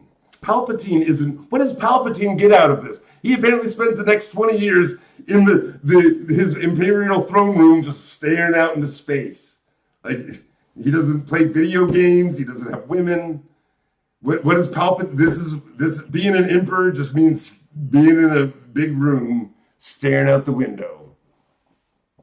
That's all he wants. And it's because the dark side, and what the dark side does is it finds somebody who is feeling weak. Anakin's weak. It finds that Luke at Dagobah, Yoda beats up He mentally abuses Luke to make Luke feel inferior, to make Luke feel bad about him. It was all about tearing down Luke, which makes no sense because Luke was a hero. Luke never showed any negative traits until he gets with Yoda. And then he becomes a negative person. He becomes a really big jerk. He's really arrogant that he thinks he's going to save Han and Leia. Back to Jabba's palace. So Princess Leia gets captured, turns into a sex slave. This is all terrible. This is all the worst. And then Luke shows up. And his first plan, he's going to Jedi mind trick Jabba. But his main thing is he tells Jabba, I'm a really tough Jedi now because I've studied under Yoda for like a month. Or how long was it? How long has Han been in Jabba's palace before this happened? Did Luke, because apparently he's now a Jedi. He wasn't a Jedi at the end of Empire Strikes Back. His training wasn't over. Now, in Return of the Jedi, he's apparently a Jedi. So did he go back to Dagobah and train for like a year before he came to rescue Han? Like how, or did this happen right after? Did he not train? How is he a Jedi now? How long has this even been that Han has just been waiting so that Luke can get Jedi powers? And he's, hey Jabba, I'm threatening you as a Jedi. You better release my friend or else. And it's like, dude, you went into Jabba's palace to threaten him as some 22-year-old punk, threatening Jabba to his face in front of him. What choice does Jabba have? Like, Jabba's going to be like, okay, Mr. Jedi, good point. You're so scary. Here, take your friend for free. I didn't want money, but you're so scary. Of course he didn't. Of course he had no choice. Jabba had to capture Luke. Why would Luke even, that was so insulting. You don't go into some mob boss's house and threaten him when you're just some punk and be like, hey, I'm a Jedi, trust me, bro. You can tell my aura, right? You can tell I'm a Jedi, right? Because my tough guy. And another thing, while I'm thinking about it, in the first movie, Obi-Wan wears a robe because he lives in a desert, and people that live in desert wear robes. Jedi don't wear robes all the time. Why would they? That would be nuts. But Lucas went nuts. Somehow, whatever anybody was in the first movie, you're now frozen. So now all Jedis wear robes all the time. Even when they're in ships, they're piloting ships, they're not wearing pilot suits. They're going to wear a desert robe like Obi-Wan did when he lived in the desert. And so Luke then has to show up with now I'm a Jedi, I'm wearing the Jedi robe. This is what no, that's what desert people wear, dum-dum. Not, why would you wear that? My Luke Skywalker toy was Luke in his fighter pilot outfit. I had never seen the movie. I had Luke. I didn't know who he was because there was no cable, there was no internet. I just knew I had a toy. And I just visualized what this guy in a fighter, and I had I got the X-Wing fighter. I got an X-Wing fighter and Luke. And I just imagined and now, no, Luke has to wear a robe because he's a Jedi. Jedis just wear robes now because Obi-Wan did in the first movie when he lived in a desert. So Luke threatens Jabba. Jabba has no choice, pushes the trap door button. Luke falls into the trap door. Dead. Luke is now dead. That's the end of it. Luke is dead, is what should have happened. There's no reason Luke ever gets out of that pit, even with the scene that happens. Even when he kills the monster, why would Jabba ever have let him out? He could have, it was like, okay, you got my monster. I'm just going to keep you in there and listen to you starve to death. That's what I'm going to do. Why would I let you out, you dumb? And I'll throw in Leia. I'll listen to you guys make out or something. Well, But instead, so Luke goes in there and then he sees the monster. Now, does he use cool Jedi skills? Hey, I'm complaining about Return of the Jedi. Does Luke use his cool Jedi skills. Like, this is the whole point. He came up, he's a badass Jedi. He threatened Jabba to his face in his own palace. He must be an amazing Jedi. Let's see these Jedi skills. What does he do? He shits himself. He shits himself. He's like, oh my God, it's a monster. How me, a Jedi, without a lightsaber for some reason, my lightsaber's an R2. What am I going to do against a monster? I learned a levitation skill, and I was told that size doesn't even matter. I can levitate a whole ship, but I can't levitate a monster. So he sees the monster, and what does he do? He does a human move of running towards him, does a somersault between his legs. Shouldn't have worked. That should have been the monster picks him. That's the end of Luke. That's the end of Luke right there. The monster just eats him. But no, he rolls under his legs, goes into another room,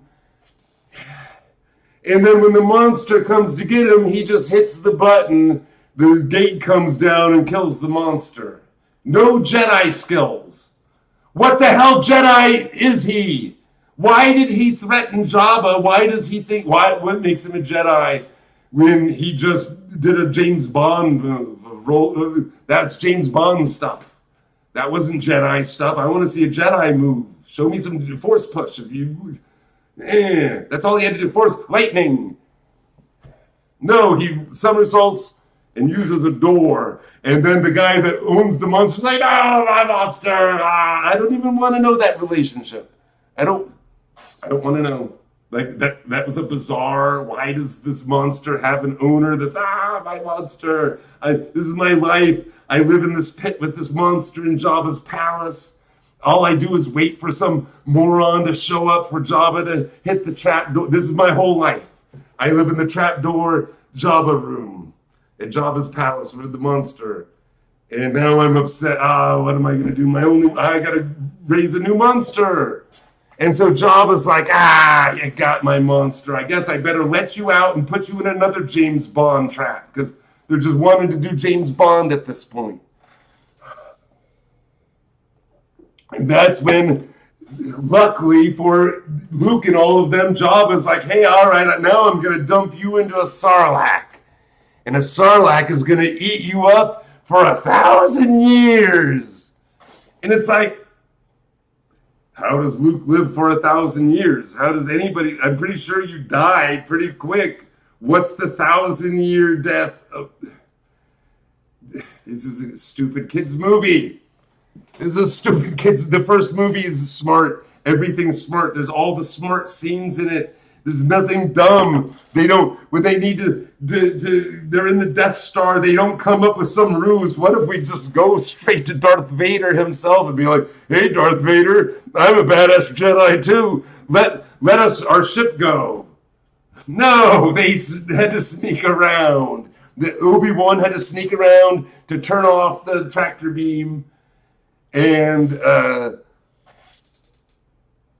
then Luke and Han went to go get the princess, and they needed to. They didn't know where the rebel base was. Obi-Wan wasn't there anymore, so they needed to get the princess. That was actually part of what they needed so that they could bring the plans of the death. It all works out. And again, it's the reason the movie works. All the interesting scenes are the scenes that shouldn't even be there, that nobody does anymore. This is the whole problem.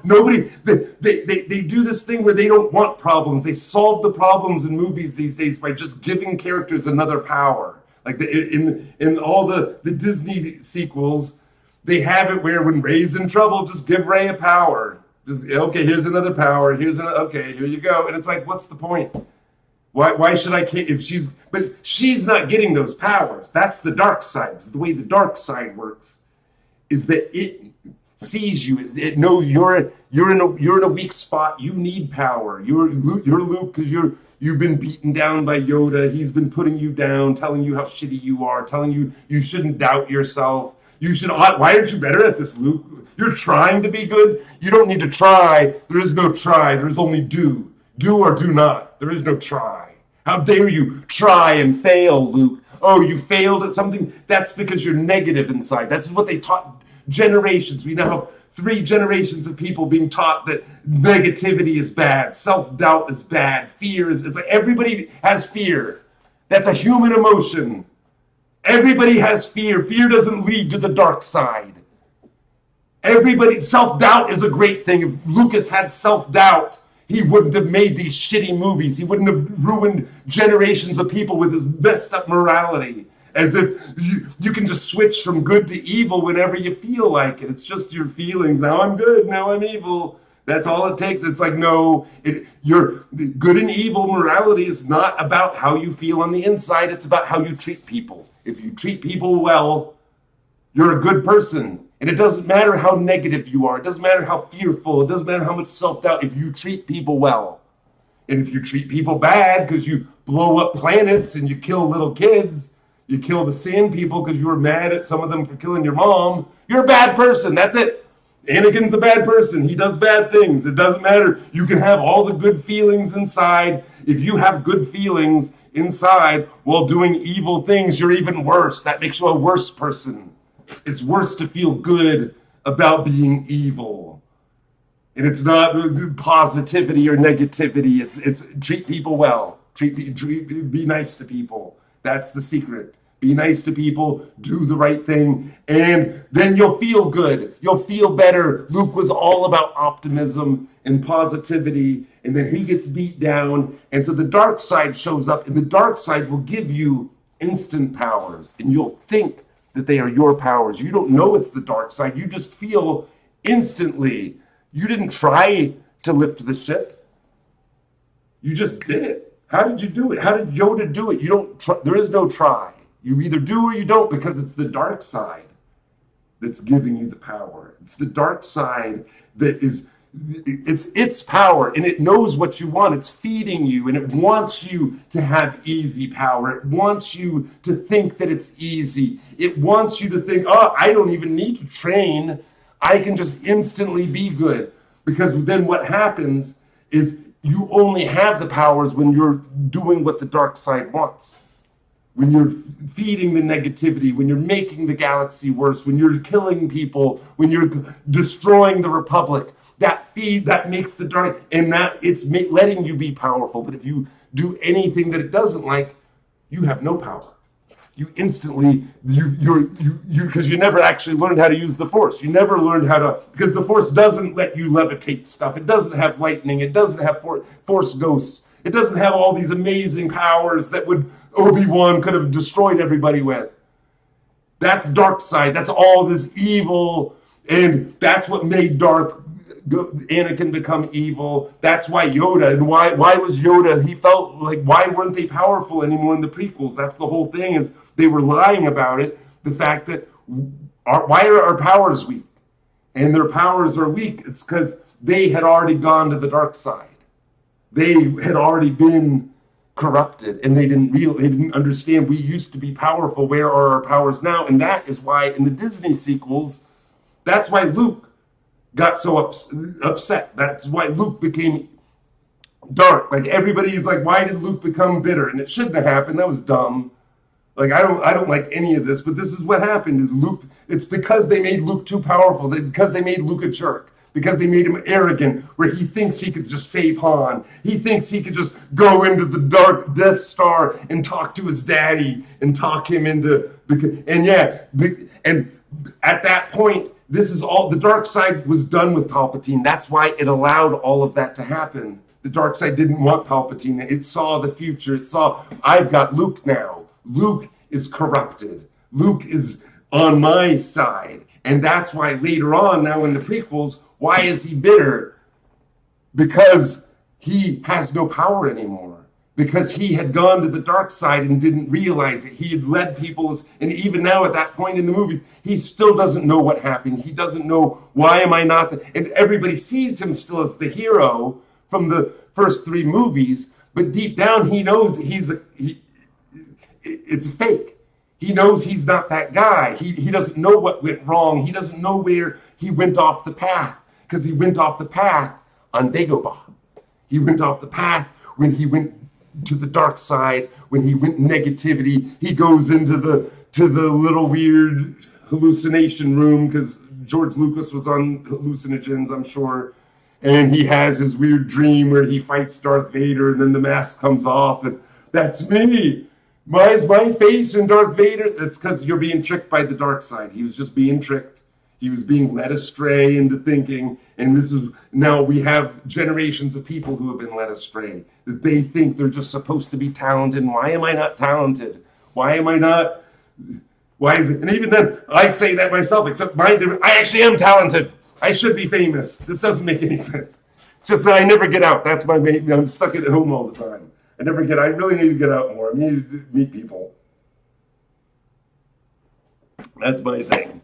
But at least I work at it. That's the whole point. I write scripts and I try to make them better, and I try to do stuff, and I record music, and I do I do it for fun. Like, I don't even care. I've got a good life anyway, and I like making music and writing movies and talking about movies. It's just fun anyway.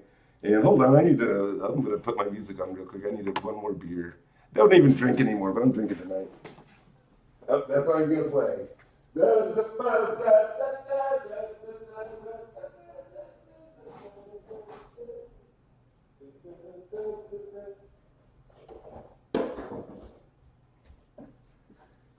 Ah, good times. Great oldies.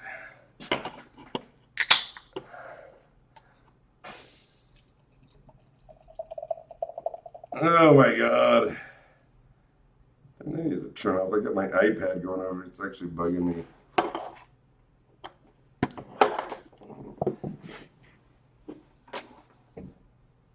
But, oh my God. I make it through all that. But yeah, my Mars movie. So my Mars movie, I've got opening scene. Crash landing a 737 on Mars, vertically. Then, at the 30-minute mark, I launch a 747, a converted 747 with jet engines on the back.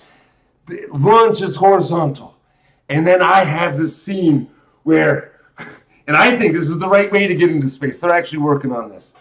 They get into as high as a plane can get, and then they shoot off, and it's this amazing scene. It's hilarious. It's dramatic. It's this great scene of them, and then they eventually make it. They weren't even supposed to. It was a complete fluke. They make it into space, and that's when the main character finally realizes it's all a trick. Like one of the science guy tells him everything's a lie, and that's when he finally realizes that the rest of the movie, most of it's funny, and even then there's serious stuff in it, but apparently no. It's too funny. My movie is too funny. I never knew a guy who worked for Cocaine Bear said my movie's too funny. Too many funny scenes. Nobody wants a movie with too many funny scenes in it. That's terrible. And you can't rewrite it. Like, I'd offer, like, that's what's so nutty. Is these people, you submit a script to them, and they think that I'm going to rewrite my script based on and it's just like, you're just one person. And if you wanted to make my movie, if somebody wanted to pay me, like, you want to buy you can write anything, I'll rewrite the whole damn thing. I don't care. Like, yeah, pay me, and I'll rewrite the script. Pay me, or you can rewrite it, whatever you want. I don't care. I'm not going to rewrite a script because some dude's opinion. Like, that's nuts. It's so damaging what they tell people, and because all the advice they give you, they tell you there's no original movies. It's this thing that people say. Everybody complains there's no original movies in Hollywood. That really is what they say. And they all say that. I went to the Writers Festival once here in Austin. They don't even try it. There's no original ideas. It's all been done. Don't even try to write. Just write the formula. All you can do, because what they think is there's one formula for every movie. Even though they're totally wrong. There's no movie that's been written to formula. Not one. Every movie they think that the formula is based on Raiders of the Lost Ark, for the most part, and they complete misunderstanding. They don't know what happened in Raiders. Nobody knows. They have this delusion. And it's this thing where most of them, like all the Marvel movies, the DC movies, they took Raiders of the Lost Ark. They think they're copying it, but they're copying a copy of a copy of a copy of Raiders. That completely gets Raiders wrong. It's completely backwards. Because the whole problem with movies these days is that it's the same boring story over and over.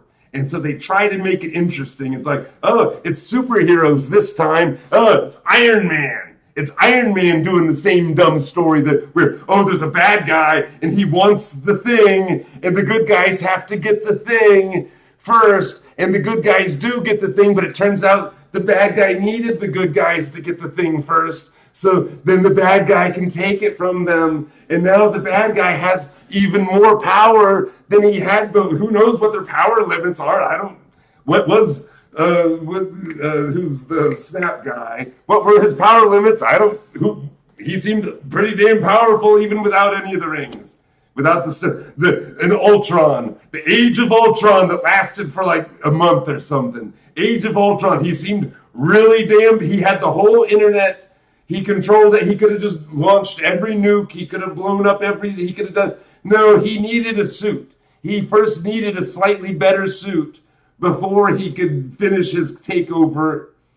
They always, and then there's a blue light in the sky, and then all the bad guys die at once. It's Raiders. They keep redoing Raiders, but that's not what happens in Raiders. They're morons. Nobody, even Spielberg doesn't know what happened in his own movie because he didn't write it. Lawrence Kasdan wrote it. Lawrence Kasdan wrote Empire Strikes Back. Lawrence Kasdan wrote Silverado. Lawrence Kasdan is a great writer. Was, because he wrote he wrote the Solo movie, and it was all right.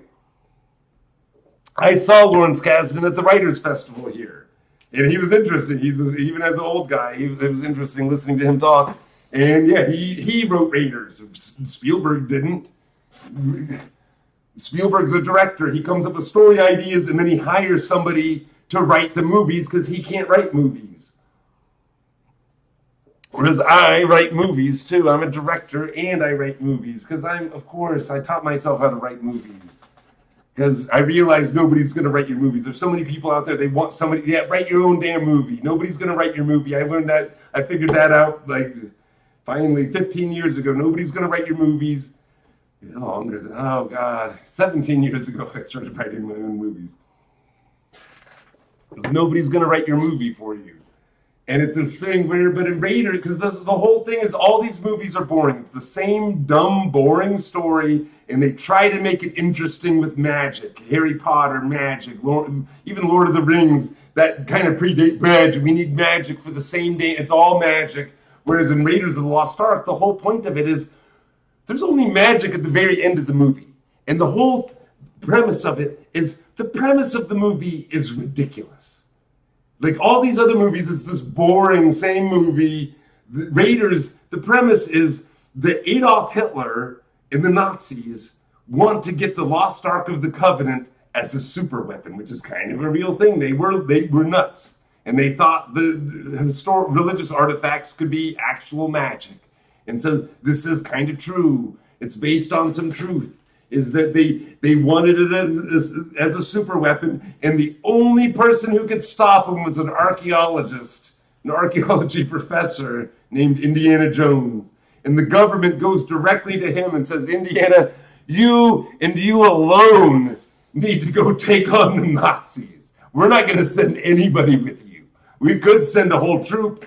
Like we should be sending military guys, like the Nazis will have military, but we're not going to send you anybody. You got to go it alone, buddy. Like what? It's a great movie. Who cares? Because here's why it works. It's they sell it. They sell it. The movie is so ridiculous, but it's believable. Everything works. Everything, you believe it. It's like, they shouldn't have sent him by himself, but they did. They sent him by himself. Presumably, I'd like to believe other people went to. He wasn't the only one. Who knows? Who knows? But they sell it. You believe it. You believe he is an archaeology professor. You believe he could do these things. Throughout the movie, everything's believable. That he doesn't use any magic. The only scene that is even slightly unbelievable, and Spielberg knows it, is how does Indiana survive the submarine ride? If the submarine goes under when he's riding on it, how did he survive? Well, submarines usually didn't sink. That submarine should have stayed on top. Presumably it stayed up. Maybe it was looking like it was going to sink and then it came back up. And he wrote it all. That's it. Everything else is believable. And is it likely somebody could do this? No, it's not a likely movie. It could happen. It could all happen. And the only magic in the whole movie is from the religious artifact. Because it turned out it did have special powers. But it wasn't a super weapon. It was going to kill the Nazis anyway. That if Indiana Jones had done nothing, first off, if Indiana Jones did nothing, they would never have found it. They were digging in the wrong place. But he found it, and they got it from him. And if they had opened it up, like they had even thought, well, what if we opened it up in front of Hitler and then it's empty? Well, if they had opened it up for Hitler, Hitler would have died. It would have been better if they had taken it all the way back to Berlin and let Hitler have his head blow up. You know, but that's the only magic.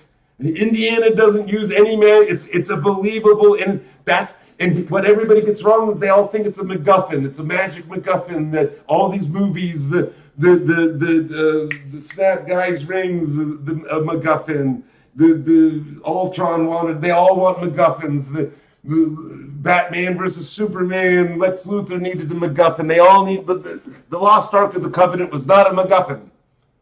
It was a religious artifact from history that had actual powers in it. That they were actually seeking out. It's actually important. And part of the thing is why it's not, because all these other movies, the thing that the bad guy wants doesn't matter. Who cares? Like Transformers. I liked the first Transformers movie. I never saw the others. I liked the first Transformers movie. But the whole, it was just, they needed to get Sam Witwicky's glasses was the first MacGuffin, and that would lead to the Allspark, which is the second MacGuffin. And the Allspark would let the bad guy Transformers be slightly more powerful. Like, what were the power limits of the Transformers? Did they feel pain? Like when they punched each other, did it hurt? Were they doing anything? Like, I don't understand superhero movies. I don't understand what hurts them. Do they feel pain?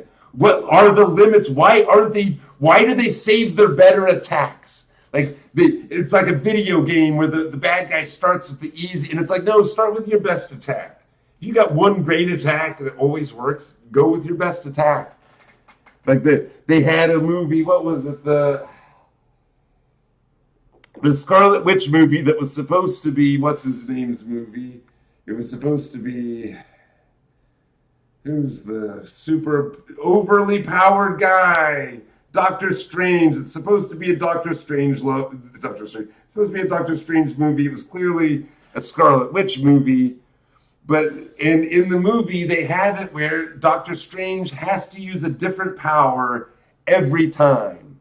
Like every time he's fighting all these bad guys and he can't use the same power over and over. And the reason why, I saw the clip of the producers talking about it. They were like, oh, because it would be boring if Doctor Strange just spammed the same move. But it's like boring. Like boring for you, you're a writer. I understand why you, the writer, made this decision. Why is Doctor Strange making this decision? Why isn't he spamming his best move? He's got several winning moves, but he can't do the same move twice. He loses, style points, and it's just like, that's so dumb. This is so dumb. Like, and it's because you made him too powerful.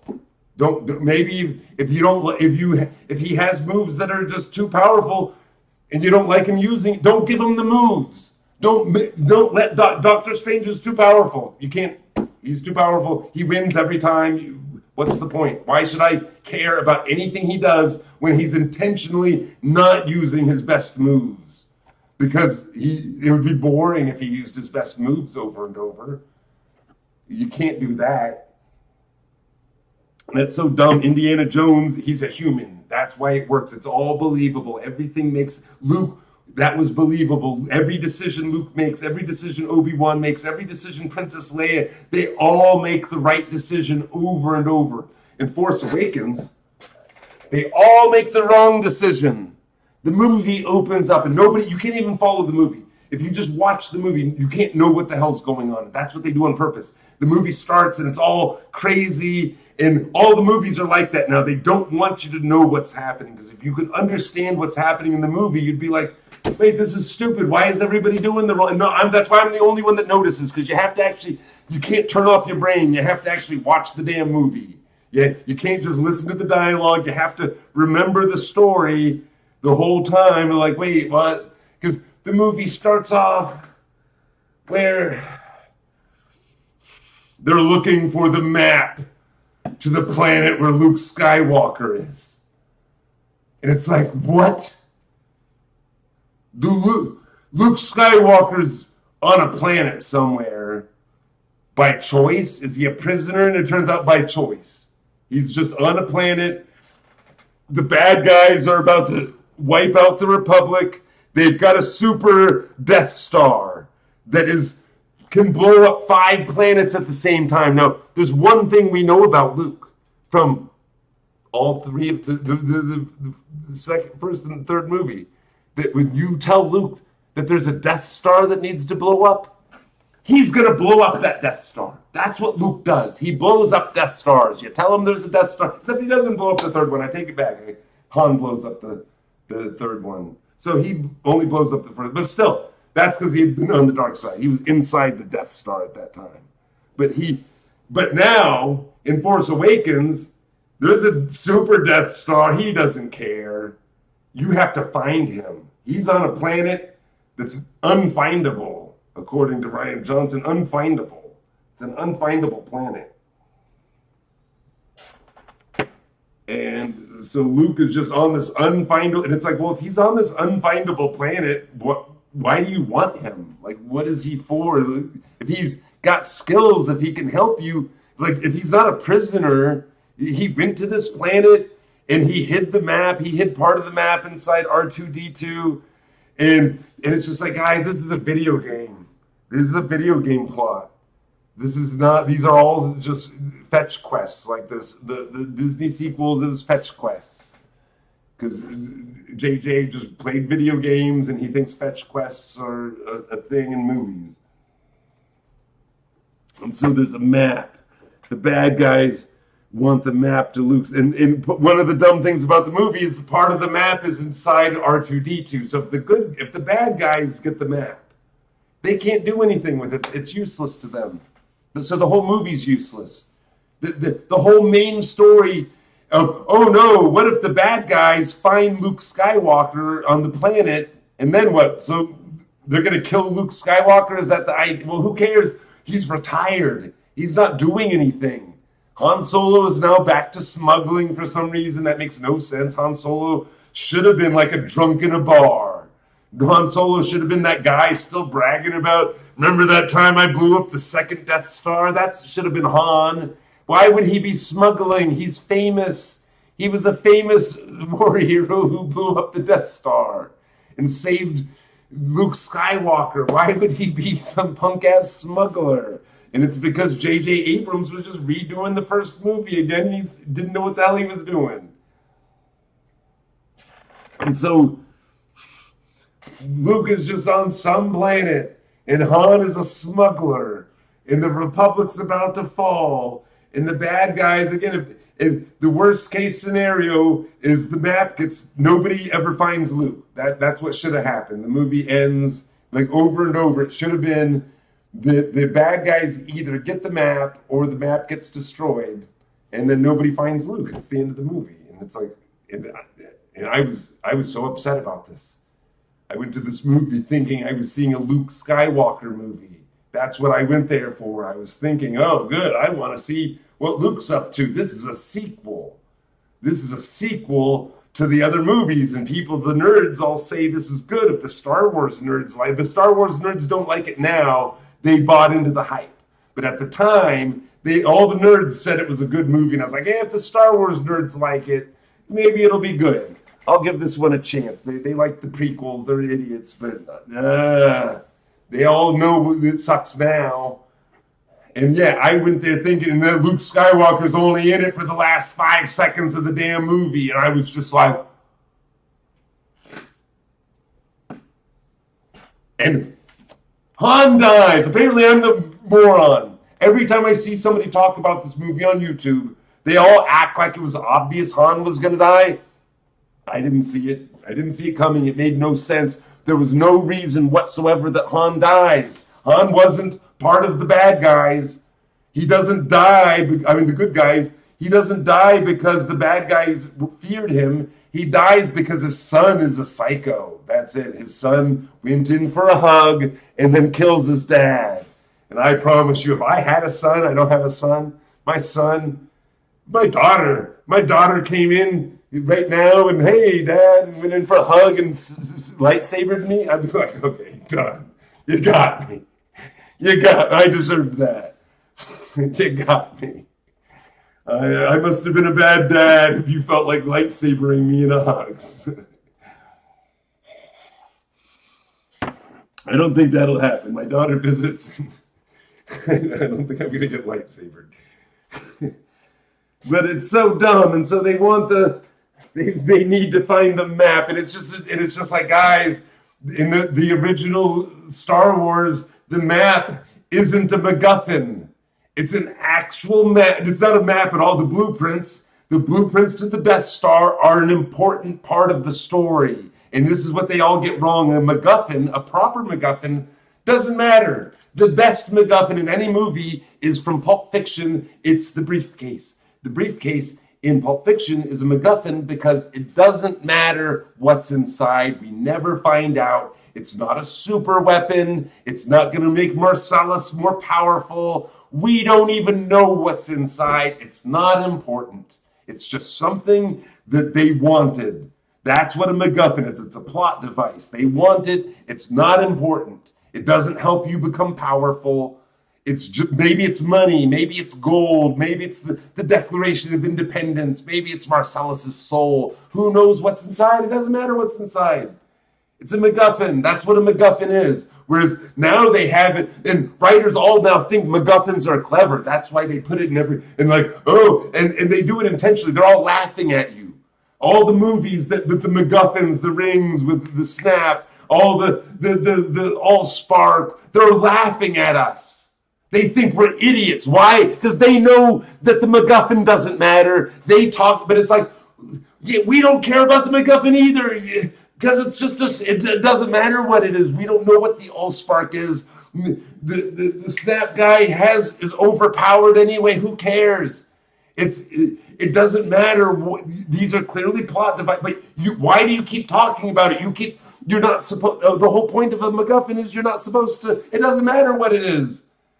In Pulp Fiction, they weren't. Oh, I need that briefcase. That briefcase sure is important. I'll take over the world if I get. It doesn't matter what's in the brief. It's not powerful. It's not a weapon. It's just something some people want. That's it.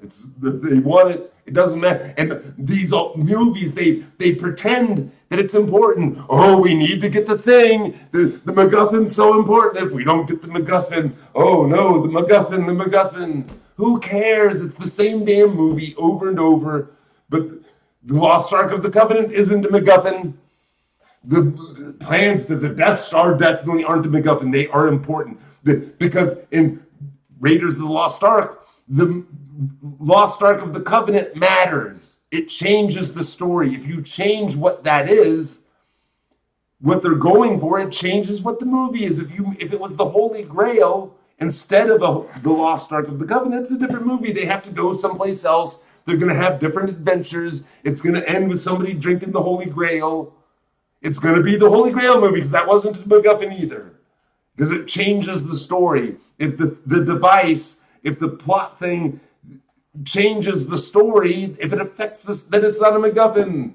But these movies, it doesn't, they're stupid MacGuffins that don't change the story, and yet they keep talking about it over and over. It's so important. The Allspark, if we don't get what does the Allspark do? Well, if you put the Allspark on the vending machine, the vending machine comes alive. Like, okay. It makes Megatron slightly more powerful. Slightly more powerful? What is his power limits? What are his powers? What hurts them? Why would I care about him being more powerful when I don't know what his powers are? Their powers seem unlimited. It's whatever their powers need to be. I don't care about their powers. Why are you pretending that the Allspark is important? Why do you pretend the rings are important? Why do you pretend that Ultron's suit is important when you know that they aren't important? You know these are MacGuffins and that you are laughing at us. That you think we're idiots because you think we care about your stupid MacGuffins. Whereas the map to Luke Skywalker. Oh no, what if the bad guys get the map to Luke Skywalker? Why would I care about that? The blueprints to the Death Star are important. It's the blueprints to a super weapon that will terrorize the galaxy. That's why it's important. And then when in the whole movie, we follow, it starts with the plans to the Death Star. It's not Luke's story. Everybody thinks it's Luke's hero's journey. No, it's the story about how the rebels worked together to blow up the Death Star. It's not Luke's story. He has no character arc. Han has no character arc because character arcs are bullshit. People in real life don't have character arcs. We don't start as incomplete people who are flawed and then become complete people. But this is the way people in Hollywood think. They think there's a completion point. They think that we don't change. They think that there's somebody that you're supposed to be, and then you stop growing. As I'm 23 years old, and now I've completed my hero's arc. Now I'm a hero, and I'm never going to change again, and this is who I am for the rest of my life. And it's like, no, guys. That's that you're gonna keep. There's no ending to life. You defeat the bad guy, and then there's another day, and then there's another day, and then you're 50 years old, then you're 60 years old, then you're at the old folks' home, then you're dead, and we're all gonna die. And it's all about what happens on the way. It's not about I completed my arc. I had one flaw when I was at this point in my life. And now I fixed that flaw. I've overcome my character flaw. And it's this thing is, Luke does have a character flaw. Like they always want to, what's your character flaw? Luke has his character flaw is that he believes in himself too much. He's overly confident, he's cocky, and he puts himself in danger over and over again because he's a 19-year-old. He's a 19-year-old. Lots of 19-year-olds are brave. They go off to war. They do lots of dumb things, and that's great. That's what 19-year-olds are for. That's why we don't send 50-year-olds off to fight. We want the young people who are still stupid and brave. That's how it's done. That's how it's always been done. And that's what the movie's about. It's this 19-year-old going on an adventure that he wanted to go on because he always wanted adventure. He was always a hero. He always wanted to leave that shithole planet from the beginning. His opening scene, I want to get the hell out of here. He doesn't want to be there. That's normal. That's a real person. And now we have all these movies where the main character doesn't want to be the main character. They hate it. I just want to be with PETA. I want to be with PETA. Never even seen Hunger Games. I just know that line. I want to be with PETA. Hate those movies. I'm telling you, in my movies, you don't want to be the main character. It sucks being they always win. Everything works out for my main characters. I always have happy endings because if you don't have a happy ending, you didn't do the movie right. But they have to earn it. The bad things happen to them because of choices that they made. They made dumb choices because they believed in themselves too much. They were overly confident. And now they have to work to overcome the problem that they caused because of their hubris, because they were overly, and they were warned, don't do the thing. They were told, don't do it. Almost every movie I have it, they're warned, don't do, but they believe, they ignore, they don't listen to, and that's what, and so much of my movies is, they're really warnings for me, is don't be that guy. Don't be overly confident. Don't put yourself, don't have too much, because that's what's going to bring you down. Overconfidence. Believing in yourself too much is the problem. It's good to have self-doubt. It's good to listen to haters.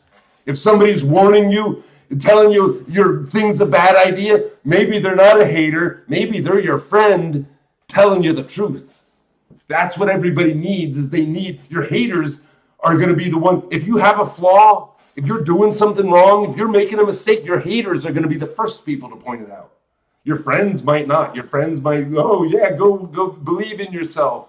Follow your dreams. Don't go, just do whatever you want. Don't worry. Don't listen to those people. You want your haters are going to be like giving you and you don't want to, they're not right necessarily, but you at least want to listen to them. They're going to be warning you about the bad things. They're going to be warning you about your flaws. If you're doing something stupid, your haters are going to be the ones telling you. Oh my God, I'm just too hot over here. I really need to turn my AC on. But it's that thing where for Star Wars, yeah, it was the rebels. They worked together with the whole movie. We have the plans to the Death Star, and Princess Leia has the plans, and she puts them in R2. We follow R2 the whole movie because R2 has the plans. And then the plans eventually go to the rebels. And now the end of the movie is we attack the Death Star. And none of this is a MacGuffin. This is all literal. These were the plans to the Death Star that were leading to blowing up the Death Star. It wasn't the map to a guy. If Star Wars was about, hey, there's a map to a planet with a guy, nobody would have cared. We liked it because it was the plans to the Death Star, and this is all based on World War II movies. Lucas just saw World War II movies and cowboy movies and Japanese movies, and he combined them all together with the help of his wife and other people, the special effects people. Like, one of the reasons, why do the special effects in Star Wars look better than in the prequels? It's, well, because in Star Wars, Lucas didn't know what he was doing, and he just let the special effects guy do whatever he wanted. He's like, hey, special effects guy, he's like, what about this devil mask? Yeah, use a devil mask. What about this butt head face for the band? All the band's gonna look like they've got a butt for their face. Yeah, they all have butt faces. That's how they play their instruments. And this wasn't where Lucas designed it all out and said, I want a butt face. I want the devil. I want Satan to be in the Mos Eisley Cantina. They just had a Satan mask, and they're like, what if Satan's here? And that scene is amazing. You can just watch the cantina scene, and it's so good from start to finish. That scene is just masterpiece. And it's the thing we get to see each one of the characters, just enough of it, give you some flavor, and like all the special effects look good because they just let this. Why does the Death Star have the weird line in it? Well, the guy who built the Death Star had to put it together, and he's like, I'll put this weird line, or maybe the line's like that, I think, because I have to glue it together somehow. And then for the prequels, Lucas is like, he designs everything, and then he tells the CGI guys, make it happen. Make it all happen. Make Jar Jar happen. Make it, I design it, you have, and it looks like garbage. It looks like a video game. All the prequels, they look so cheap. I want any scene from the prequels. And it's this thing that people are so amazed. It's like, why does CGI sometimes look worse than Star Wars, than models? And it's like, well, guys, because when they used models, those are real ships. They're filming actual ships up close, which is no different than an actual ship in real life filmed from a distance. It's movie magic. That's why models look better than CGI every time, because they're actually real. They're real ships, the same as if the Millennium Falcon was real, the Star Trek Enterprise. It looks better as a model because it's real, the same as a real ship. Ships don't have to be full size. You just film it closer. You make a really detailed looking ship, and it's just the same as a real ship. They're so stupid. CGI just costs so much, it looks like garbage. It should only be, and the whole lie of Jurassic Park was a huge lie. They told everybody, this is CGI. That's what I was told. I went to go see it at the $1 theater. I saw Jurassic Park at a $1 theater. The air conditioning was out. So it was like hot. It was like probably 85 degrees, and it made the movie better. Like you're in Jurassic Park when it's 85 in the theaters. But that might have been 90. It was summertime in Austin. The air conditioning was out. It was hot, and that made the movie better. Jurassic Park. And why is Jurassic Park a great movie? Why did all the other ones suck? And it's and their whole thing is, why was it scary? And why can't we make a scary what if we just made the monsters scarier and scarier? It's like, well, the reason Jurassic Park was scary is because it's a horror movie. And it's filmed like a horror movie. It's a slow-paced horror movie. And all the best scenes are slow because it's a horror movie. And the power goes out and they're in the SUV and the Tyrannosaurus Rex. Suddenly there's the boom and that's like, It's like, oh no, what the hell's that? And then they realize, the monster's right outside and it's checking them out, and it finally flips the thing over, and it's all slow, and it's terror. You have time to think about it. It's a horror movie. Horror movies are slow. It's terror, it's suspense. Spielberg knew this back in the day. It's a horror movie. The fence scene. Is the fence even electrocuted? Oh, the fence isn't. They're climbing up the fence. But we, the audience, know, oh no, the guy's about to turn the electricity back on, whoever it was. He's going to turn the electricity back on. And, oh, the kid's still on the fence. Oh no. And then, he gets off right at it's suspense. It's a horror movie. And then the way they do it, they're all fast-paced action movies where you can't see anything. It's all, you can't understand the story. You don't have time. And it's like, why isn't this scary? It's like, well, because I don't know what the hell's happening. I can't see anything. It's all too fast. I don't care about these characters. Who cares about them? Nothing makes any sense. Everybody's making the wrong decision over and over. Why should I care about these people? Why do they matter at all? Like, Jurassic, what was it? The Jurassic World? That's the one with, they're bad guys. The main characters are the bad guys. They used to know this. Hollywood used to know what a bad guy is. Nobody knows what a bad guy is anymore. No, because partly Lucas, he invested. Nobody knows morality in Hollywood. It's all the main two characters. She is running Jurassic Park, but an even scarier, worse version of Jurassic Park. And it's like, oh, okay, well, I saw Jurassic Park. I know how movies work. And she's going to die. She's the bad guy, right? She's clearly going to die because she's running. She's greedy. She cares about money. She's running Jurassic Park. And it's a scarier, more dangerous version of Jurassic. She's the good guy. She lives. She gets a character arc. She's a good guy. She goes on to the next. The other main character, Chris Pratt. He is raising raptors for fun. Chris Pratt wants to raise raptors for fun. He's a bad guy. He's raising raptors. He's playing with raptors. The rules of movies, the rules of Jurassic Park. He's a bad guy. He's raising raptors for fun. He deserves to die. A raptor, of course, is going to eat his face off or something, right? He's a bad guy. I saw Jurassic Park. The lawyer gets a terrible death. The lawyer is sitting in a porta potty or something in the bathroom. The lawyer dies, but Chris Pratt's character doesn't die. He's a hero. Then the reason why they're the good guys is because there's a worse bad guy. Because the main bad guy wants to raise the raptors for military purposes. See? That's evil. Good guys raise raptors for fun. They train raptors for fun. You don't train raptors for military. How dare you militarize raptors? Humans are for military. You send humans into battle. How dare you send a raptor into battle? But the thing is, why would you send a raptor into battle? I saw the first Jurassic Park movie. All you have to do to defeat them is a gun. They're not bulletproof. They're animals. And there's a scene in Jurassic Park where the raptors are trying to get through the door, and they're trying to hold the door in place.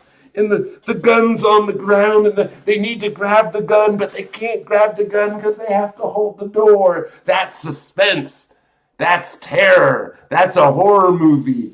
And it shows that a gun is enough to kill a raptor, because of course it is. They're just human. I mean, they're just animals. They're not bulletproof. Where did these movies get the idea that dinosaurs are bulletproof? That's never... Why? How would a dinosaur be bulletproof? Bullets are strong. They're going to go through. We can kill elephants. We can kill rhinoceroses. We can kill hippopotamuses. We don't need to worry about a raptor is gone. Then why would you say raptor? You're going to bring raptors to a battlefield.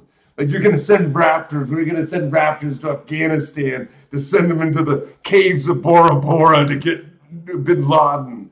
Not Navy SEALs. You're going to send raptors. Hungry as raptors.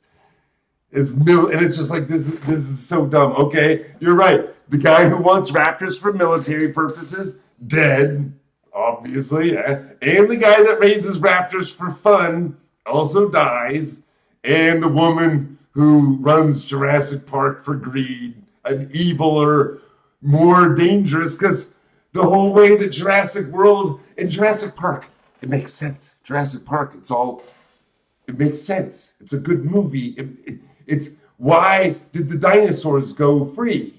And it's, well, because they had a computer guy who needed money. And the rich guy wouldn't pay him enough money. He needed money, and he's like, well, screw this. I can sell the dinosaur eggs and be rich. I don't even need to work for this jerk anymore. So he sabotages the security so that the alarm will go down temporarily so he can sneak out and sell the DNA, the dinosaur DNA. That makes perfect sense. And then, but there's a big storm coming from the hurricane or whatever, and then he ends up crashing, and so he can't put the security system back online. That totally checks out. That the greedy owner, the greedy IT guy, the IT guy intentionally doing the security, thinking nothing will happen, but then something goes wrong. That's what the movie's about. Is nature finds a way. Bad things happen. You shouldn't play with nature. I don't even like the message of the movies. Michael Crichton is anti-science. It isn't anti. I'm fine with it. Science fiction can be anti-science if it knows it's Jurassic. All of Michael Crichton's books, they're anti-science. He was an anti-scientist. If I remember, he doesn't even believe in evolution. Maybe, no, he's got to. It's something like that. He's kind of a dummy, but he writes good books. And Jurassic Park's a good movie. It makes sense. And why? So how in Jurassic World do the dinosaurs escape? It's because the dinosaur tricked the humans. That this dinosaur is super smart. And it can turn invisible. And and it knows it has a tracking device inside of it. And it somehow removes the tracking device from itself. And then it turns invisible. Somehow they never knew that it turned invisible. And so in order to check out, where did the dinosaur go? Because, the tracking, what happened? And so they go into the dinosaur pit, opening up the only door, apparently the only door into the dinosaur pit is dinosaur-sized. So that if you open the door and the dinosaur is like invisible, somehow inexplicably, because why is anybody cool with this? Invisible, of course, camouflage dinosaur. How? No, nothing. That doesn't, there's no animals that actually, lizards are pretty sneaky. We can see lizards. There's no lizard that turns invisible to humans. We can see them, especially a lizard that's dinosaur sized. This is just magic. So the moron Chris Pratt, I think, opens up the dinosaur door to, and like this is from the Westerns and stuff. Movies do this, and it's humans. This is how the human pretends like he's like in Silverado by Lawrence Kasdan. They do this trick where'd the guy go? And the guy goes to open up the door, but he's actually hiding behind the trench coat. It's a great scene because that makes sense that a human would be smart. A human would know to hide behind somebody's trench coat so that they could then beat up the deputy. That makes sense. It doesn't make sense that a dinosaur chews out its tracking device, turns invisible, and waits for the humans to open up the dinosaur-sized door so that it can then escape and then start the movie off. And there's no movie but we, in this day and age, the current day, we have zoos. And I've been to a zoo. I've seen what the bear pits look like. I've seen the lion pits. We have areas, and at no chance can the lions or the bears or any of the animals escape when the people come into, because we've got double doors. We don't have a single door at a bear zoo. And the lion pits don't have just a single door. When the lion guy comes in to feed the lions, the lions can't just hide and then sneak out the door. That's what nobody would do that. And so the movie only works because the dinosaur is way smarter than the humans. The humans didn't even use normal zoo standards. And if they had used normal zoo standards, the movie doesn't happen. There's no movie.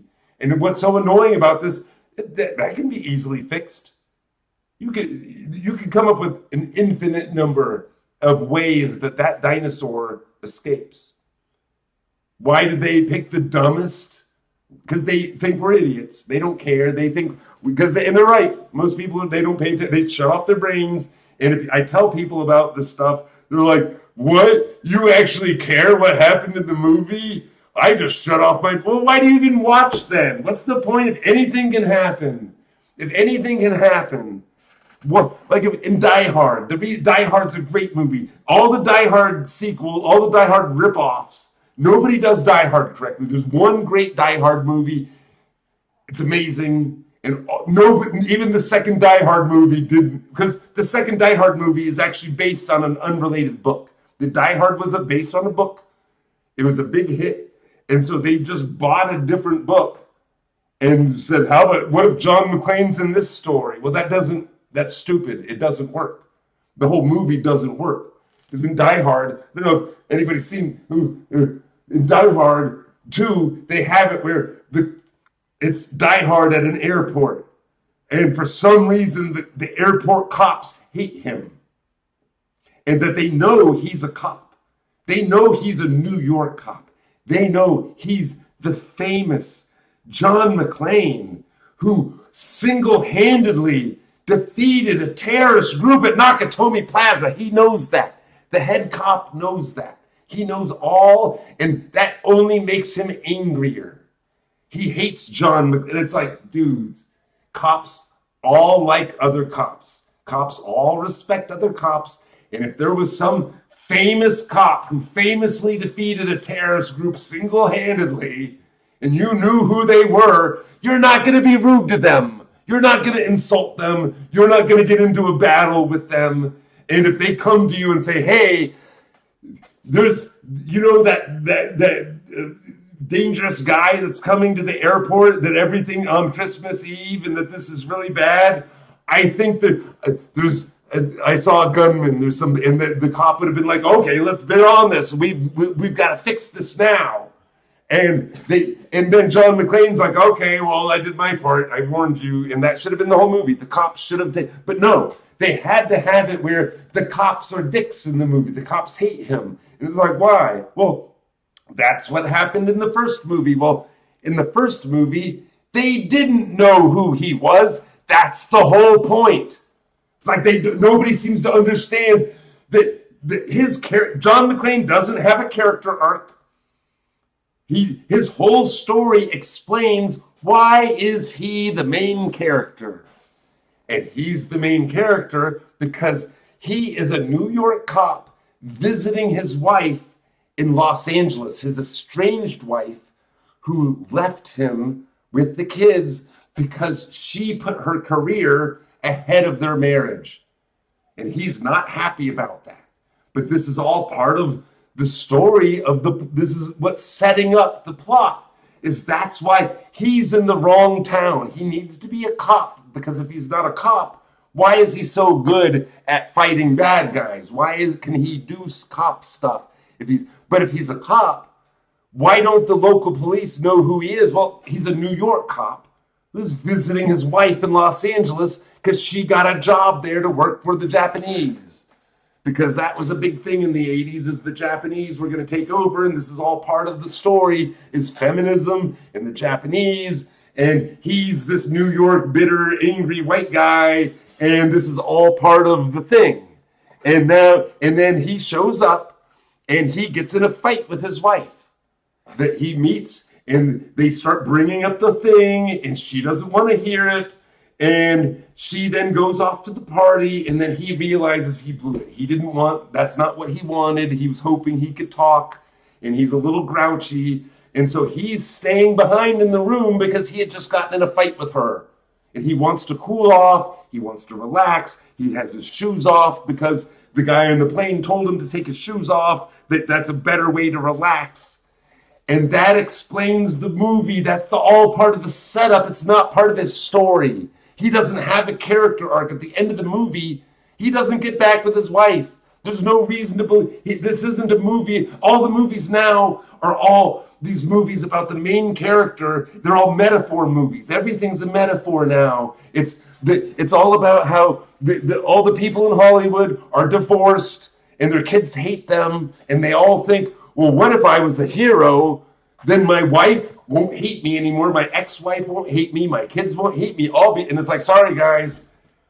That's not how life works. If you are a shitty dad, if you are a shitty husband, being a hero one time isn't redemption. Sorry.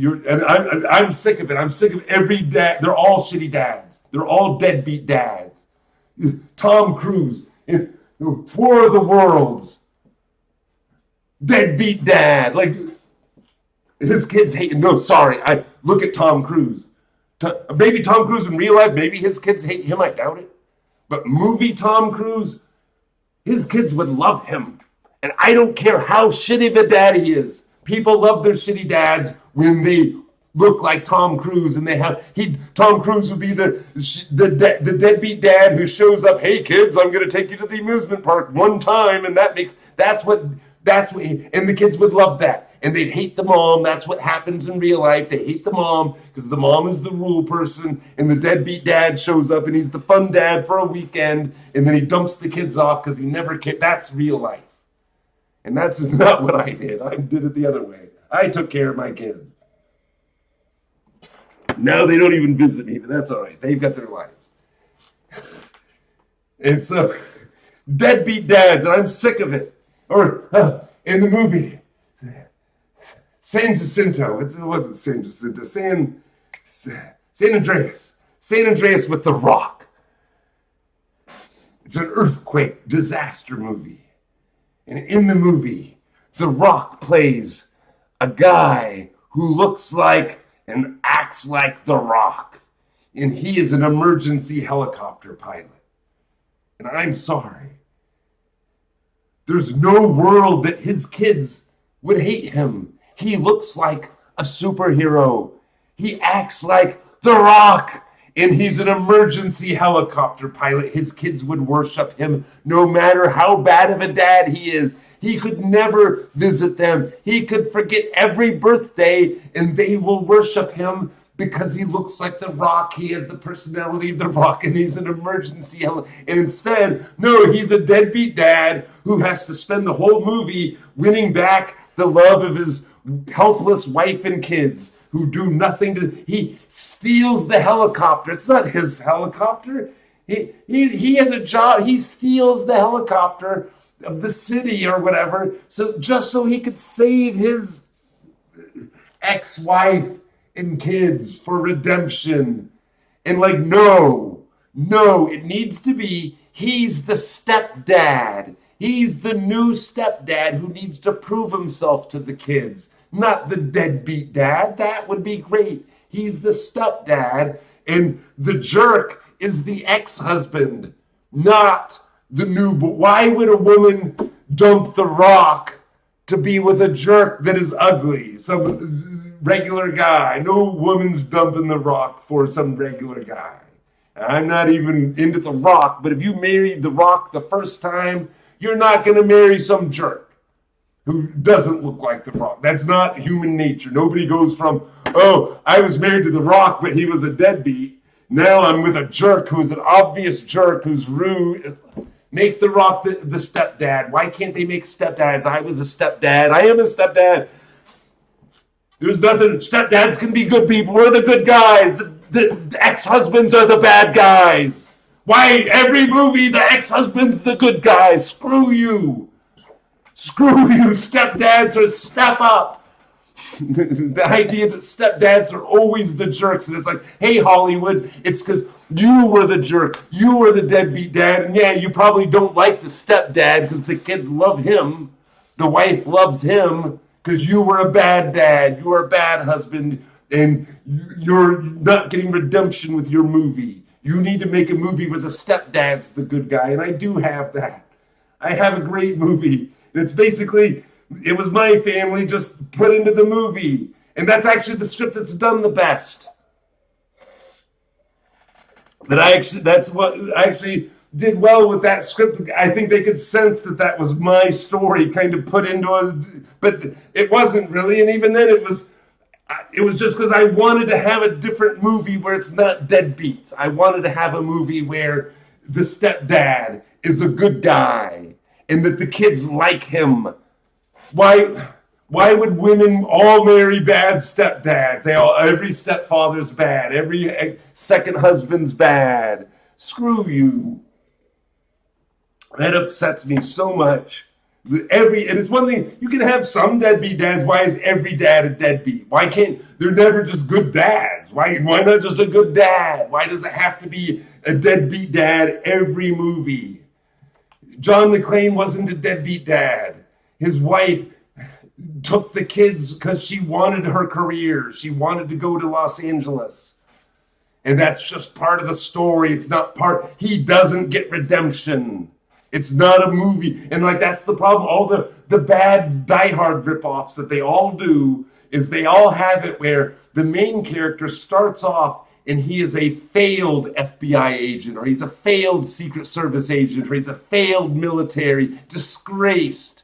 He's a disgraced NASA.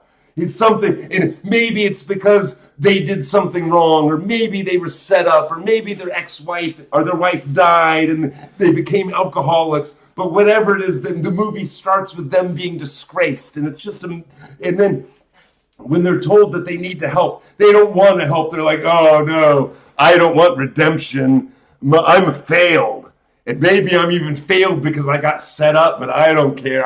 And then they tell them, oh, well, it's such and such. And like, okay. And then over the course of the movie, they now get back into it. And now they redeem themselves. And at the end of the movie, see, I'm a hero. Oh, I redeemed myself. Even because I was discreet. And it's like, hey guys, in Die Hard, John McClane isn't a disgraced cop. He's not an ex-cop. He is a cop on vacation. He's a good cop on vacation. That's it. He's not disgraced. The movie isn't about him getting redemption. He isn't a bad cop. His wife left him for her career.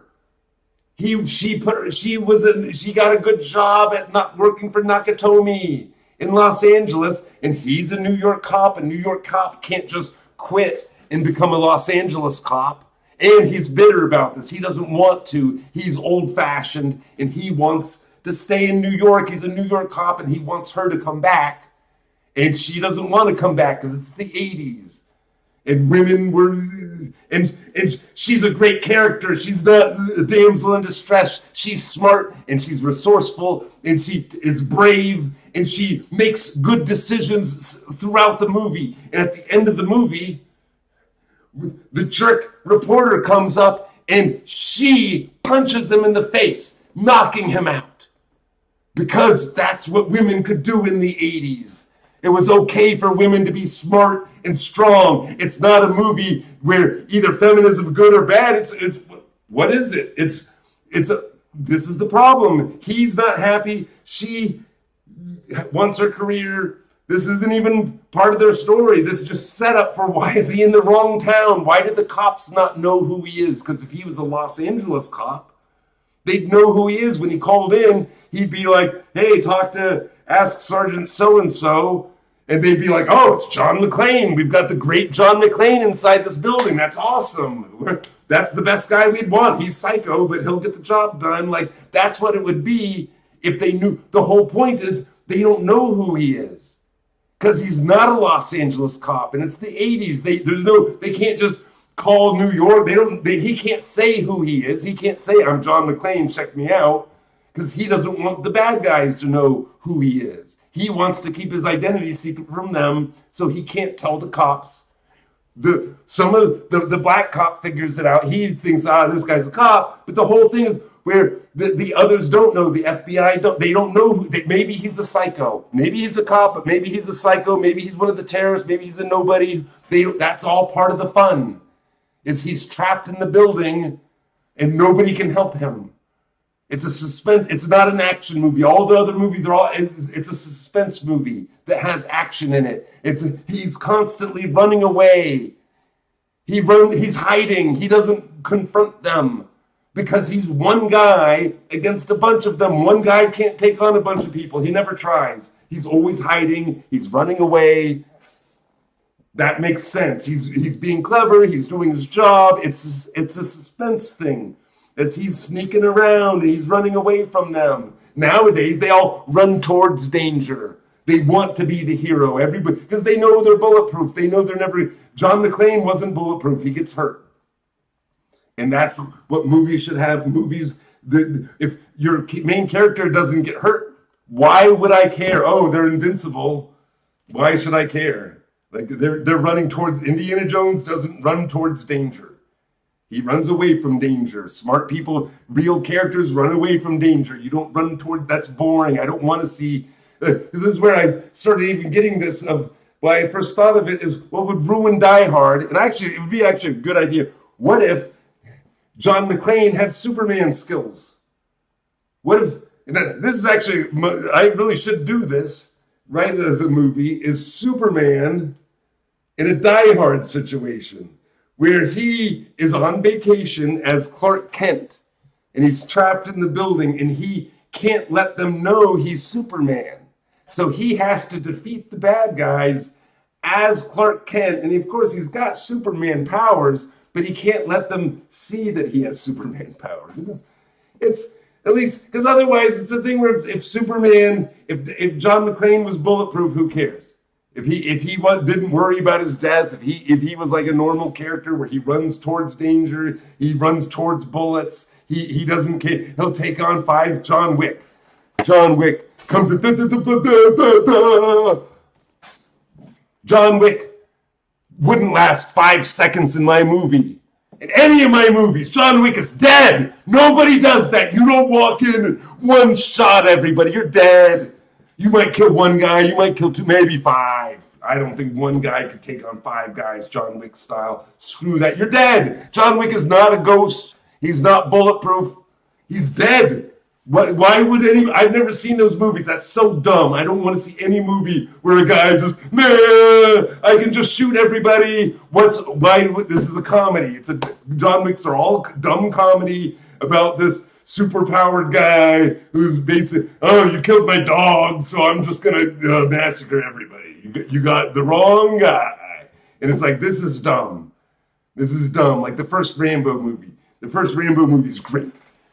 And all the rest of them suck. I don't even understand what they did with the other. The first Rambo, he's just a human. And he didn't want to mess with, he's a Green Beret and traumatized from Vietnam War. And he's just passing through. He just wants to go through this town. And the sheriff thinks he's a drifter. And he is a drifter. But he thinks he's some bum. He thinks he's somebody that they can just push around. And he doesn't get the message. He doesn't leave the town. And so they beat him up. They rough him up. Give him the old, bum rush. And then it brings out his trauma, it brings out his Vietnam War trauma, and then he goes psycho. And even then, I think he only kills like one guy, like the whole movie. Like he's not like, it's him running away and them coming after him and him just trying to survive. And then eventually they realize, oh my God, he's a goddamn green beret. I'm saying it wrong. A green beret. He's a goddamn green beret. And then they're like, ah, shit. And the whole point of the movie is you don't know who you're messing with. That you might think this is some homeless guy. You might think this is a drifter. You might think this is but this guy might be a war hero. This guy might be a goddamn green beret, and you push him too far, and you think you're tough, and he's going to take all your guys out. That's what it's about. You shouldn't mess with the wrong people. You shouldn't mess with, and even then, it's not a thing where he doesn't go into the sheriff's office and just blast them, which is, hold on, what movie is that? That's actually, that's a really bad Tomahawk. No, is it Tomahawk Joe? That can't be right. There's some movie that's a ripoff of Rambo, but where the main character, I think, is Native American. And it does have him like going into the police station, gunning people down at one point. Because they don't know how to do it right. It's like, yeah, guys, Rambo was a great movie. The First Blood. And then in all the other movies, they have it where he's just all muscles. In the first movie, he looked like a normal guy. The rest of it, he's all roided out. He's going to go to Afghanistan. He's going to go to Vietnam. He's going to just take on it. He's bulletproof now. And it's like, well, who cares? Why? He wasn't bulletproof in the first one. He got hurt in the first one. Now he's bulletproof. Who cares? And in the last Rambo movie, he's like 70 years old. He's like 70 years old.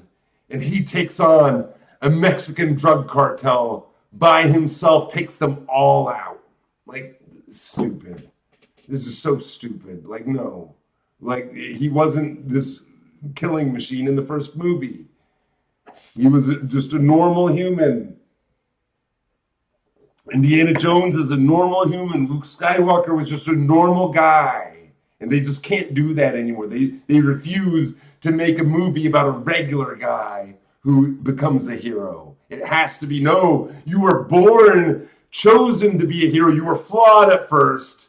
You need to be dragged along, and by the end, you will complete your character arc. You will become now a full, in Return of the Jedi, he's a full-on Jedi. That was the end of his training. He completed his training. All he had to learn was just to believe in himself. And now he has all the powers. Now he can do anything. And it's just ridiculous. It's all so bad. It's all just so dumb. And I could have fixed it. I should have fixed it. I should have made movies. But nobody reads scripts. Everybody in Hollywood, the big secret, nobody in Hollywood can read scripts. They all think the scripts suck. They all know that it's this ridiculous thing in Hollywood. They all pretend that there's a perfect script. And it's the 3-act script. It's the same script. There's a perfect script. And they know it. It all gets, they can smell, this is a perfect script. Oh, yes, they pass it around. It's on the blacklist. They all want to bid on, this is the perfect script. And they all act like that. But the thing is, they don't actually think that's the perfect script. Once they buy the movie, they now treat that, this is the starting point for the script. This is the starting point for the movie. Now, we're going to rewrite all of this because we know this actually sucks. We were lying. It's the perfect script in the written form because that's the whole big lie is the writers, all the writers in Hollywood, they want to be novelists. They all want to write novels. They all wanted to be big, and nobody wants to pay for novels. They can't sell novels. So instead, they've turned movie scripts into novels where it's all about reading, and you're supposed to read the script. You're not supposed to see it as a movie. They're not written visually. That's why so many movies start with text. There's a text crawl at the beginning. There's narration at the beginning because the scripts aren't meant to be movies. They're meant to be read. You're supposed to read the script. That's what they want. They hate my movies. My movies are visual. I will describe the visuals of my, they don't want visuals. They want everything written into the text. All the whole story needs to be explained. I tell my stories visually. You're not supposed, they want the characters to tell. That's what all movies are. It's one character telling another character what the story is. And then the visuals are just these cool things that they kind of also add. And you don't have to watch the movies anymore. You can just listen to a movie. You can listen to the Marvel movies. You can listen to the Star Wars movies. You can listen to all these movies, the Transformers, and you will know the whole story. You don't have to watch anything because they're just radio shows. They're just meant to be listened to. You can sit there on your phone and you can passively listen. The characters will explain the story the whole time. And it's a thing where sometimes they're explaining the story to characters who already know. They already should know what the story is. And sometimes they're explaining things they couldn't know. Like, how do you know what the enemy's weaknesses are? How do you know this? And it's like, oh, because I'm a computer nerd. Computer nerds are just magic. I looked it up. I did this. You do this. Nerd, I hacked. And oh, here's your answer. It's right here. And you have these movies. You have these movies where you have this scene. And it doesn't need to be there. And you don't know what's happening. It's maybe you're in the desert. Or maybe you're in the middle of the ocean on a ship somewhere. Or maybe you're on some Air Force base. Or you're on the moon. And suddenly an attack happens. A monster show, whatever the bad guy. And suddenly everything crazy. And if there's a main character there, he will do something heroic. He will do something smart that will save people. But if there's not a main character there, they will all die. And the thing is, this scene isn't important at all. It's just a cool, you can't understand it scene. And then the next scene, we're now at the White House, or we're in Air Force One, or we're somewhere in the Pentagon. And somebody will then come in and explain what we just saw in the last scene. And they'll put a screen up, and they'll show actual footage from the previous scene. It's like, wait, was the camera we were watching, was that a security camera? How did they have the exact footage that we saw? Like, how does that even make, that's so lazy. Like, I make movies. I make amateur movies for fun.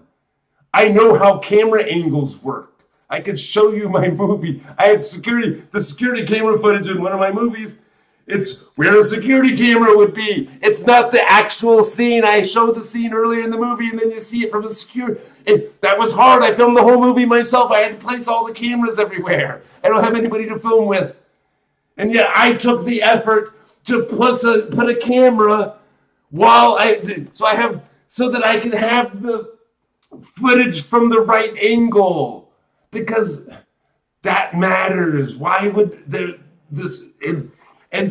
characters they show footage from the movie on the screen to the president or the Secretary of Defense, whoever it is, and they tell them this is what happened. There was an attack at this base, or blah blah blah blah, and then you need to go talk to so and so. And then they just tell you what the next scene's going to be, of who the expert is that they have to go talk to. And now the next scene, we're now at the expert. He's some nerdy guy, and he'll do something nerdy to show, see, I'm a computer nerd. Because everybody that's good at, you got to be a nerd. You couldn't be good at computers and not be a nerd. Like everybody that you have to be quirky, nobody who's unquirky, no normal person. I don't know how to use, I can't type. Only nerds can type.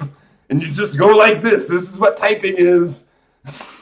And two people can do it at the same time on one keyboard. Two people can share one keyboard and type. That works. And it's like, hey, Hollywood, I'm sure you know how keyboards work. This isn't how people type. That's not nobody typing fast. That's not what hacking is. Hacking isn't typing fast. But they have the nerdy guy do some sort of the nerdy thing, and then they come in and then they explain, here's what we just heard from the last scene. We're repeating it again because the audience is stupid. These people aren't even paying attention. We are just going to explain the story. They saw it themselves. They heard it in the last scene. Now we're going to say it again because we really need the audience to know why. Why should I don't care what your story is. I just want to see the monsters attack. Show me something cool. I know your story sucks. Why do you pretend your stories are good when they suck? If your stories are just dumb visuals, show me dumb visuals then. Don't lie to me as if your story is any good. Stop having your characters explain what I already saw. Show me something good. But instead, they have the nerd will look it up. Oh, this is the such and such. You can only find this at this one place. Here's the answer. Here's where you need to go for the next scene. And then the scene ends, and then the main characters go to that. Or maybe we might then throw in some action scene just to impress people. And it's just like, guys, this sucks. This isn't what movies are supposed to be. It's not supposed to be the characters just telling you but this is whenever they read my scripts, they don't understand what's going on. It's like, hey guys, yeah, I'm not having the characters explain it. You're supposed to understand what's happening from the action, the visual. When my visuals aren't just visuals, that's actually explaining things. That's all in there. And yeah, I get it. When you're reading it, it's a bit rough because scripts aren't meant to be read. They're meant to be turned into movies. And if you saw the visuals, oh yeah, I see. You said 1,000 words with one image. You just showed one image for 5 seconds, and that explained everything. That was it. The visual. You look at it for 5 seconds, but if you read it on the script, it looks like a block. Like my Mars movie. Part of the problem I have with it, the first page is just block of text, of visual. And if you read it, it's going to be reading it like you're reading. It's not easy to read. But you're not supposed to read it. It's a visual. And in a movie, this would be 10 seconds. You'd show this shot, you show this shot, you show this shot, and that explains a ton of stuff. The audience will understand from context of seeing shot of what I'm trying to say, what setting things up, instead of having just characters say, nobody wants that. Everybody hates that. It's show, don't tell. You're not supposed to have the characters just tell what's happening. You're supposed to show it. And that's when I taught myself how to write movie scripts. I assumed they wanted that. I made a point of learning how to write visual stories because I thought they'd be like, oh, show, don't tell. But no, all they want is tell. They do not want visuals. It confuses them and it's just like, there's nothing confusing. You're just dumb. Like you want the characters explaining, and you want it to be all about the main character. Like that's what everybody says, is that movie needs to be about the main character, and he needs to have a character arc, and he needs to have a flaw, and he needs to overcome, and it's just like, no, it's not his movie. He's just the main character. It's actually the Elon Musk's character. He's actually the main character. He's the interesting one. He's the funny one. And we see it from the perspective of the main character. It's not his story. He's just one of many idiots. That's the whole point. And it's this thing where they're actually telling me he needs to make decisions. He needs to be active. And it's like, no. The whole point is he's an idiot. He got tricked. And yeah, he was a robotics engineer who got tricked. And it's not like he's dumb, but he got tricked and he was drunk and he believed the hype. And the fact that he doesn't make decisions is kind of the point, that he was just doing what he was told. He followed what everybody else did. And the next thing he knows, he's now stuck in space with a bunch of morons, and he realizes, oh my God, we're going to die. I'm in space with a bunch of morons. And the billionaire's crazy. I'm with a crazy billionaire and a bunch of morons in space. It's a nightmare. It's a nightmare. But that's what the comedy is. The comedy is the whole idea of what this moron trapped with bigger morons and a crazy billionaire on a suicide mission to Mars. That's the whole point. And it's funny. It's a comedy, and it's got great science. All the science is, that's what throws them off is, why don't I have magic science? Well, yeah, I have real science. Because all the space movies are boring. They make space boring. It's like, let's put gravity on the ships, and let's have it where you just point to a planet, and that's how you go to a planet. You just point there. And that was actually in the movie Space Cowboys. Space Cowboys with Clint Eastwood and James Garner and Donald Sutherland and Tommy Lee Jones. I'm the only one who remembers this movie. So dumb. About 4 old guys who have to go become astronauts one last time, and finally they get to go into space. And at one point they explain that I think Clint Eastwood's character explains that a kid says, "How do you get to the moon?" And he tells them, well, you just point your ship at the moon and you go there. And then at the end of the movie, that's what they do. Because the movie, the Soviets have a satellite in space that's a weapons satellite, and they have to disable it. And it turns out, oh no, we can't disable it. So what we should do is we'll just point it at the moon and we'll go to the moon. But the thing is, that's not how astrophysics work. If you point it at the moon to go to the moon, you will never catch the moon. You will die in space every time. You cannot, if you point at the Earth to go to the Earth, you will never catch the Earth. If you point at Mars to go to Mars, you will never, they're going so much faster than our ships. They're going like this. And that actually is what happens in the movie. I never even explain it. What actually happens is he thinks they're going to get there in 3 months. It takes them 16 months because Mars had to come back around again to catch up with them. That's how they make it to Mars. They had to wait till Mars comes because that's the way it works. You can't just point at a planet and go there. It's impossible. That's the whole point of what calculus is. That's why it's so hard to go to the moon. You have to predict where is the moon going to be before when I get to the moon. Where's the moon going to be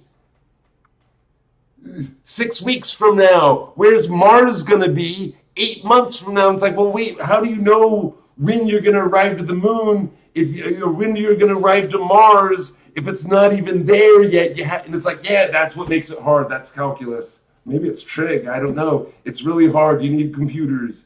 It's really hard to and that's what I do in the movie. Like and it's this thing where, and it's like, this is what makes space dangerous. This is what makes space interesting, is the fact that it's dangerous, that you can't just point at something. That gravity, you don't have gravity. You don't have faster than light travel. That's boring. Let's show actual space travel, and that's where the suspense is. And in this movie, that's where the comedy is that they're trapped in space with a bunch of morons, and it's seeing how shitty space travel is. Like, that's a big part of the movie. It's not about him at all. It's one of the things I wanted to show people. This is real space travel. This is what a real toilet would be like. Show me the toilet on the Enterprise. They all have gravity. How do you have gravity on a ship? Ships don't have gravity. I'm fine if you want to have ship gravity. I'm fine with Star Wars. Star Wars isn't science fiction. Star Trek is science fiction-y. It's not, none of it's real science. It's not even trying to be science, and I'm fine with that. It's not supposed to be science. Star Wars isn't science. Star Wars doesn't have, and that's one of the problems, is that nobody even knows genre. They think that setting, if you put a movie in space, that makes it a science fiction movie. If you put it, and it's like, no, just with like that. That's why all the Alien movies suck. All the Alien movies suck. The original Alien movie is a slasher film. It's a horror film. It's all about how these people who are trapped on a spaceship with this alien that can just change shapes, and it's got acid blood, and it has, and how do you kill it? If you even try to attack it, it's got acid blood that will eat through the ship and kill you. So it's this unstoppable killing thing that will hunt you down. And what do? You're trapped in the ship.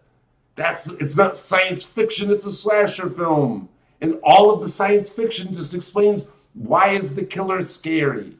Well, the killer's scary because he's an alien with acid blood, and he's going to go into your mouth and impregnate you and come out and have terrible stuff. And then the second movie is a war movie. I've never seen Aliens. It's an anti-Vietnam movie. That was James Cameron doing his Vietnam movie. And that's fine. Lots of people like it. I'm not into war movies. But if, people who are into war movies, it's a good war movie, apparently. A lot of people like Aliens. It's not a slasher movie. It's not a proper act. It's not science fiction. It's a Vietnam movie. James Cameron said it's a Vietnam movie. It's all about these guys sent on a mission, and they're completely over by their evil corporate greedy guys, and then they find out we were set up. We weren't given the right equipment. But in the first movie, they weren't, like, the whole point of it is they were miners. They're not scientists. They're not soldiers. They have no weapons. They've got a flame. They're miners. They were in space just traveling back to Earth after mining. That's why were they not ready? In the second one, they're military, and I guess they just weren't given good military stuff, which isn't really what Vietnam happened. That's not what happened there, but whatever. James Cameron, he likes it. But then all the other alien movies, it's like they're trying to make them science fiction, especially like Prometheus. And Prometheus is really just a Jesus metaphor, because that's all they want to do is make Jesus metaphors. Superman can't be Superman anymore. It's a Jesus metaphor. And it's like, guys, Superman isn't Jesus. He's not. You can have all you want of having him pose like Jesus. Superman isn't Jesus. Jesus dies at the end of the story. Like he does miracles, and then he dies, then he comes back, and then he leaves. That's not Superman's story unless you want it to be, which Superman Returns kind of did that. That sucked. Superman Returns, where it's halfway a remake of the first one and halfway a sequel of the first one, while ignoring all the other ones. And it's just like, that's dumb. It was so confusing. Like, wait, is this a sequel? It's both a sequel and a remake. Why? If it's a sequel, why is he doing the same things he did in the first movie? Why am I seeing the same scenes? But then, no, he had a son. He's a deadbeat dad. He had sex with Lois Lane, got her pregnant, and then left for 5 years and didn't know that he had a son. And they just leave it at that. He finds out at the end of the movie, oh, I'm a dad. Okay. Terrible. That's so bad. That's so dumb. That's so wrong. It's like Superman's but Superman is what set everybody up. Why all the superhero movies suck is because they all do origin stories. Because they think that superhero movies have to have an origin story. And it's like, hey guys, James Bond didn't have an origin story until you ruined it with Casino Royale. And there's all these morons that were, Casino Royale, that's the good one. It's like Casino Royale isn't even a James Bond movie. Casino Royale was a Bourne movie. It doesn't feel, and that's what, if you like you don't like James Bond movies? You don't like that? Well, then that was so annoying. Oh, this is the good James. If you don't like James Bond movies, why do you think you can evaluate any of them? Do you think the other ones are dumb? Then you don't like James Bond movies. That's what a James Bond. They're fun. They're just fun spy movies. They're not supposed to be realistic. James Bond isn't realistic. My whole theory. I used to play GoldenEye all the time, and my whole theory was that James Bond can do that. He just respawns. Every time James Bond dies, he respawns again somehow. Maybe he's got some magic device. He respawns, and he can keep doing the the mission until he gets it perfect. That's why James Bond's, and we only see his final missions, that the movies are just the final version where he nailed it. He got everything right. But the movies, they're just supposed to be fun. GoldenEye is the best James Bond movie. Done. It's GoldenEye. And there's this annoying thing that people now think, oh, Pierce Brosnan wasn't the best James Bond because the other movies sucked. And it's like, yeah, you're right. The other Pierce Brosnan James Bond movies sucked, but GoldenEye was perfect. GoldenEye nails it was so amazing. GoldenEye has the best opening. He's the best James Bond. It's an amazing movie. GoldenEye holds up perfect. GoldenEye is there's other good ones. Moonraker is actually a really good James Bond movie. Everybody shits on Moonraker. Oh, it's in space. James Bond in space? It's silly. He's a spy. None of it made any sense. He's a British spy who goes around with his real name. He tells everybody, I'm James Bond, 007. That means I can kill people. I can straight up kill you. I have a license to kill. I can kill anybody I want. And I go around announcing who I am. I go to a bad guy. I'm going to go to a bad guy's casino, play cards with him, and tell him my real name every time. That's fun. It's a fun... it works. It works. It's a fun... It's like, because it's not supposed to be real. He's got gadgets. It's fun. That's the whole, and it all works. It all makes sense within, everybody does the right things. Everybody knows what they're doing. And but then Casino Royale, it's like, no, gritty. James Bond needs to be gritty. Because why? Because Bourne was gritty. Well, Bourne isn't realistic, guys. Sorry. Bourne couldn't do that. Sorry. And the Bourne movies are really about what all these movies are about is how everybody has the boring life. Everybody hates their life. They were little kids and they were told, you're going to be a hero. You're going to be special. You can be nerdy and you'll still get a hot girl. You'll still get everything. Don't even worry. You're just that, it'll work. And then they grew up and they're like, well, wait, where's all the good stuff? Where's my hot girl? Why am I not a millionaire? Why am I not? And it's like, oh, well, don't worry, it'll happen. Maybe you've got latent skills. You've got latent skills that you secretly know how to murder people with your bare hands. You just don't know it yet. It'll come out. Don't worry. You'll eventually Matt Damon and and I don't even know how I'm doing this. How am I killing all these people? Like, that's so boring. That's so dumb. That's so bad. And it's just, how about just have a regular guy acting like a regular guy? And he can still be a hero, but in a regular guy way. Not where he can kill 30 people. These movies are so realistic. The Bourne needs to go down 5 flights of stairs. So he gets a human body and he just uses a body as his cushion. And just walks from this. Like, yeah. Oh, because it's the floor that kills you. When you fall 5 flights of stairs, it's the floor that kills you, not the fall. It's not the impact. It's not you stopping really fast and bouncing up. That's not what kills you. Your organs aren't getting all met. Your bones aren't getting smashed from. It's the floor. As long as you don't touch the floor, you can fall from a tall building. Oh, I hit an awning. An awning slowed me down. And it's just like, why is any of this? Why should I care about anything if Bourne can just fall 5 flights of stairs and land on a person and that makes him safe?